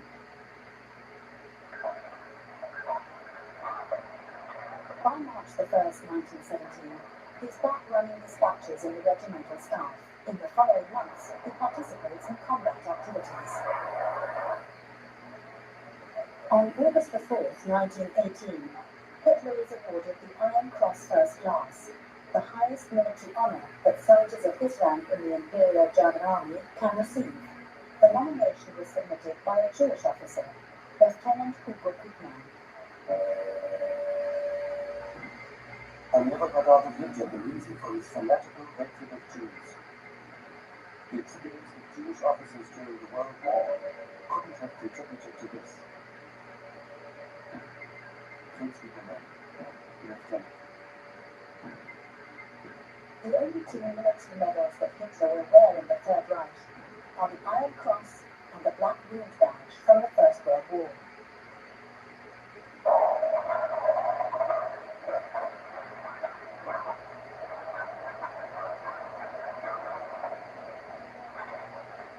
Western Front collapses on August 8, 1918.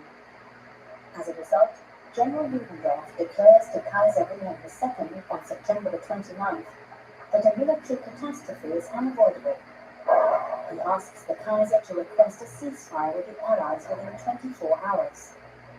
An abrupt change in the posture of the Supreme Army Command from pretended confidence in victory to an admission of defeat.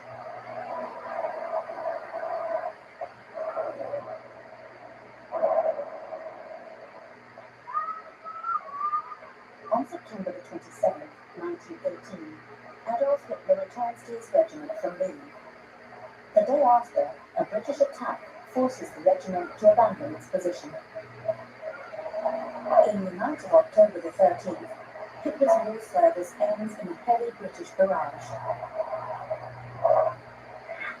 The English pressed in a position, especially with gas, which leads to deplorable losses, including a large part of the regiment staff.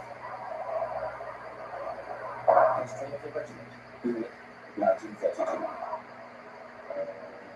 Mustard gas was used. On a hill south of the city of Berwick, on October 13th, we came under several hours of artillery fire with gas shells. Already about midnight, some of us dropped out, including some comrades permanently. In the morning, I too experienced pain that grew stronger every 15 minutes. By the 7 o'clock, I staggered and stumbled back with burning eyes, taking my last message of the war with me.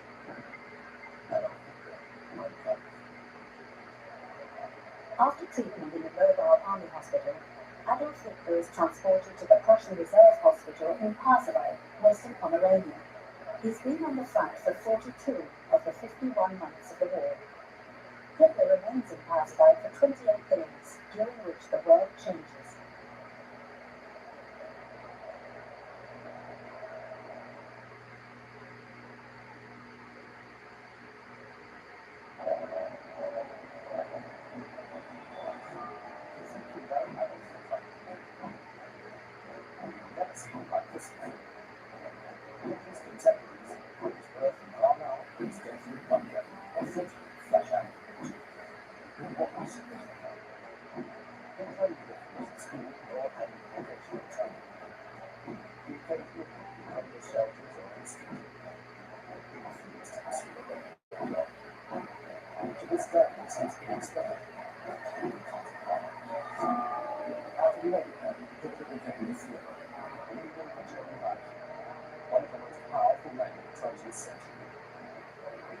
Starting with fur, engulfed the world and brought death to millions of people. The nation worshipped him and followed him violently into the abyss. But during his lifetime, he kept his origins and his rights secret. No one should know how or who he was. Fascinating and oppressive accounts from companions, friends, and enemies, as well as the most extensive collection of archive material ever shown. Much of it was the two unpublished, revealing who Hitler was and how he could become mortal. A notorious liar and an unscrupulous snake. Initially engaged by the police to supply information on the NSDAP, Hitler quickly takes on the leading role in the party. He recognizes that he has talent as a public speaker, and his skills in art and architecture enable him to lay out a modern image of the party. He designs the swastika flag. He is impressed by the march to Rome by Mussolini, a fascist Italy, and he takes to copy. But Hitler's attempted coup of 1923 fails, and he spends all the in jail, during which time he writes Mein Kampf. The NSDAP is banned, and he and the entire membership are forbidden from speaking in public. Hitler is confronted with an uncertain future.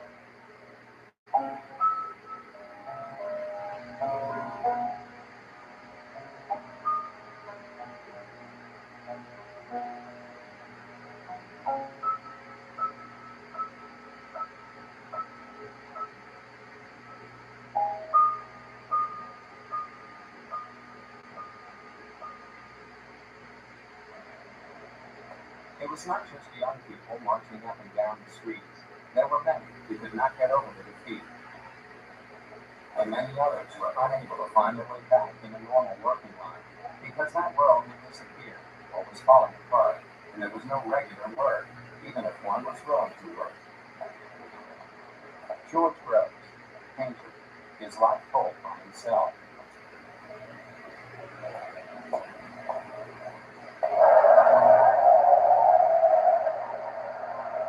In the military hospital in Gaza, Adolf Hitler and the other patients learned that a revolution has taken place, the monarchy abdicated, and a ceasefire been concluded. Diary, Spa, November 3rd, 1918. Bavaria has been declared a republic. Hitler announces that the Reichstag, except for the conservatives, demands the abdication of the Kaiser. His Majesty sharply refuses. Diary, Spa, November 2nd, 1918. We are now experiencing the blooming of Bolshevism in Germany. The Kaiser can now only sleep with the help of pills. Sieger von Ilsen, Adjutant to Kaiser Wilhelm II. Diary, Berlin, November 9th, 1918. The Kaiser has abdicated. The revolution has triumphed in Berlin. Kraft Tesla, publicist and diplomat.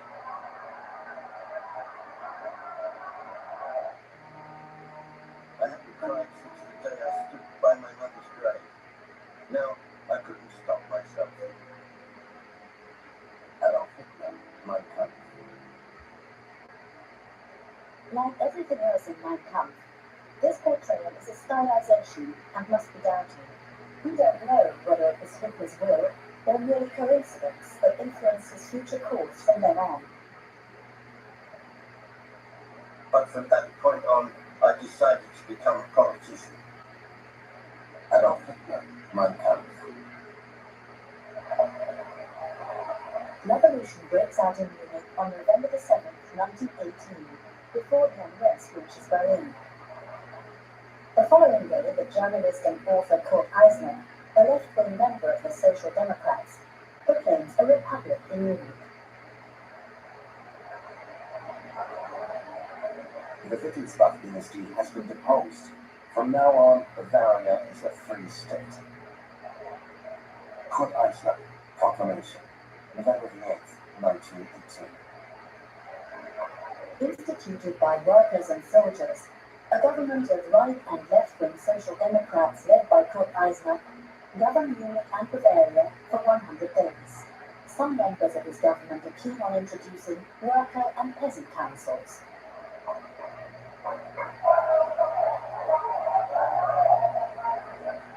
They didn't understand Eisner, why should they? There was no imperial Bavarian coziness was stopping us all bombing to him. He was an abstract moralist. He gathered who writer and historian in it. On November the 21st, 1918, Adolf Hitler returns to Munich. He tries to evade demobilization and remain a soldier.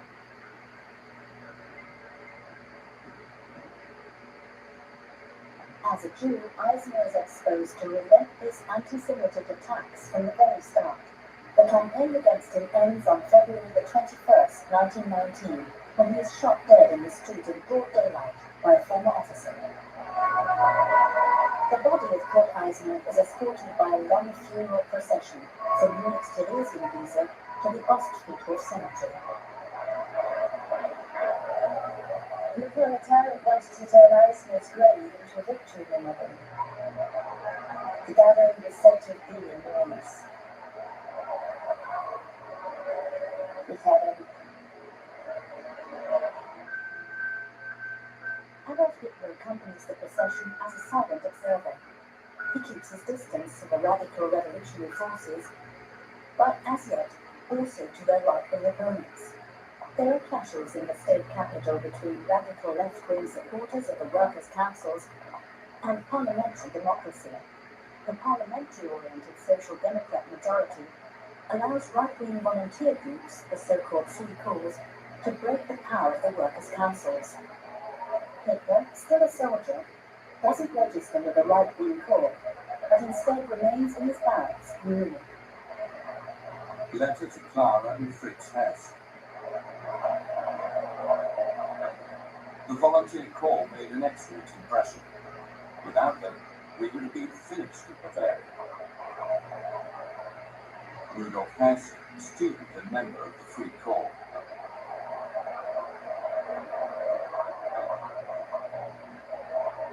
All we knew was that one man was blowing out the Nicholas that happened on the lands, and that the storm was blowing all around Europe. But the capital, the new German Republic, was also under popular involvement. You could not see, you just hear the problem. You just saw him boiling cheerfully. You felt the air, you all the people, the Jews, the capitalists, the landowners, the communists, the military, the homeowners, the workers, the unemployed, the black rights here, the control commissions, the politicians at apartment stores, and once again, the Jews. It was an orgy of industry, and the Republic was weak, barely respectable, that heavy, and held ragged. George Rose. In German society, there are distinct social environments, governed with broad-based but politically divided organism. The legacy of the Social Democratic Labour Party was great, with all their organisations from the cradle to the grave, who believed in the future which allowed them to forget the evil of the present. Democrat, where instead of found in the memoir.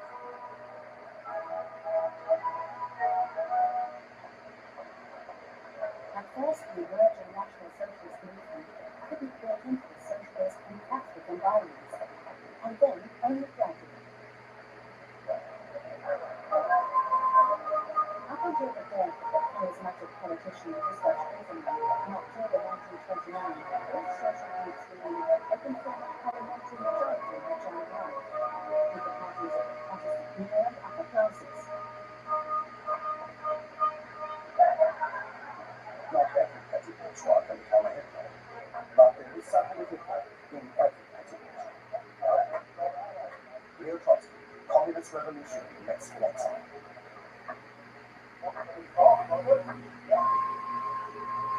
Adolf Hitler's entry into politics has historical significance. It begins in Munich in the summer and autumn of 1919. In the deeper layers of man, predatory forces lie dormant. God's ability designers know this. If these forces are able to influence mass movements, this has effects like those created by Hitler. Arnold Zweig, German writer.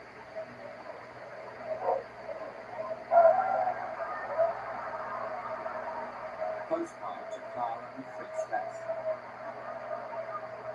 The one thing that keeps me going is the hope of revenge, even though it is still pretty far away. Rudolf Hess. The war veteran Hitler feels less desire for revenge than contempt for the supposed traitors in the interior. In the second volume of Mein Kampf, he will voice the threat of wanting to execute several tens of thousands of so-called November criminals.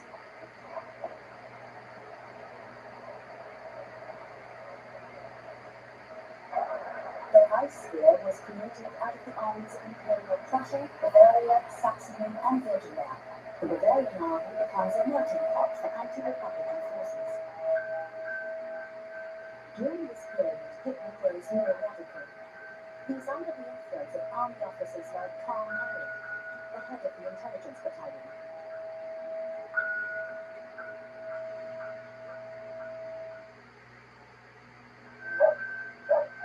When I met him for the first time, he came across as the type of stray dog that people are known.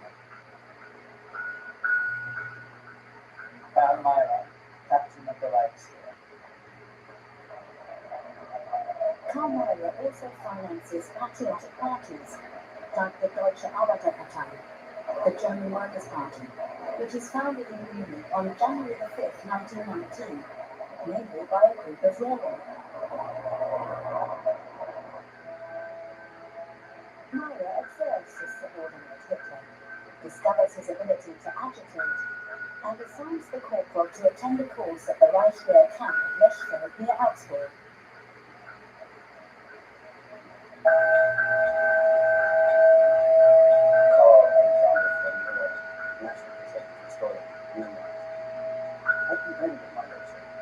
Small group came over. They seemed captivated by a man in their midst who spoke to them without interruption, in a strange guttural voice, and with growing passion. One day, I had the opportunity to talk to a large audience, and what I had always instinctively felt without knowing it turned out to be true. I could speak in public. Adolf Hitler, my country. Herr Hitler is, I might say, a born people's orator, who shows fanaticism and his popular presence in the gathering, compels his audience to listen and think. The soldier, camp at Leschfeld.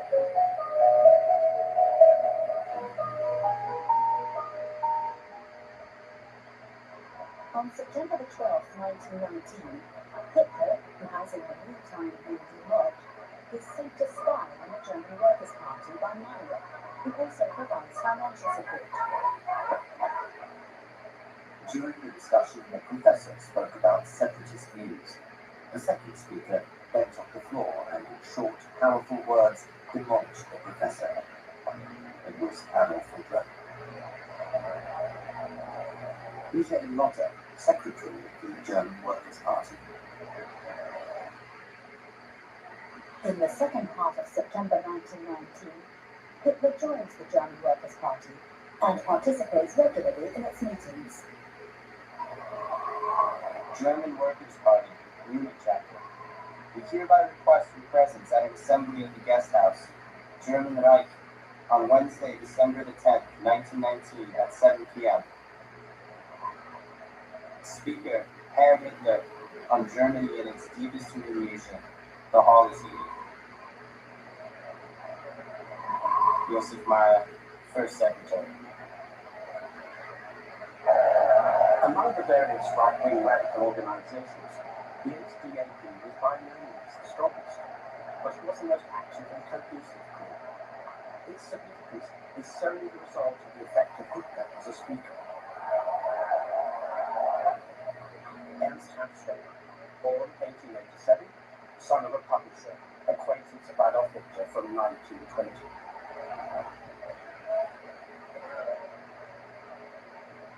The architectural painter Hitler sketches a party flag in the old Reich colours of black, red and white, with a swastika in the middle. This is a popular symbol in nationalist circles. The swastika is a symbol of the work. The white is a sign of our national attitude, and the red is a sign of our true social reform. In the cross, however, there must be a deeper meaning, namely the spirit that signifies the rainbow in this world, the spirit of the ideals of Aryans, and not the spirit of the Adolf Hitler, Mein Kampf. Shortly after the camp push, I saw someone scribbling strange figures in his notebook. A few strokes that could be shaped into a symmetrical, box-like ornament. I was tempted to do the same. What is that? I asked in a whisper. Anti-Semitic insignia. The Wehrmacht troops wore them on their helmets. It means Jews out. You have to know this. Sebastian Hafner, author, Memoirs. The swastika is found on prehistoric vessels and devices, and is a British religious symbol in India. Myers, Encyclopedia, 1888.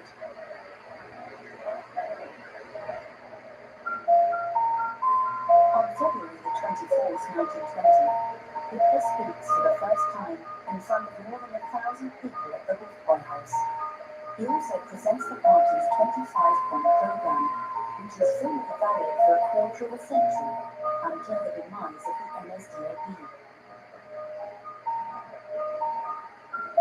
First, we demand the unification of all Germans in the Greater Germany based on the right of self-determination of the people. Second, we demand equal rights for the German people in respect to other nations and the abrogation of the peace treaties of Versailles and Saint-Germain. Third, we demand land and territory for the sustenance of our people and settlement of our surplus population. Fourth, only a national comrade can be a citizen. Only those of German blood can be national comrades, regardless of creed. Consequently, no Jew can be a national comrade. A few years later, they changed their name from the German Workers' Party to the National Socialist German Workers' Party, or NSDAP. But Hitler's staunchly anti-Semitic is made undoubtedly clear in his later acts. When and perhaps why he became so radically anti-Semitic is still unclear. His own statements on this, including the description in Mein Kampf of an experience in Vienna, are, like many others, invented, because they do not fit with his behavior between 1909 and 1919.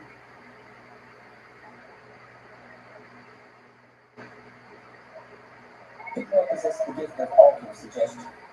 Impulsive enthusiasm inspired words, with whose impetus he himself could be carried away. Thus, he worked himself into a state in which he began to leave things he had originally touched on only haphazardly or for a different purpose. Lutz Graf Schwerin von Kosek, from 1932 to 1945, by Finance Minister. Hitler was the party, and the party was Hitler. Ernst Hanschen. Adolf Hitler meets Ernst Holm, an active staff officer who had taken part in the violent overthrow of the new workers' councils. Holm is soon in charge of a Hitler assault detachment. From the end of 1921, the troops form the core of the SA, the stormtroopers of the NSDAP. The task of the SA is to protect political events and provide paramilitary training. It remains an indisputable law of history that people fail to recognize great movement when they first begin. So I can't really say that I first heard the name Adolf Hitler. In any case, it must have been really early on because our Salzburg was 2.5 hours away by train, sort of a neighboring city of Munich. Stefan Zweig.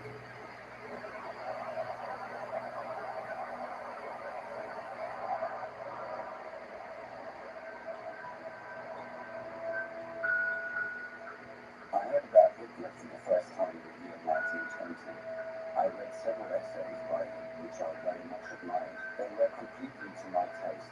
My interest in Hitler was awakened. Karl Barth, civil servant in Augsburg, later provincial NSDAP leader. Hitler, the party leader, was a home run bonus. Nobody really knew where he came from. Albert Koch, member of the NSDAP from 1922.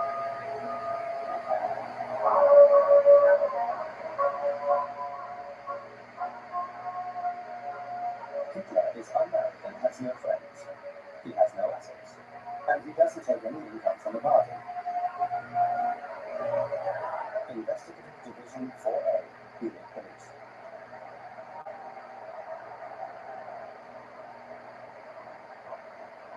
At a protest rally on Königsplatz in Munich on August 16, 1922, Hitler speaks with other leaders of nationalist unity movements. During the rally, the SA appear for the first time in public as a paramilitary formation with their own flag. Numerically, they are barely noticeable, with fewer than 800 participants compared to the 30,000 armed men of the other parties.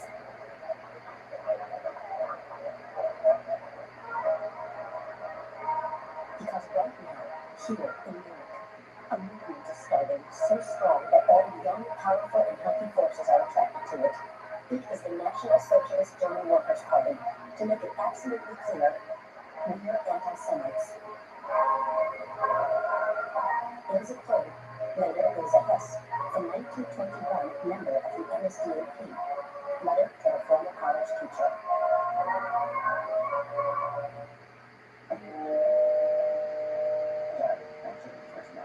1922.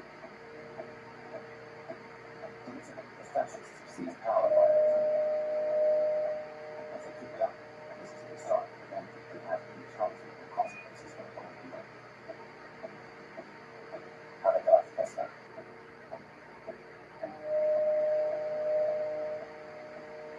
The March on Rome in 1922 was a turning point in history. The very fact that it could be done gave us a big boost. Adolf Hitler, the monologue in Führer's headquarters. For Hitler, the Duce was a role model. Bettina Mussolini, wife of Benito Mussolini.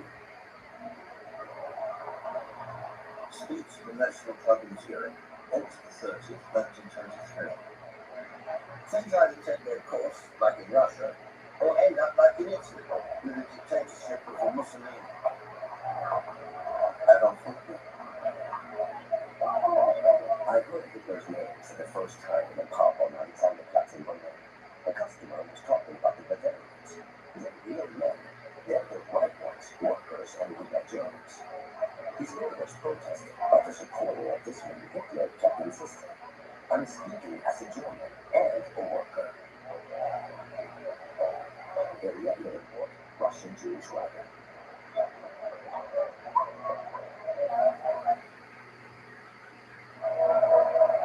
Actually, the seeds were already sown in 1923. The mass rallies, the storm battalions, the air newspaper, the swastika, apart from Hitler, the Goebbels, the core of the coming leadership of the party. Karl Alexander von Müller, acquaintance of Hitler.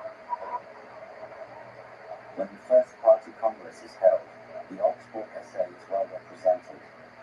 At this first public presentation, I get the impression that this has substance. We are not alone. The idea of the fatherland is growing.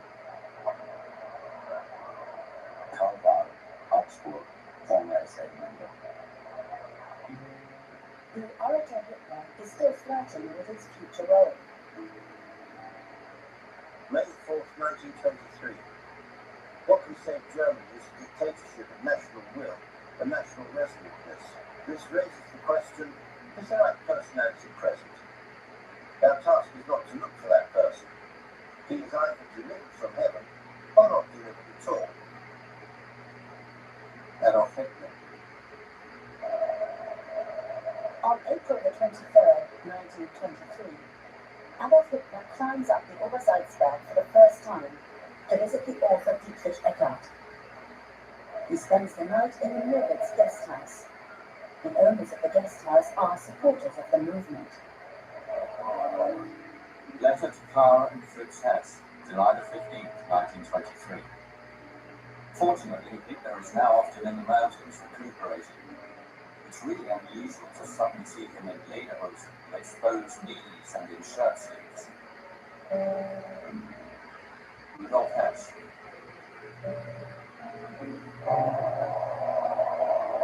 September the 18th, 1923. About 9:30 we set out.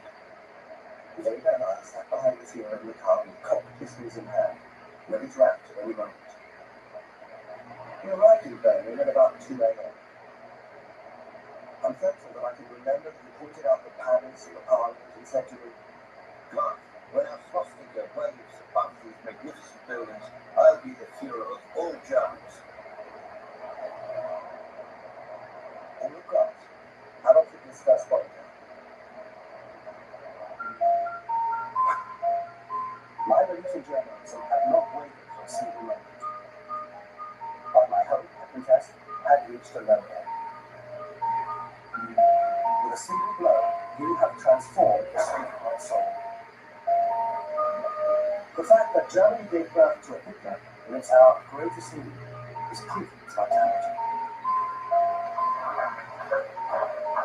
Houston Stuart Taylor, British Race Reports. Letter to Adolf Hitler, October 7th, 1923.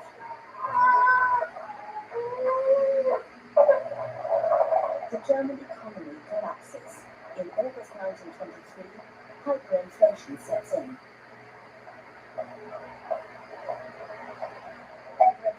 15 years. Famine. A loaf of bread, 140 billion. Then reduced again to 80 billion. Famine. Famine everywhere. Peter Colbert.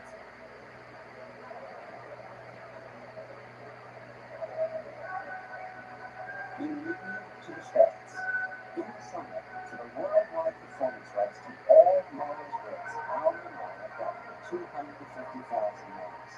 On a day, the train ride cost 300,000 miles. Arthur Schnitzler, Boston Reliable Diary. The national associations overestimate their own strength and believe that parliamentary democracy is at an end. The writer Ernst Müller, in the published of the Beobachter newspaper, September the 23rd, 1923. The new revolution has not even begun yet. It is marching forward, unstoppable. Its banner is the swastika. It will replace words with deeds, ink and blood, the pen with the sword. Interview with the Daily Mail newspaper, October 2nd, 1923. If a Muslim were to appear in Germany, then the people would fall on their knees and worship him more than Mussolini has ever been worshipped. Adolf Hitler. A large revolt from the right in Bavaria with Ludendorff at its head. Henrietta Schneider, housekeeper, East Prussia. Report of the regional government of Upper Bavaria, Munich, November 9th, 1923. The day before yesterday, Hitler promised General von Lossow and Colonel von Seisser personally that he would not undertake anything. The answer to this word of honor was given last night when, with pistol in hand, Hitler extorted a declaration in favor of a national dictatorship from General State Commissioner von Kahr, General von Lossow, and Colonel von Seisser. At the same time, the ministers present were taken into custody by Hitler's people.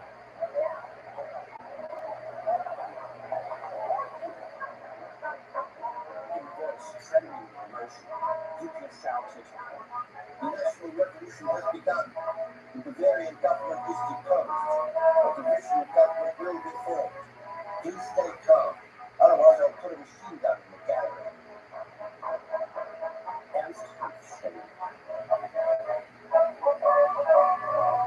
Remain calm and level-headed. With all that's of blood. From Captain S.A. Hitler presents his suggestions for new governments in Berlin and Munich, and mentions Erich Ludendorff as Führer and chief with dictatorial power over the German National Army. He asks the already drunken audience, Do you accept this solution for the German question of a great German state? then as the crowd shouts its agreement, Hitler proclaims, Normally will either find us with a national government in Germany or find us dead. November the 9th, 1923. The dreadful revolution was 5 years ago today. The Kaiser was pensive. He was really interested in the news of the new national government in Munich. Friedrich von Eisenach, adjutant to Kaiser Wilhelm II, war Netherlands. the revolt is intended to put Munich and Bavaria in the hands of the revolutionaries, and then with a march on Berlin to topple the democratic system. The putschists are counting on defections from the army in Bavaria and the Bavarian police. These, however, fail to materialize. The only major success of the revolutionaries is the capture of the district army headquarters under the command of Ernst Röhm. In his wake marches a young man with metal-rimmed glasses, the 23-year-old Heinrich Himmler, an unemployed economist. On the morning of November the 10th, 2,000 revolutionaries, some armed, marched from the Bürgerkreuz Bureau through the center of town to Ludwigstrasse at Odeonsplatz.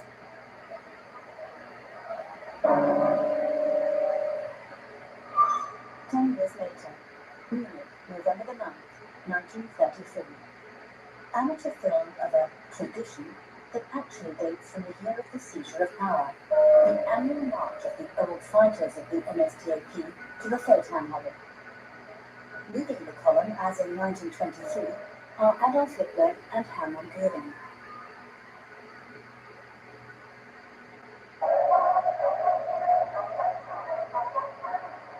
Report of the local station to Federal State Police Commando. At 12:30 on November 9th, 1923, Police Station 4-2 was deployed to Knechtsteinstrasse to defend against an advance by Hitler troops. The police had just arrived when wild shouting and screaming began in Residenzstrasse. I hurried around Feldherrn Hall with my squad and noticed that the counterattack of the Hitler troops had penetrated our place. As we attacked our opponents, we were met with mounted bayonets and loaded rifles and pistols.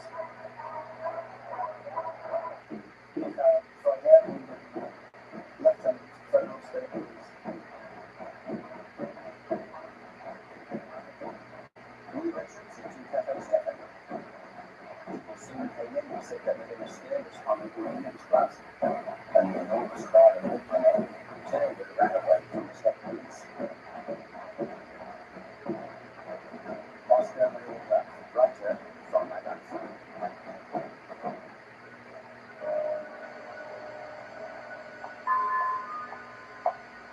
15 revolutionaries, 1 bystander, and 4 policemen died in the Hitler coup of 1923.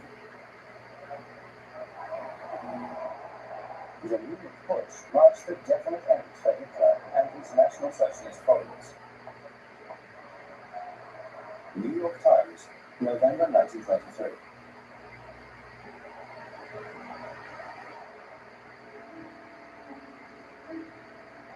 On November 12, 1923, Adolf Hitler was sent to the fortress prison in Landsberg, east of cell number 7.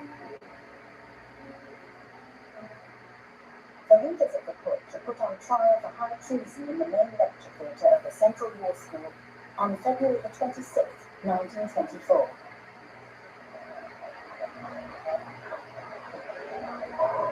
Report of the Gutenberg Emissary, March 13, 1924. I attended one of the hearings myself. I was upset to see how the observers, who could clearly see were mostly from circles close to Hitler, used every opportunity to show their support for the accused. Karl Müller from Friedrich.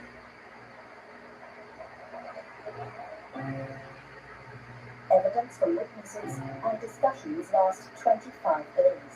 On March 27, 1924, the accused gave their final statements. Letter to Clara and Fritz Hess. Hitler's final statement enclosed. It is one of the best, most powerful speeches that he has ever given. Even those in the courtroom who weren't particularly friendly to Hitler were deeply moved. Rudolf Hess.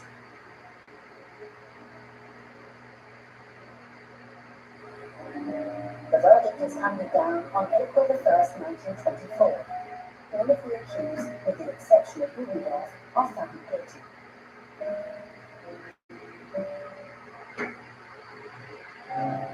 Later, in dinner conversation, Hitler repeatedly made fun of the Bavarian government for putting him into Landsberg prison and then setting him free, instead of executing him. He left no doubt that he would have done the opposite and taken drastic measures. Fritz Hitler, war problem of Hitler. Adolf Hitler is sentenced to a minimum of 5 years in prison and ordered to pay a fine of 200 gold marks.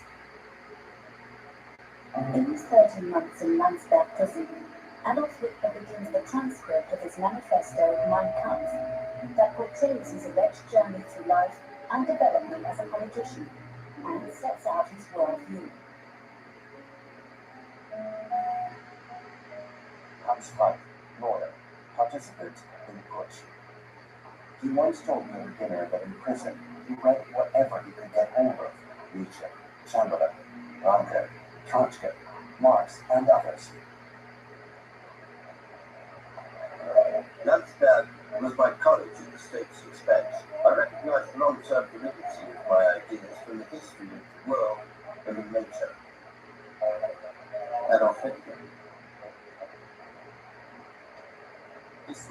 was full of books from newspapers and magazines. There was a manuscript on his desk that he seemed to be working on at the time. Wilhelm Laforce, member of Shock Troops Hitler Division.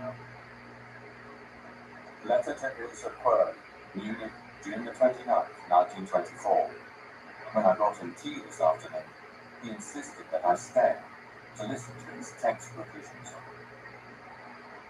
Rudolf Hess, Landsberg Prison. Adolf Hitler writes Mein Kampf during his confinement in Landsberg Prison in the year 1924 and continues in the months after his release. So I decided not only to clarify the goals of our movement, but also to draw a picture of its development. With that, I also had the chance to give a representation of my own development. Adolf Hitler, forward to Mein Kampf. Letter to Ilse Quirk, August the 4th, 1925. The Tribune believes he can finish his book by next week. I don't think so. Rudolf Hess.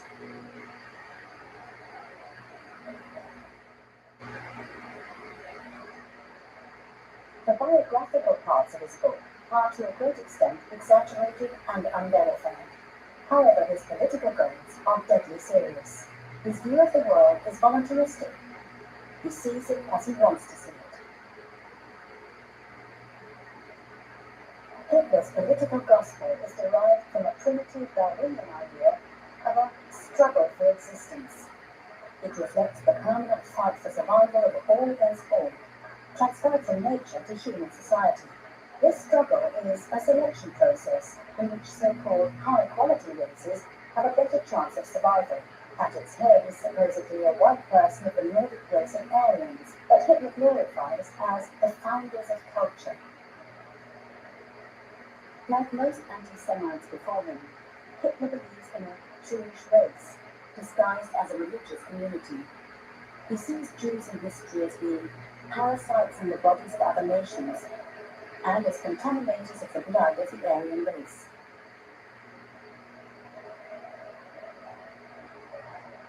For hours, the black-haired Jew boy waits to ambush the unsuspecting girl whom he pollutes with his blood and thus steals her from her people. With the same hidden agenda, destroying the hated white race with the aim to insulting our civilization. Adolf Hitler, Mein Kampf.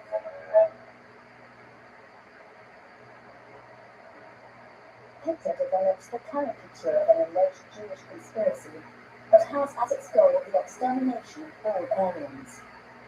This paranoid, hidden conspiracy theory alleges that international Jewry divides Bolshevism and global capitalism in order to destroy the Aryan race. In another chapter, Hitler drafts plans for territorial living space for his Aryan German nation. The concern about a people without space is out of date in the already broadly industrialized society of the German Reich. In nationalist circles, however, it is still popular.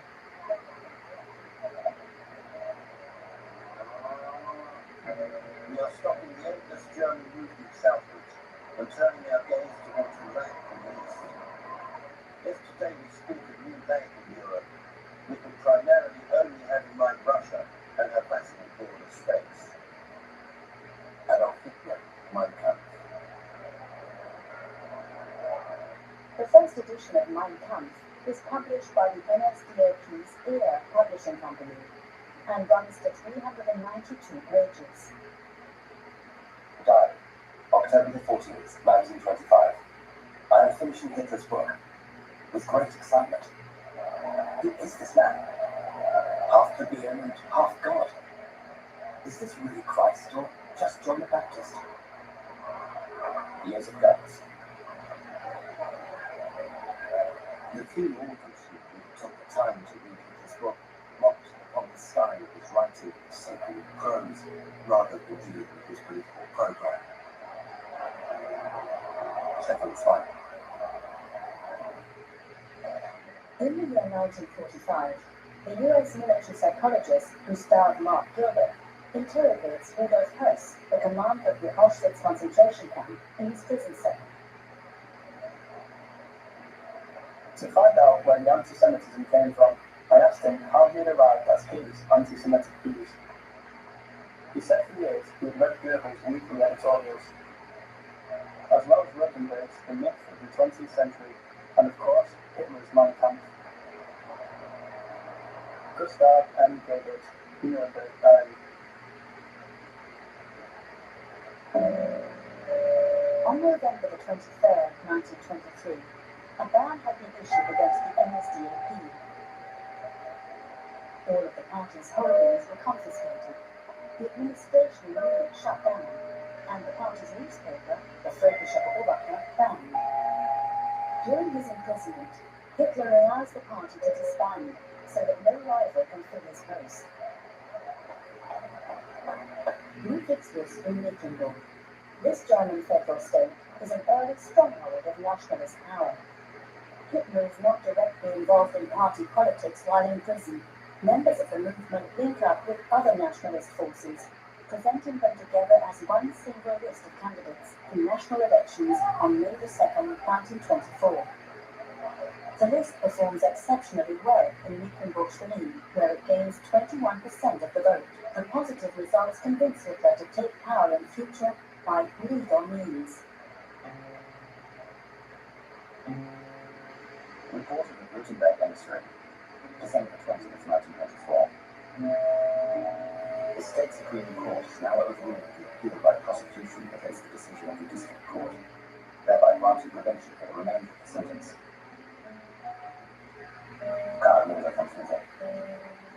Hitler's remaining sentence of 3 years, 333 days, 21 hours and 50 minutes is waived, according to the pedantically exact court records.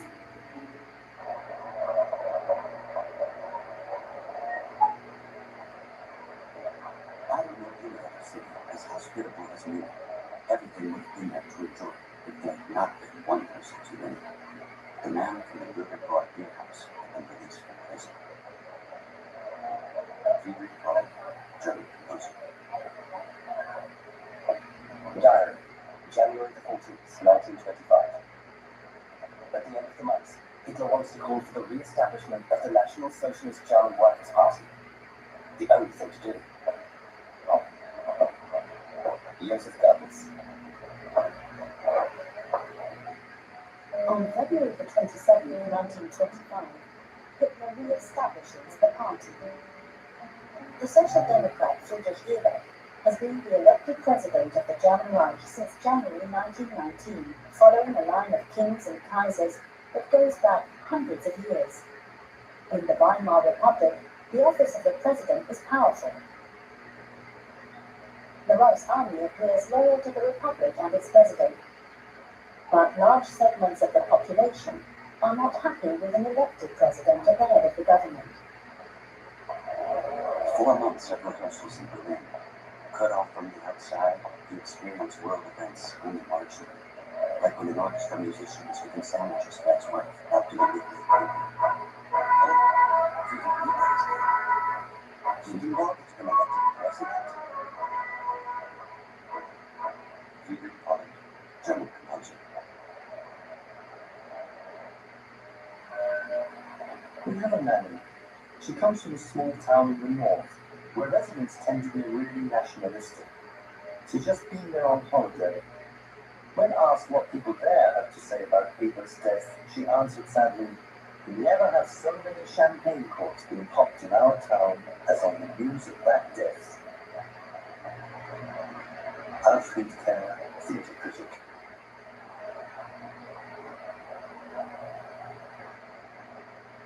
In the first round of elections for German president on March the 29th, 1925, Erich Ludendorff is the candidate of the newly formed NSDAP and other nationalistic groups. He only receives 1.1% of the votes. When Karl von Hindenburg enters the race in the second round of voting, Adolf Hitler orders his party to support the aging 77-year-old Army General. Hitler is now unquestionably the sole leader of the national camp. Died April 26, 1925. Lily's 52nd birthday. At 10 o'clock, the election began. 86 Hindenburg, 28 for Marx, 11 for Turner was the final result. In the small building, right and left were united by alcohol and sang patriotic songs.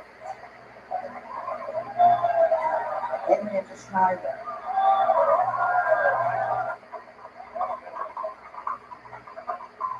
Died April the 27th, 1925. At 2 a.m., the latest results.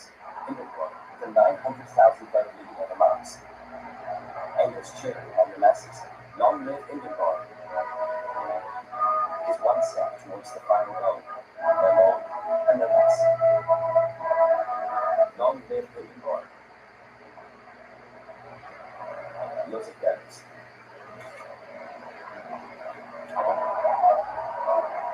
The electron Hindenburg is German president, divides the Weimar period into two chapters.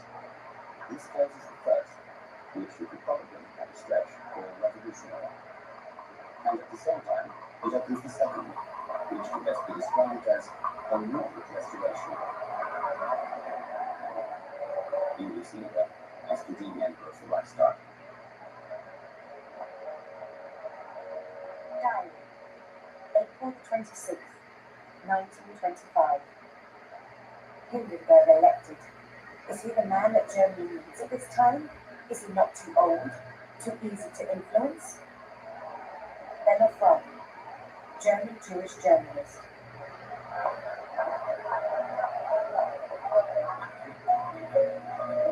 Joe Biden said I met Hindenburg for the first time.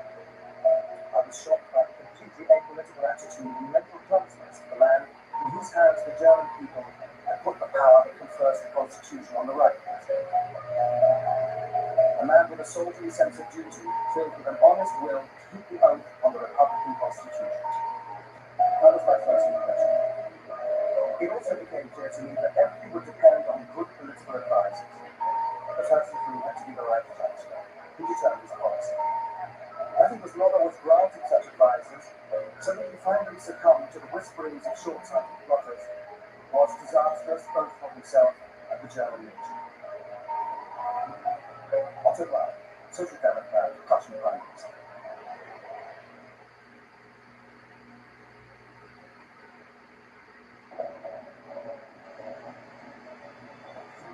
You think you know how they fit like you've never seen him like this before. With his contemporaries, from his birth in Warnau to his death in Cracow, unfortunately flash out the picture. What was it? He was only the finished school nor had vocational training. He played me in homeless shelters or on the street. He refused to pursue a regular job. To this day, it seems inexplicable he could come to power. Out of nowhere, Hitler became the Führer, the leader of the German Reich, one of the most powerful men of the 20th century. It started with inferno, engulfed the world, and brought death to millions of people. The nation worshipped him and followed him blindly into this. But during his lifetime, he kept his origins and his right to secret. No one should know how or who he was. Fascinating and oppressive accounts from companions, friends, and enemies, as well as the most extensive collection of archive material ever shown. Much of it, hitherto unpublished, revealed who Hitler was and how he could become what he was. A notorious liar and an unscrupulous man. As soon as Hitler gets out of prison, he will be established as the NSDAP. After his imprisonment, he decides to take power by legal means instead of attempting a further coup. As the unquestioned leader of the NSDAP and the National Camp, he develops the party into a powerful movement. But the NSDAP attracts mainly young people and offers an alternative to the established democratic parties.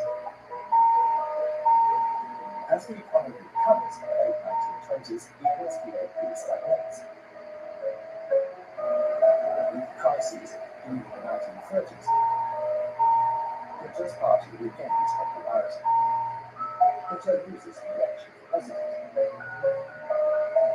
After in the next parliamentary elections, the NSDAP becomes the strongest party. Nevertheless, the Member still refuses to appoint a chancellor. Hitler must rethink how he can come to power.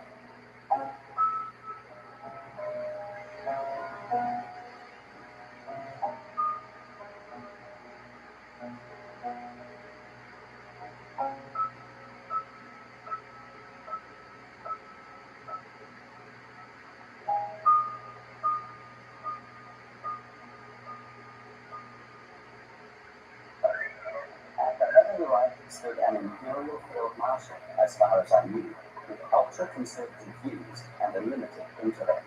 The anti-republican Conservative Party, now called the German National, had occasionally participated in government. Why shouldn't this continue? Pursue further consolidation. Where were the alternatives? The communists would never come to power, certainly not the National Socialists. But am I stupid? Diary, November the 28th, 1926. Departure Monday morning. Arrival in the afternoon in Essen. Straight to the boss. He's happy that I've come. To the auditorium. A huge hall, filled to bursting with people. Hitler comes in. Then he speaks for 2 hours. He was the Führer again, for whom it is a real pleasure to fight him. Joseph Goebbels, NSDAP leader of Berlin. After imprisonment in Landsberg, Hitler becomes the sole leader of the nationalist movement. He feels chosen by destiny to show Germany the way to national salvation.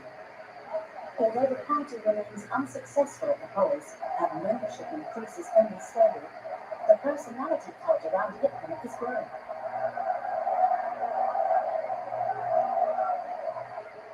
This Führer cult holds the National Socialist movement together across ideological divisions and personal differences.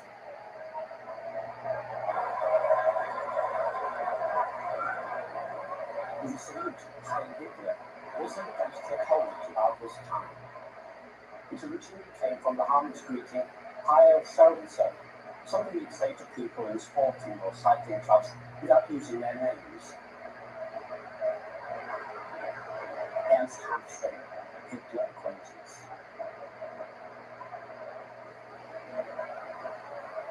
Letter from Margaret to Heinrich Himmler, March 2nd, 1928. Dear sweetheart, earlier on I tried to imagine how you look as a boy. Do you have any pictures? Why are you going to a planet? You know what I have to say. Sweetheart, I kiss you, your little eyes.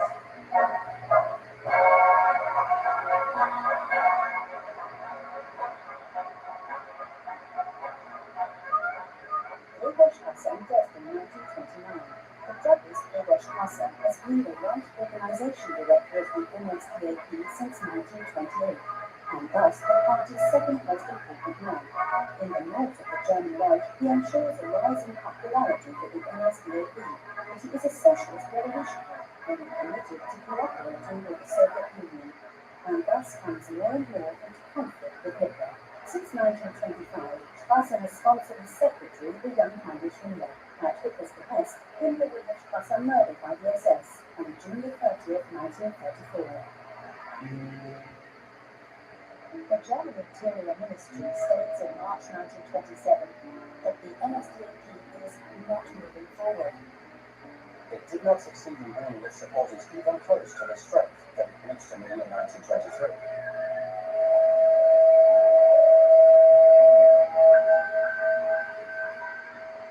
Hitler had failed to reach the middle class himself.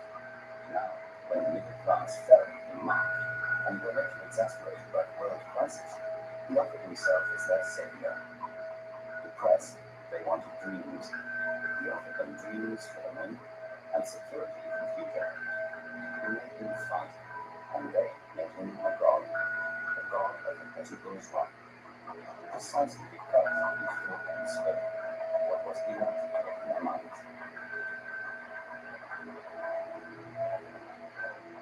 Stephen H. Roberts, Australian historian in Germany during the 1920s.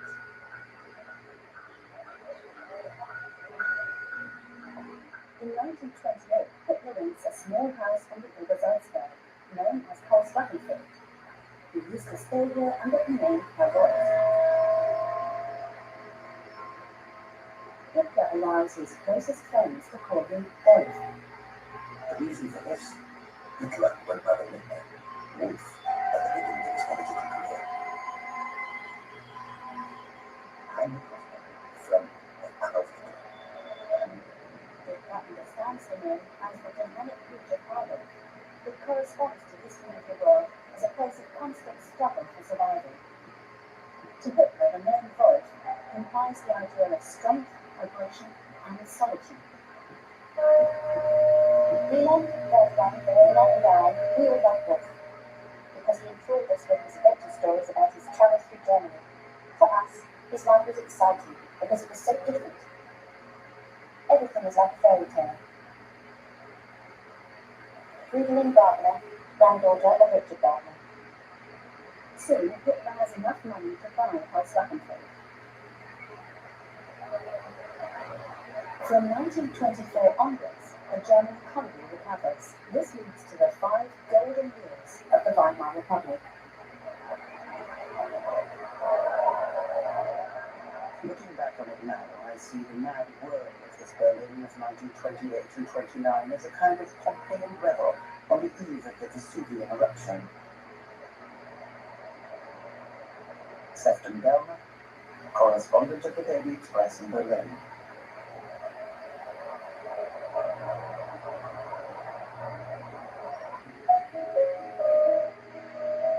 Died September 9th of 1928.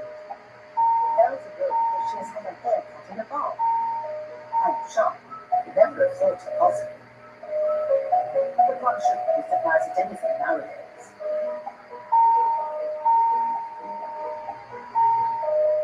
Diary, October 3rd, 1928. Yesterday, Elsa visited, cheery and good. Her bark seems so extremely well, nevertheless. It was awful moving inside. Henrietta Schneider, housekeeper, East Prussia.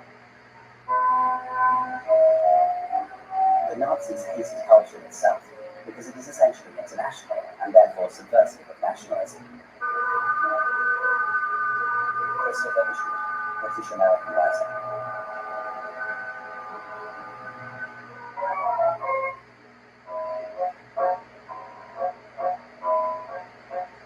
In the 1920s, Berlin was ahead of everything that was known as new in our field. It had everything. Landmarks, great theatre, great film studios, great films. The most beautiful bars and restaurants, including gay bars. Berlin was productive and rich with ideas. Rich in ideas, and at the same time practical, a combination never achieved before. Melanie Dietrich, actress and singer, memoirs.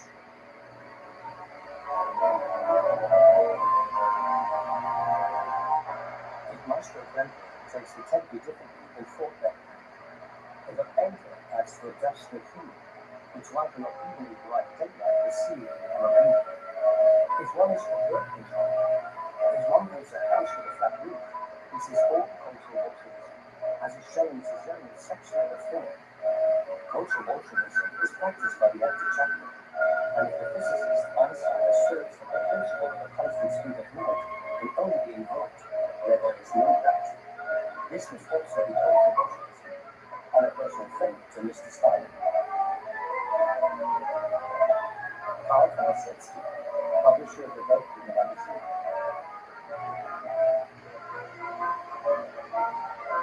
Art was no longer a mere ornament of life, but rather its immediate expression. Cubism, futurism, expressionism, whatever you want to call it, this is how we were. This was our world, so shaken and shocked that everything was upside down. Surrealism? Of course, what else? Vicky Bowen, writer and journalist.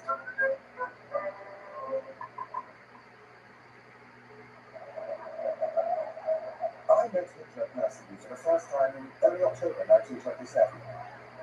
He was accompanied by Rudolf Hess. In the hotel, Hitler immediately went to his room. Hess followed him quickly after ordering 20 bottles of mineral water to the lectern on the grounds that Hitler sweated a great deal during the big speeches. He was liable to lose 5 pounds in weight. Albert Cripps, provincial NSDAP leader, Hamburg.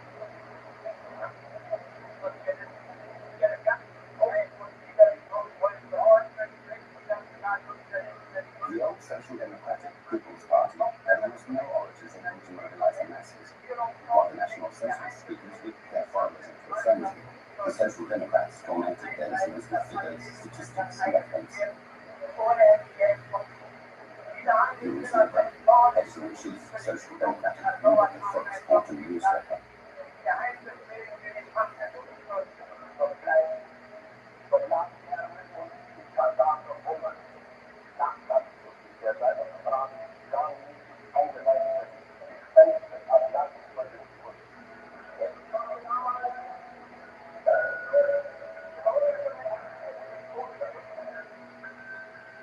On November the 16th, 1928, for the first time after the ban on public speaking in Prussia has been lifted, Hitler speaks in the Sportpalast in Berlin, allegedly in front of 18,000 supporters.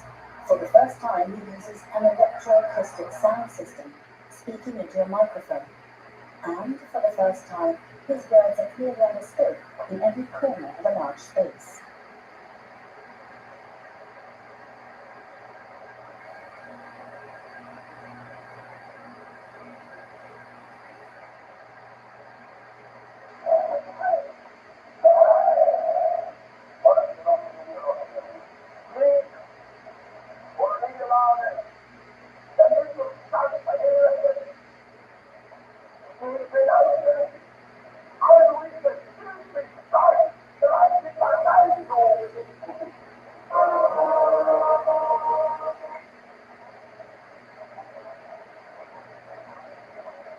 Between 1925 and 1929, Hitler's small political movement is marked by activism, dynamism, enthusiasm, youthfulness, and strength.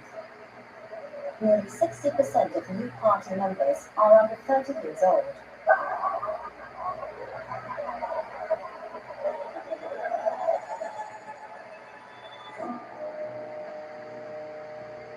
A large banner, black, red, gold, and a League of German war veterans and Republicans was found in 1924 in Magdeburg. In 1932, the banner has more than 3 million members. At first, people loved it, and it was for incidents and all. But it soon became clear that now that the underlying ideology of the wider generation was represented in some intellectualism, the workers' unit movement organized its forces, increased the support of its activity, and created defenses in the form of the very spanning black red gun, the Iron Front, and special protective formations called Stufe. I was one of the young guiding forces, who very curious as well. We were in Social Democratic Republic.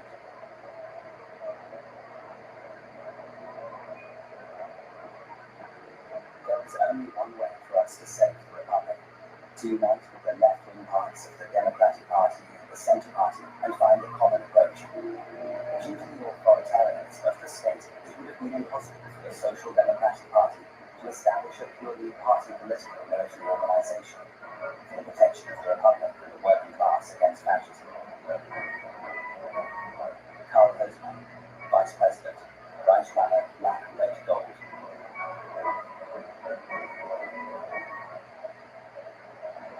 By the way, you could buy a pistol, a 7.65 caliber, factory new, for a giveaway price.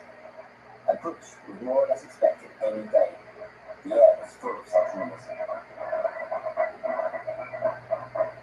Horst Wessel, Law Student in Berlin.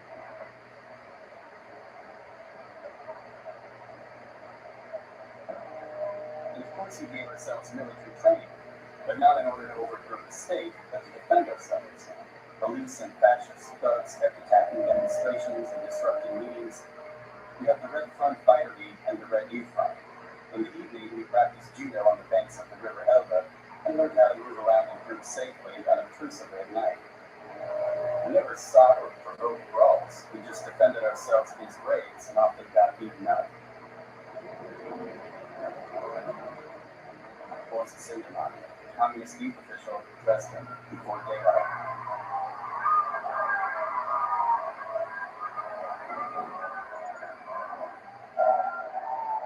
Street processions, press promotions, propaganda tours into the provinces created an atmosphere of activism and tension. There were countless clashes and wounded people, even dead people left in the square. First vessel, autobiography.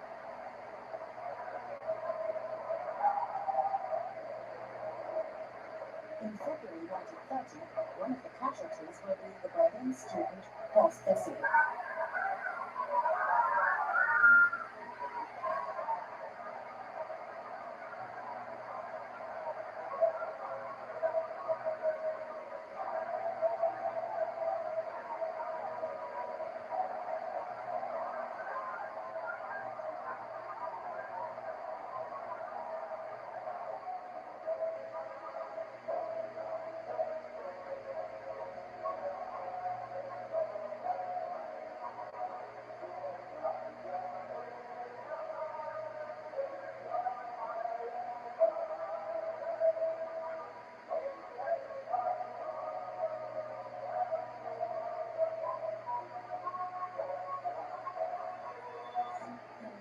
Elections on May the 20th, 1928, the Social Democrat SPD and the Communist KPD win 30% of the votes at the expense of the nationalist parties.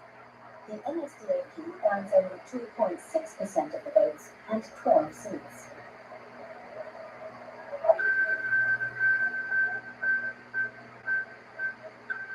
In 1930, the NSDAP bought new premises at Brown House near Königsberg.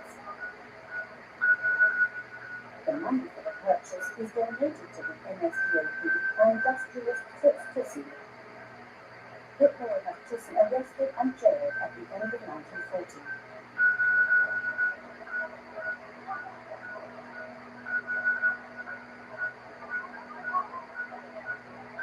For the study, Hitler had a large corner room on the first floor, which I can barely remember because I seldom saw him there. Not even the large figure equals painting on the wall could persuade him to keep regular working hours or treat appointments to the body. And hamstring.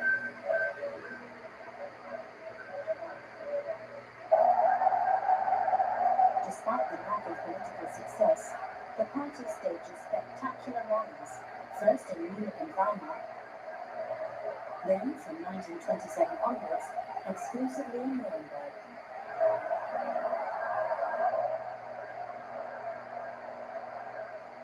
Diary, Nuremberg, August the 4th, 1929. A stampede of people that exceeds our wildest hopes. Outside, the drums are already booming. Torchlight processions endlessly long. Joseph Goebbels, NSDAP leader of Berlin.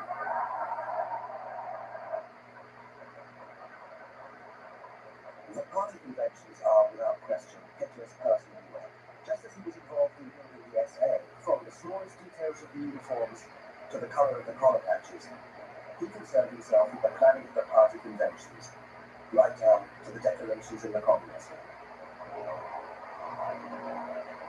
Albert Prince, NSDAP leader, Hamburg. Through the city, a triumphant procession. Everyone cheering and throwing flowers. March past, almost 4 hours. A sea of joy and flowers. Joseph Goebbels.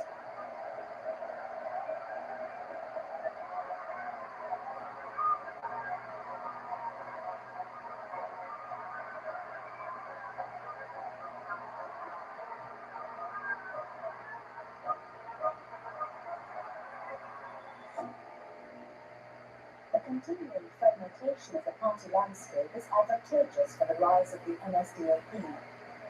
In elections, they win more and more support from the splinter and protest parties.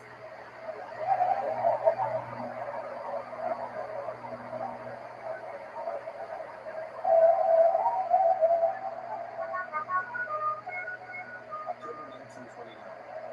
Angry autumn after a beautiful summer. Rain and calm weather, and something suffocating in the air. And it wasn't the weather. For the first time on the street, we knew brown uniforms. Sebastian Hoffman, journalist, memoirs. The SPD had won the parliamentary elections in 1928, and since then led a coalition government with the middle-class parties.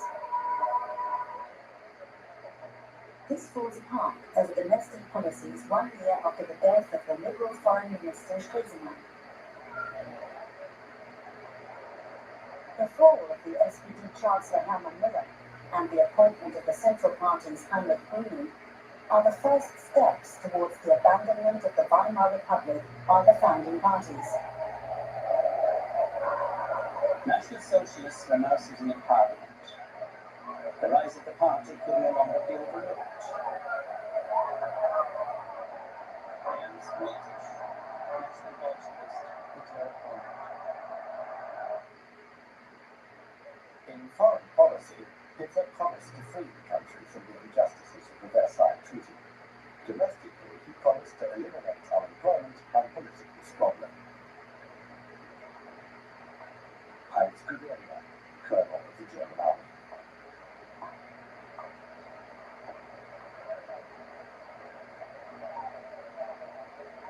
In 1930, Chancellor Brüning convinces President von Hindenburg to dissolve Parliament and call for new election 24 months early. Brüning is determined to govern with the help of the President, if necessary without a majority, by presidential decree. Following the example of Italy, at the end of the 1920s, movements which are called fascists gained strength all over Europe. In some Eastern European states, dictatorial governments rely on the support of such factions. A union of fascists is also established in the UK, a party demonstration in Manchester in 1934.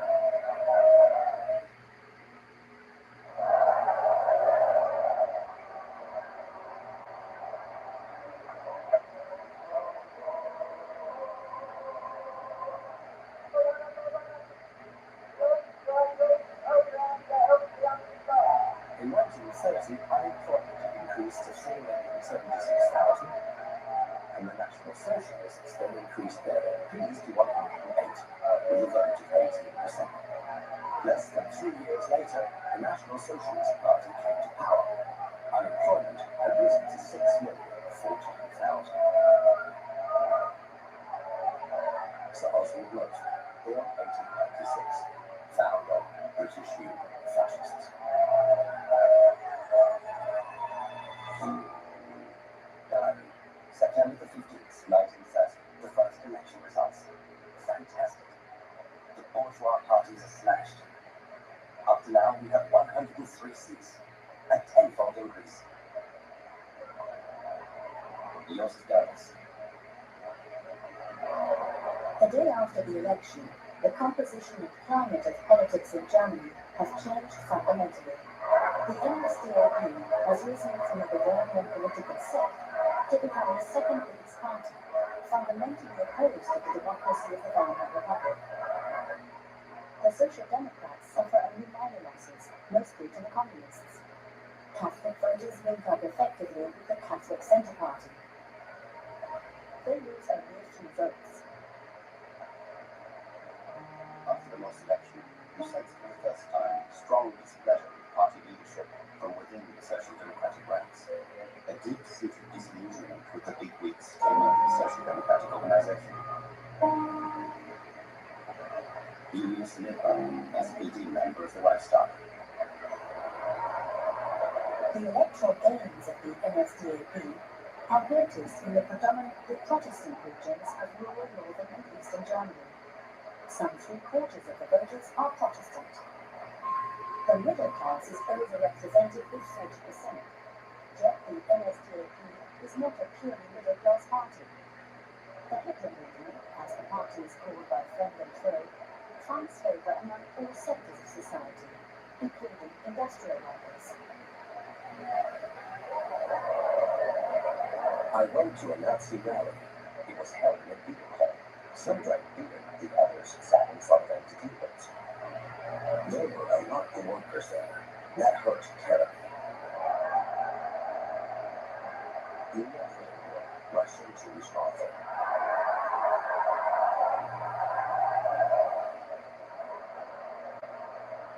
Nothing succeeds like success, as they say. Stefan Holmes, student in Berlin.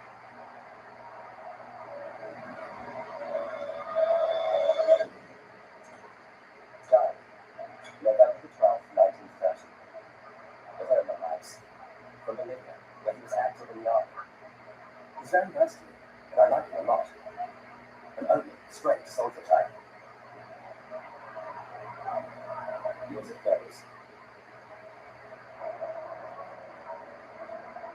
The years from 1931 to 1935, apart from my anxiety on public affairs, were personally very pleasant to me.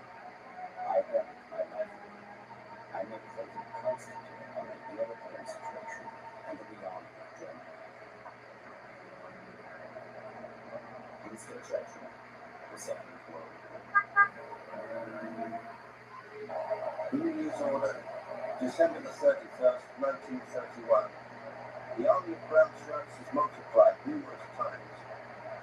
The movement has suffered a great deal of blood sacrifice. Comrades, at the beginning of this year, I thank you for everything that you accomplished over the past year through dedicated work and self-sacrificing battles.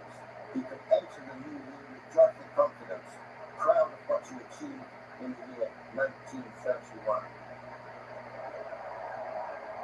Adolf Hitler.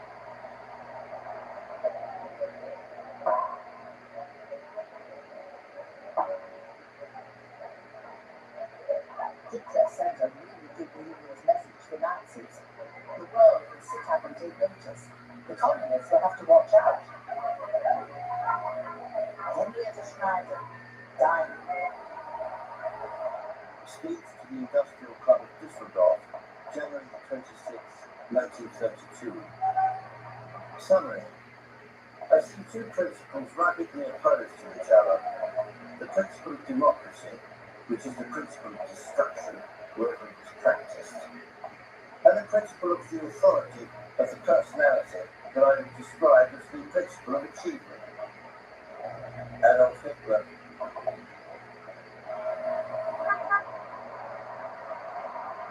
The upper class is getting closer to Hitler. My grandfather had the right saying with turncoats. You spit in their eyes and they ask you if it's raining.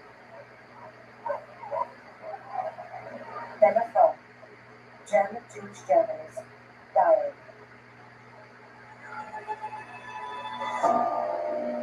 Diary, Tuesday, February 23rd, 1932. After coffee, Francis will appear with the news that Hitler is standing for the German presidential elections. Henrietta Schneider. After an internal party discussion in Munich on February the 2nd, Adolf Hitler decides to run in the first round voting in the German presidential elections of March 1932.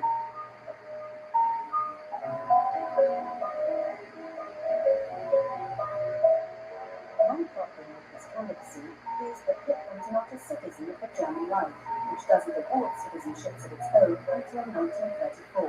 Whoever has or gains citizenship in one of the 24 German states is a citizen of the Reich. Thus, Thomas Mann, for instance, has citizenship of the free Hanseatic city of Lübeck and a corresponding passport.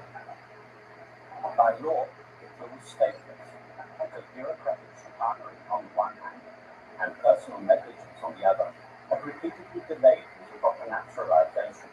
Now, however, settling this question was merely a formality once it had become possible for the Brunswick provincial government, made up of Nazis and German nationals, to arrange automatic German citizenship for him at any time by means of a pro forma appointment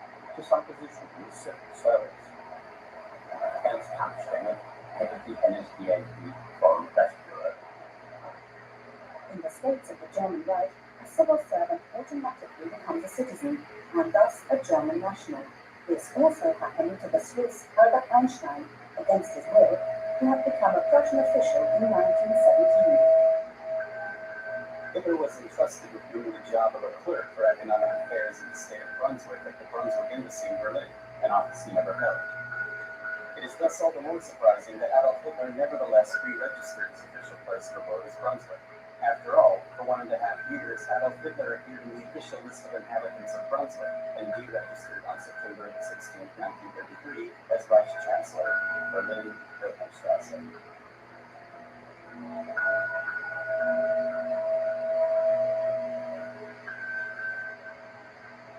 Hartmann Lauterbach, provincial leader of the Hitler Youth South Hanover, Brunswick.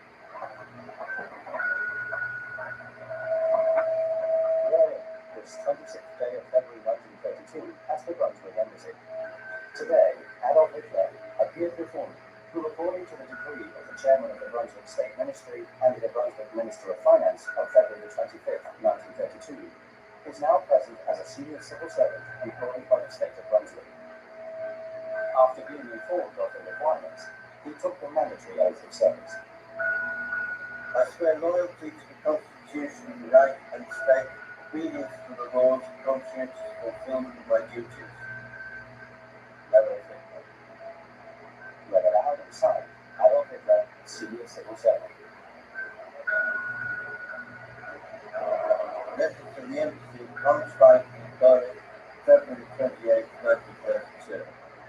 Reference B. I hereby request you to grant me leave until the end of the presidential election campaign. Respectfully yours, Adolf Hitler.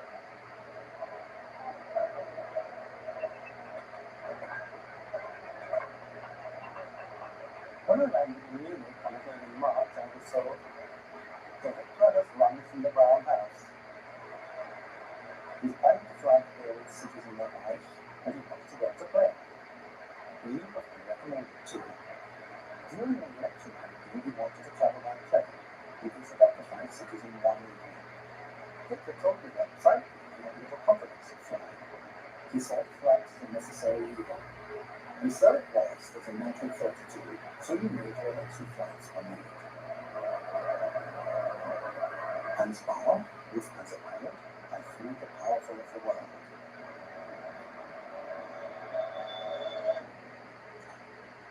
Diary, Berlin, February the 16th, 1932. What a strange country in which the presidency must be decided between Tellermann, Hitler, or Hindenburg. Tearstern van Artilletten Dawson. Hindenburg was meant to serve as a shield against the Allies. That was actually the reason why the Social Democrats supported his re-election in 1932.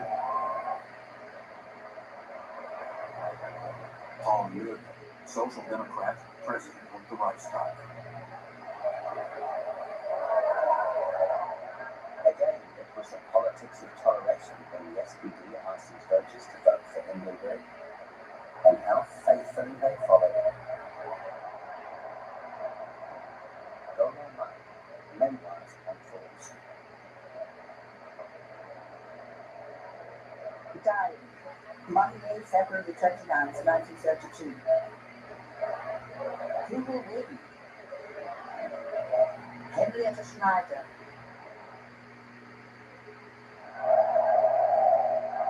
Election campaign flight, April 1932. Soon Hitler had sunk into morose apathy. He just sat there, staring gloomily out of the window, warts of cotton in his ears. A complete contrast to the glad-hand extrovert man at Tempelhof. Sefton Delmer, British correspondent of the Daily Express in Berlin. We must have visited each of the major cities once, if not several times. And afterwards it was always claimed that Hitler was the first German politician to come to power who knew the country inside and out. As Hamstead.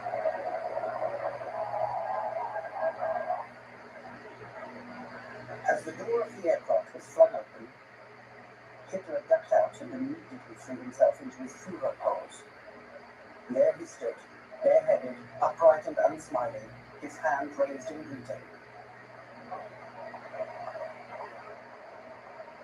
Sefton done. It was always the same routine. He gave his presentation, had his bags packed, and on to the next city. Ernst Hanfstein.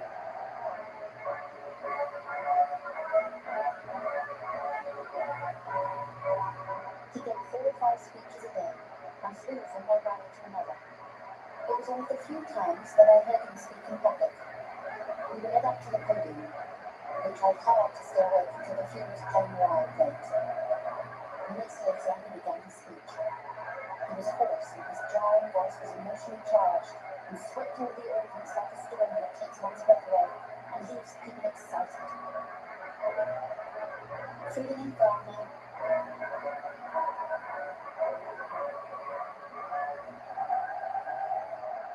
Diary, Weimar, April the 10th, 1932, Sunday. Second round of voting in the German presidential election. Hindenburg finally elected over exile.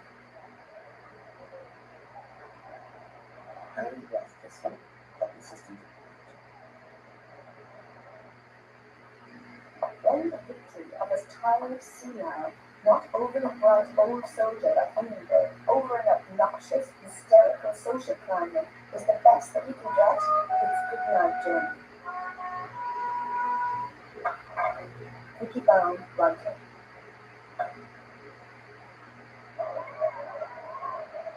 Letter, April the 20th, 1932. My dear Mr. Hitler, for your birthday we are sending you our best wishes from our warm children's hearts. When we told our parents that it was a pity we couldn't do anything for you because we were only 10 and 5 years old, our parents said you can pray for Adolf Hitler every day, and we'll be doing that every evening.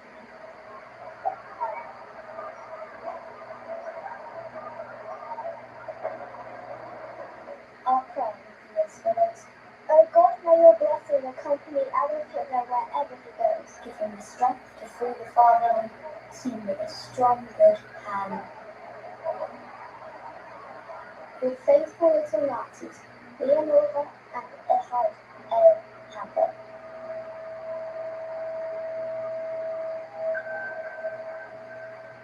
I myself have no instinct for character expression in faces. For a long time, I had a not very pleasant, yet not strongly unpleasant impression of Hitler in photographs. Richard Hüller, German Nobel Peace Prize laureate, 1927.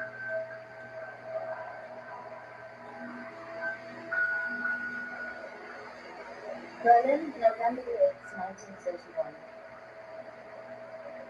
Nothing smells more penetrating than a nationally scented petit bourgeois. Everything is falling apart. Where are we heading? Claire Sternheim. More than the Nazis, the communists hate the Social Democrats, who they defame as social fascists. With what they call a Leninist strategy, they want to make the Weimar Republic ungovernable and create conditions for a revolution through the collapse of the capitalist system.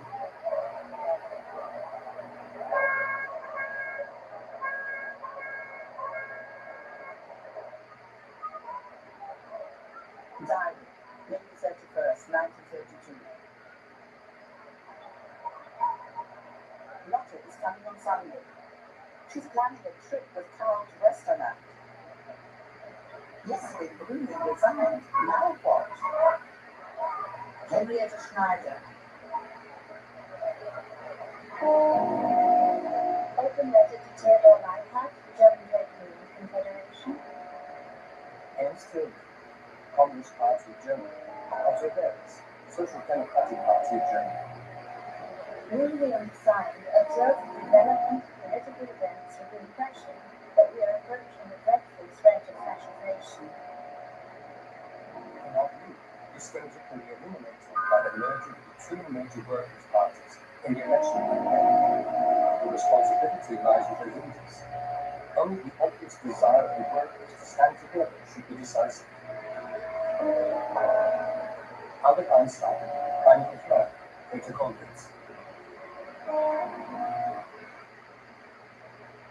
The hero of Hindenburg, the hero of the German Republic, had a dull spirit, a grumpy field marshal with his robust conscience. With truly Germanic blind loyalty, he betrayed the pious chancellor to whom he owed his power. Ruling was fine.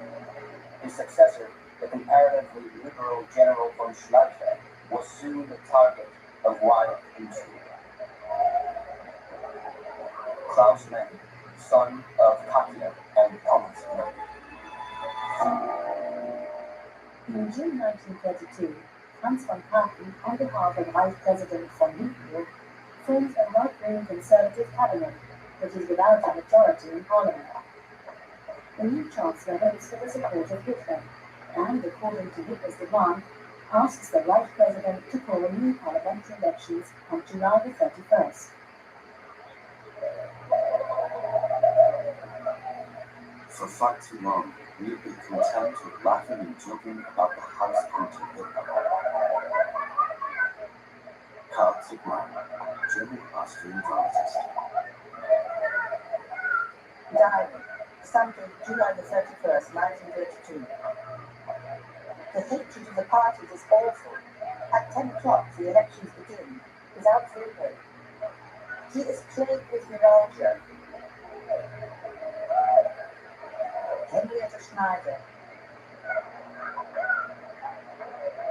The triumph of the National Socialists in the July elections of 1932 is a Pyrrhic victory. Although all forms of propaganda have been exhausted, leaving the party deeply in debt, they have barely increased their vote over the elections of the spring.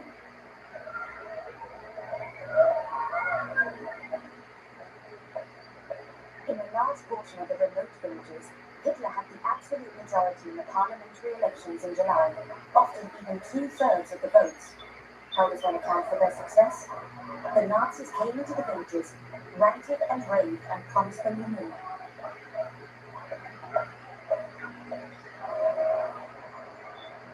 Maria Leitner, German-speaking Hungarian journalist and communist.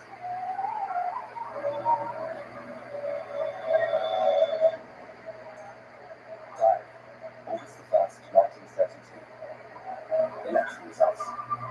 We have gained a little ground. Marxism has gained a great deal. Now we have to seize power and wipe out Marxism. Either way, Hitler is also of this opinion. We won't get an absolute majority this way. Views of Goebbels. Hitler rejects Chancellor von Papen's offer to serve as Vice-Chancellor in his government and demands the office of Chancellor itself. President von Hindenburg refuses to grant Hitler governmental power and warns that all acts of terror will be dealt with severely. As almost all the major parties in the Reichstag want to bring down von Papen's government, Vice President von Hindenburg dissolves the newly elected parliament in September and calls new elections on November 6, 1932. Diary, Wednesday, September the 21st, 1932. And following political developments in a state of pleasant titillation, and yet numbness. I literally have no sympathy for any of those now wrestling with each other. Victor Klemper, Professor of Finance Studies, University.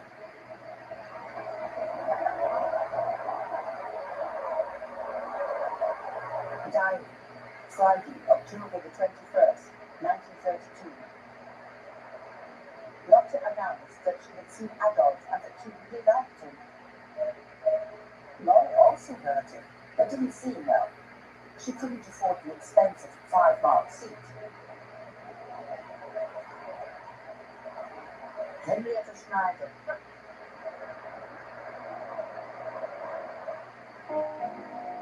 As my wife and I voted for the German National Party in July 1932. After some hesitation, we voted for Hitler in the elections on November 6th the same year. So we too succumbed to the fallacy of the government takeover by the NSDAP. would stabilize political and economic conditions. Alexander counted the door national, East Russian and Roma.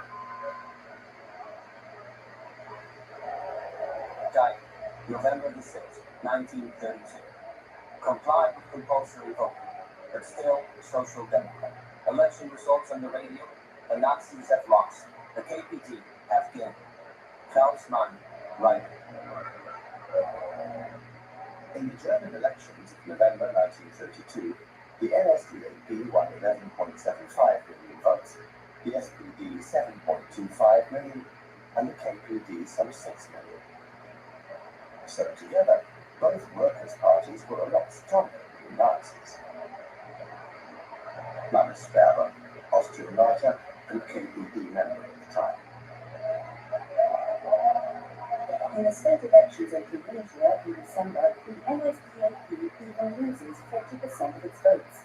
Many unemployed people turned their backs on the Nazis. They now put their hopes in the communists and the German nationals. Many leftists believed that Hitler would never recover from this setback and would cease to be a menace. Christopher Ishmael, British-American writer.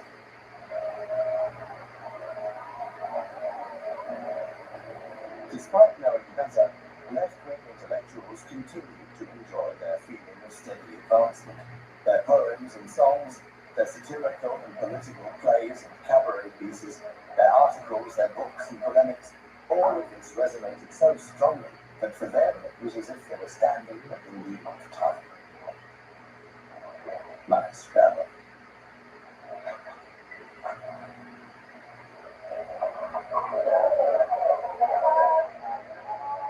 Hitler doesn't win the election after achieving a majority, but despite losing votes in the parliamentary elections of November, he needs the support of reactionary allies in high places.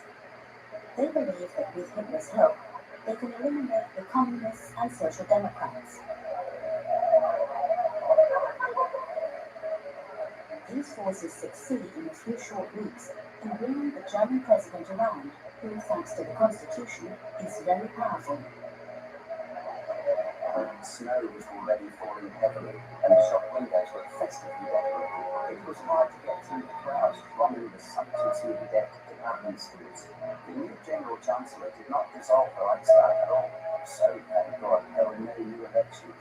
The people were allowed to celebrate Christmas and New Year's Eve in peace. There was knee-high snow in the streets, and the rush of the hungry unemployed to do the work of removing the snow was so strong that there weren't enough shovels to go around. Aus der Maria Graf, Rotte, from my life.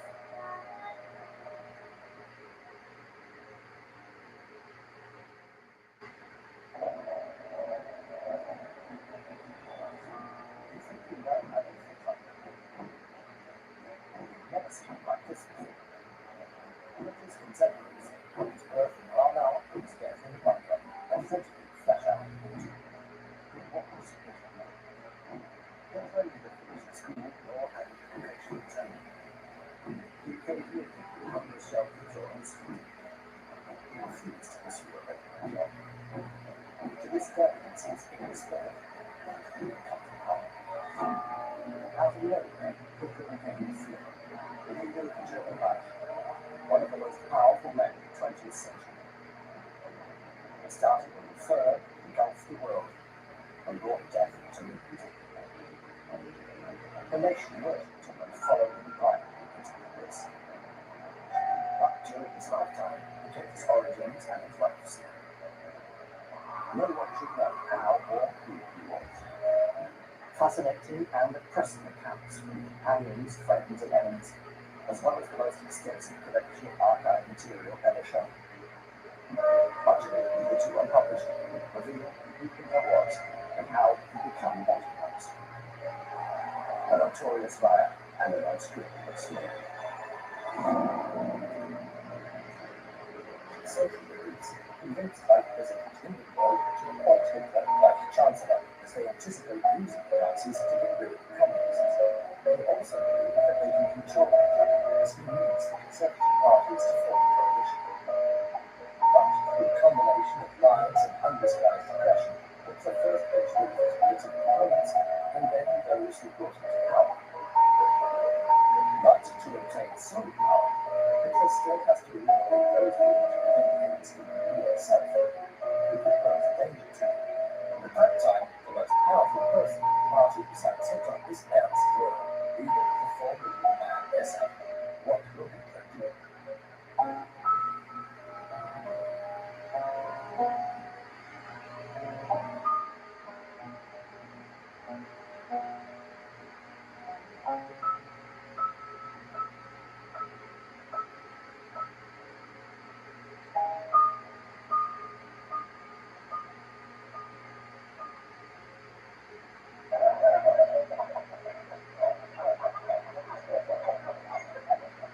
January the 1st, 1933.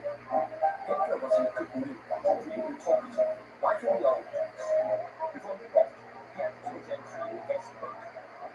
On the first day of the new year, Then he looked at me and said, with suppressed excitement, this year belongs to us. Ernst Röhm, head of the NSDAP Foreign Press Bureau. The party had overshot its peak and was immensely in debt. According to Arthur Strasser, it was some 11 million marks. Theodor Justerberg, leader of the Stahlhelm Soldiers Association. After Hindenburg had decided against Chancellor Brüning, the President turned his attention to the forces of the Great Agrarian Heavy Industry Coalition that operated with Hitler against his natural allies. He took their view of Hitler. The reconstruction and further expansion of the Great Agrarian and heavy industry positions of power was to be taken forward. But the power was not to be transferred to the National Socialism. Ernst British journalist, National Bolshevist. He died Monday, January 30th, 1933. Elsa came back from school with a cry. Hi, Victor. Then we knew Hitler had become German Chancellor at last. Henrietta Schneider, Austria, East Prussia.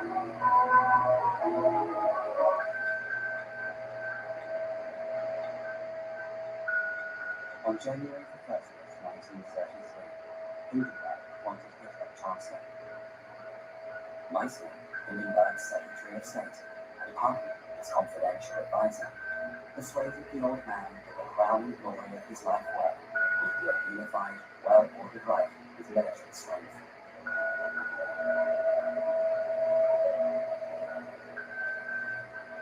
He believed them. Erich Kochweiser, liberal German politician in exile in Brasilia.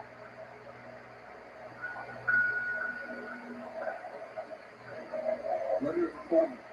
In the name of the Reich, I appoint Adolf Hitler to be German Chancellor. Berlin, January 3, 1934. President Convening.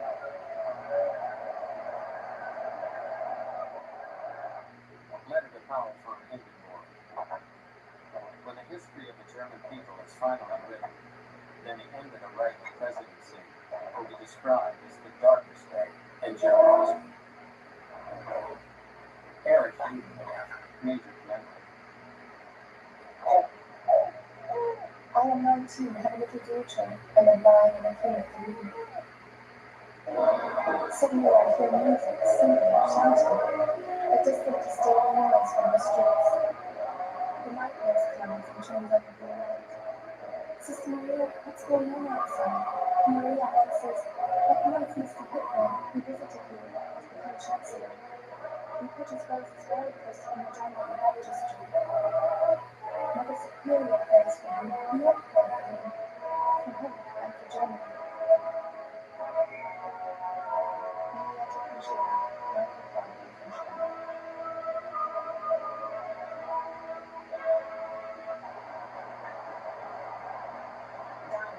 Tuesday, January 31st, 1933. In Berlin, there was a lot of cheering during the night. The crowd moved past Hindenburg for 3.5 hours. A huge torchlight procession. Henrietta Schneider. This Dr. Goebbels is a wizard. Where did he get so many torches in such a short time?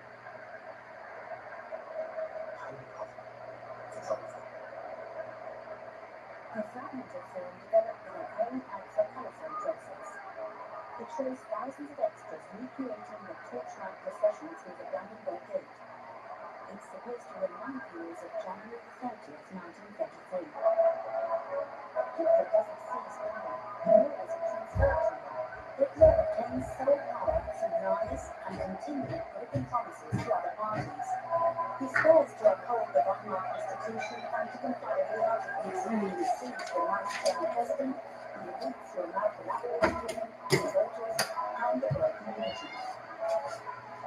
After that overleaping victory to wear down our opponent's cemetery, we marched triumphantly through the Brandenburg Gate and will one day go down the history as pioneers and heralds of a new, better era.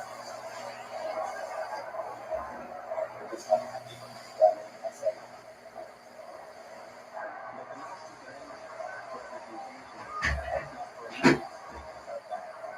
What was completely mistaken was how terrible an enemy they would become.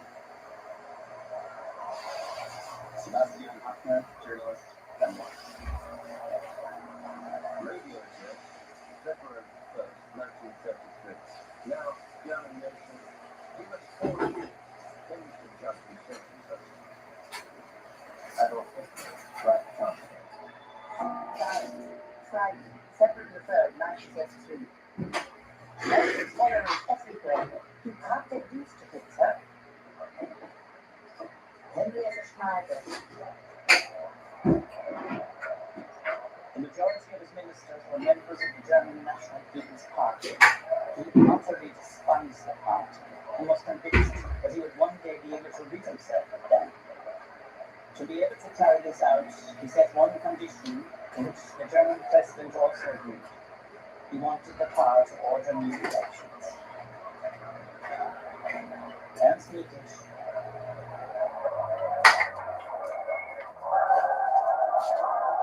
The election campaign was horrible. Hitler worked harder than before or at any time in the future. He knew that he needed a majority in the new assembly once and for all. The big speech in the Sport Palace on the radio was the high point of the campaign. It was ghastly.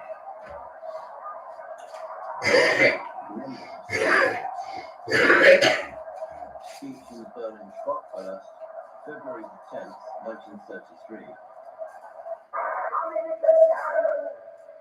I cannot divest myself of my faith in my people. I stand firmly by the conviction that the hour will come at last when we will stand by us and rule the final rule, part one and painting that wide German nation that we have created together. The new German right to break their power and glory and justice.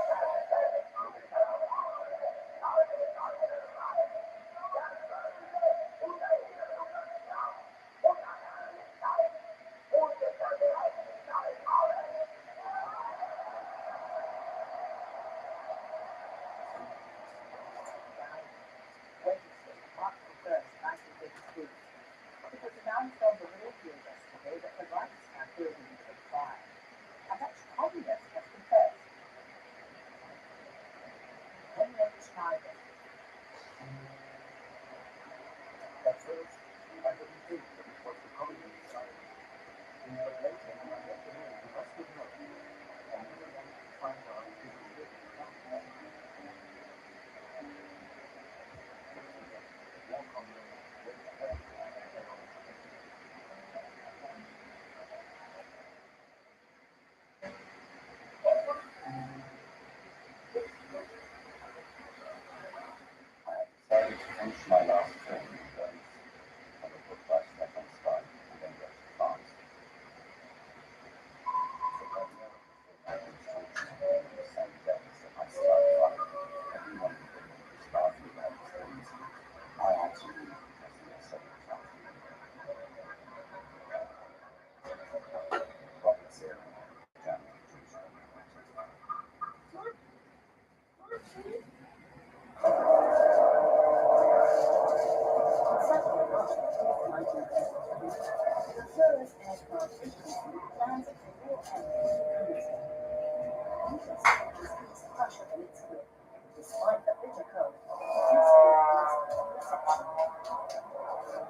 He'll give a speech in Kingsville today and is accompanied by a large entourage, including 27 kings. Albus Goodman, known as Alva, he is the fourth eldest son of the exiled emperor and an ardent Hitler supporter. Hitler's speech is broadcast on all stations. His coming Sunday is the Reichstag election.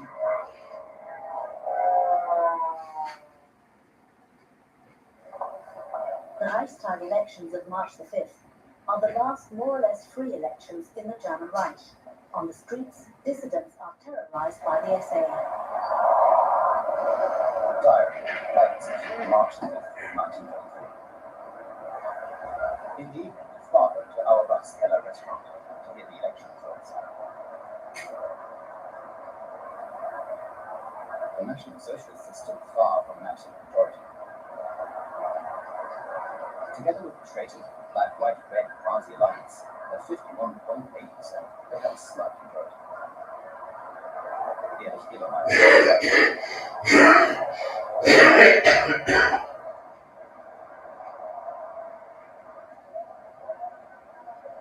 The terror was felt everywhere, interfered, of course, with free elections, but it influenced the results only slightly.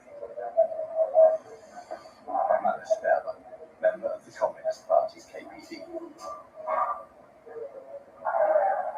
In the elections, the NSDAP profits from the high turnout of 88.8%, gaining 43.9%.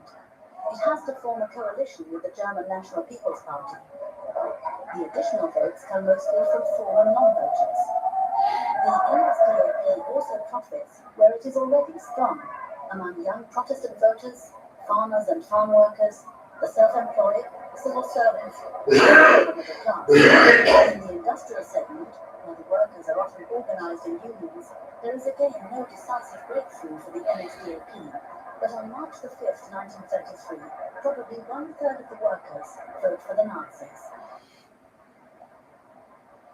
Diary, March the 6th, 1933. Monday. The Nazis and the National People's Party do not for 2,000 votes necessary to change the constitution.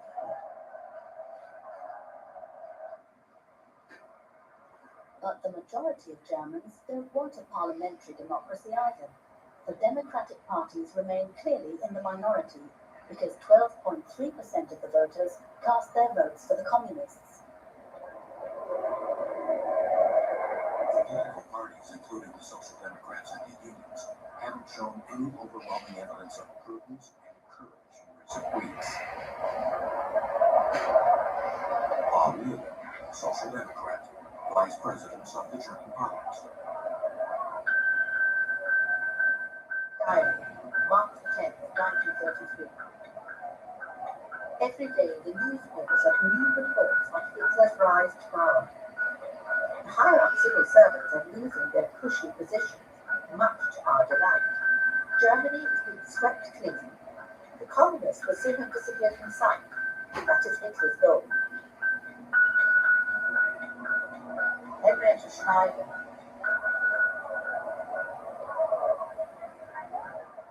After the elections, the weather suddenly turned mild. The porter's wife called it Hitler weather. The street itself, like all others, was hung with black, white, and red swastika flags. It was unwise not to display them. Christopher Ishwood, British writer.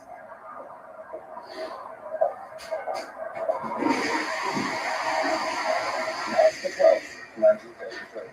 Press dispatch. The office of the Reichstag sent the newly elected members an invitation to the opening session. According to a directive, the communist members of the assembly were not sent an invitation.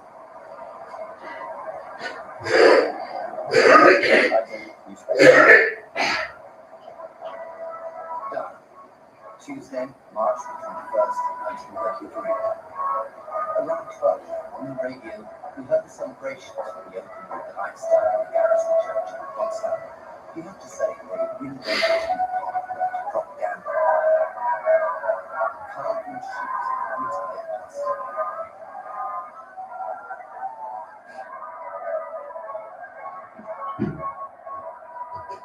silent. The city of Potsdam stood like an iron fortress in army's way from the old market to the Garrison Church. Across from us were the SA, the SS, and the Stahlhelm, the League of Front Soldiers. The Reich government walked with measured steps past the Guard and Order to the Garrison Church. Chancellor Adolf Hitler led the way, followed by Vice Chancellor von Papen. After the president had passed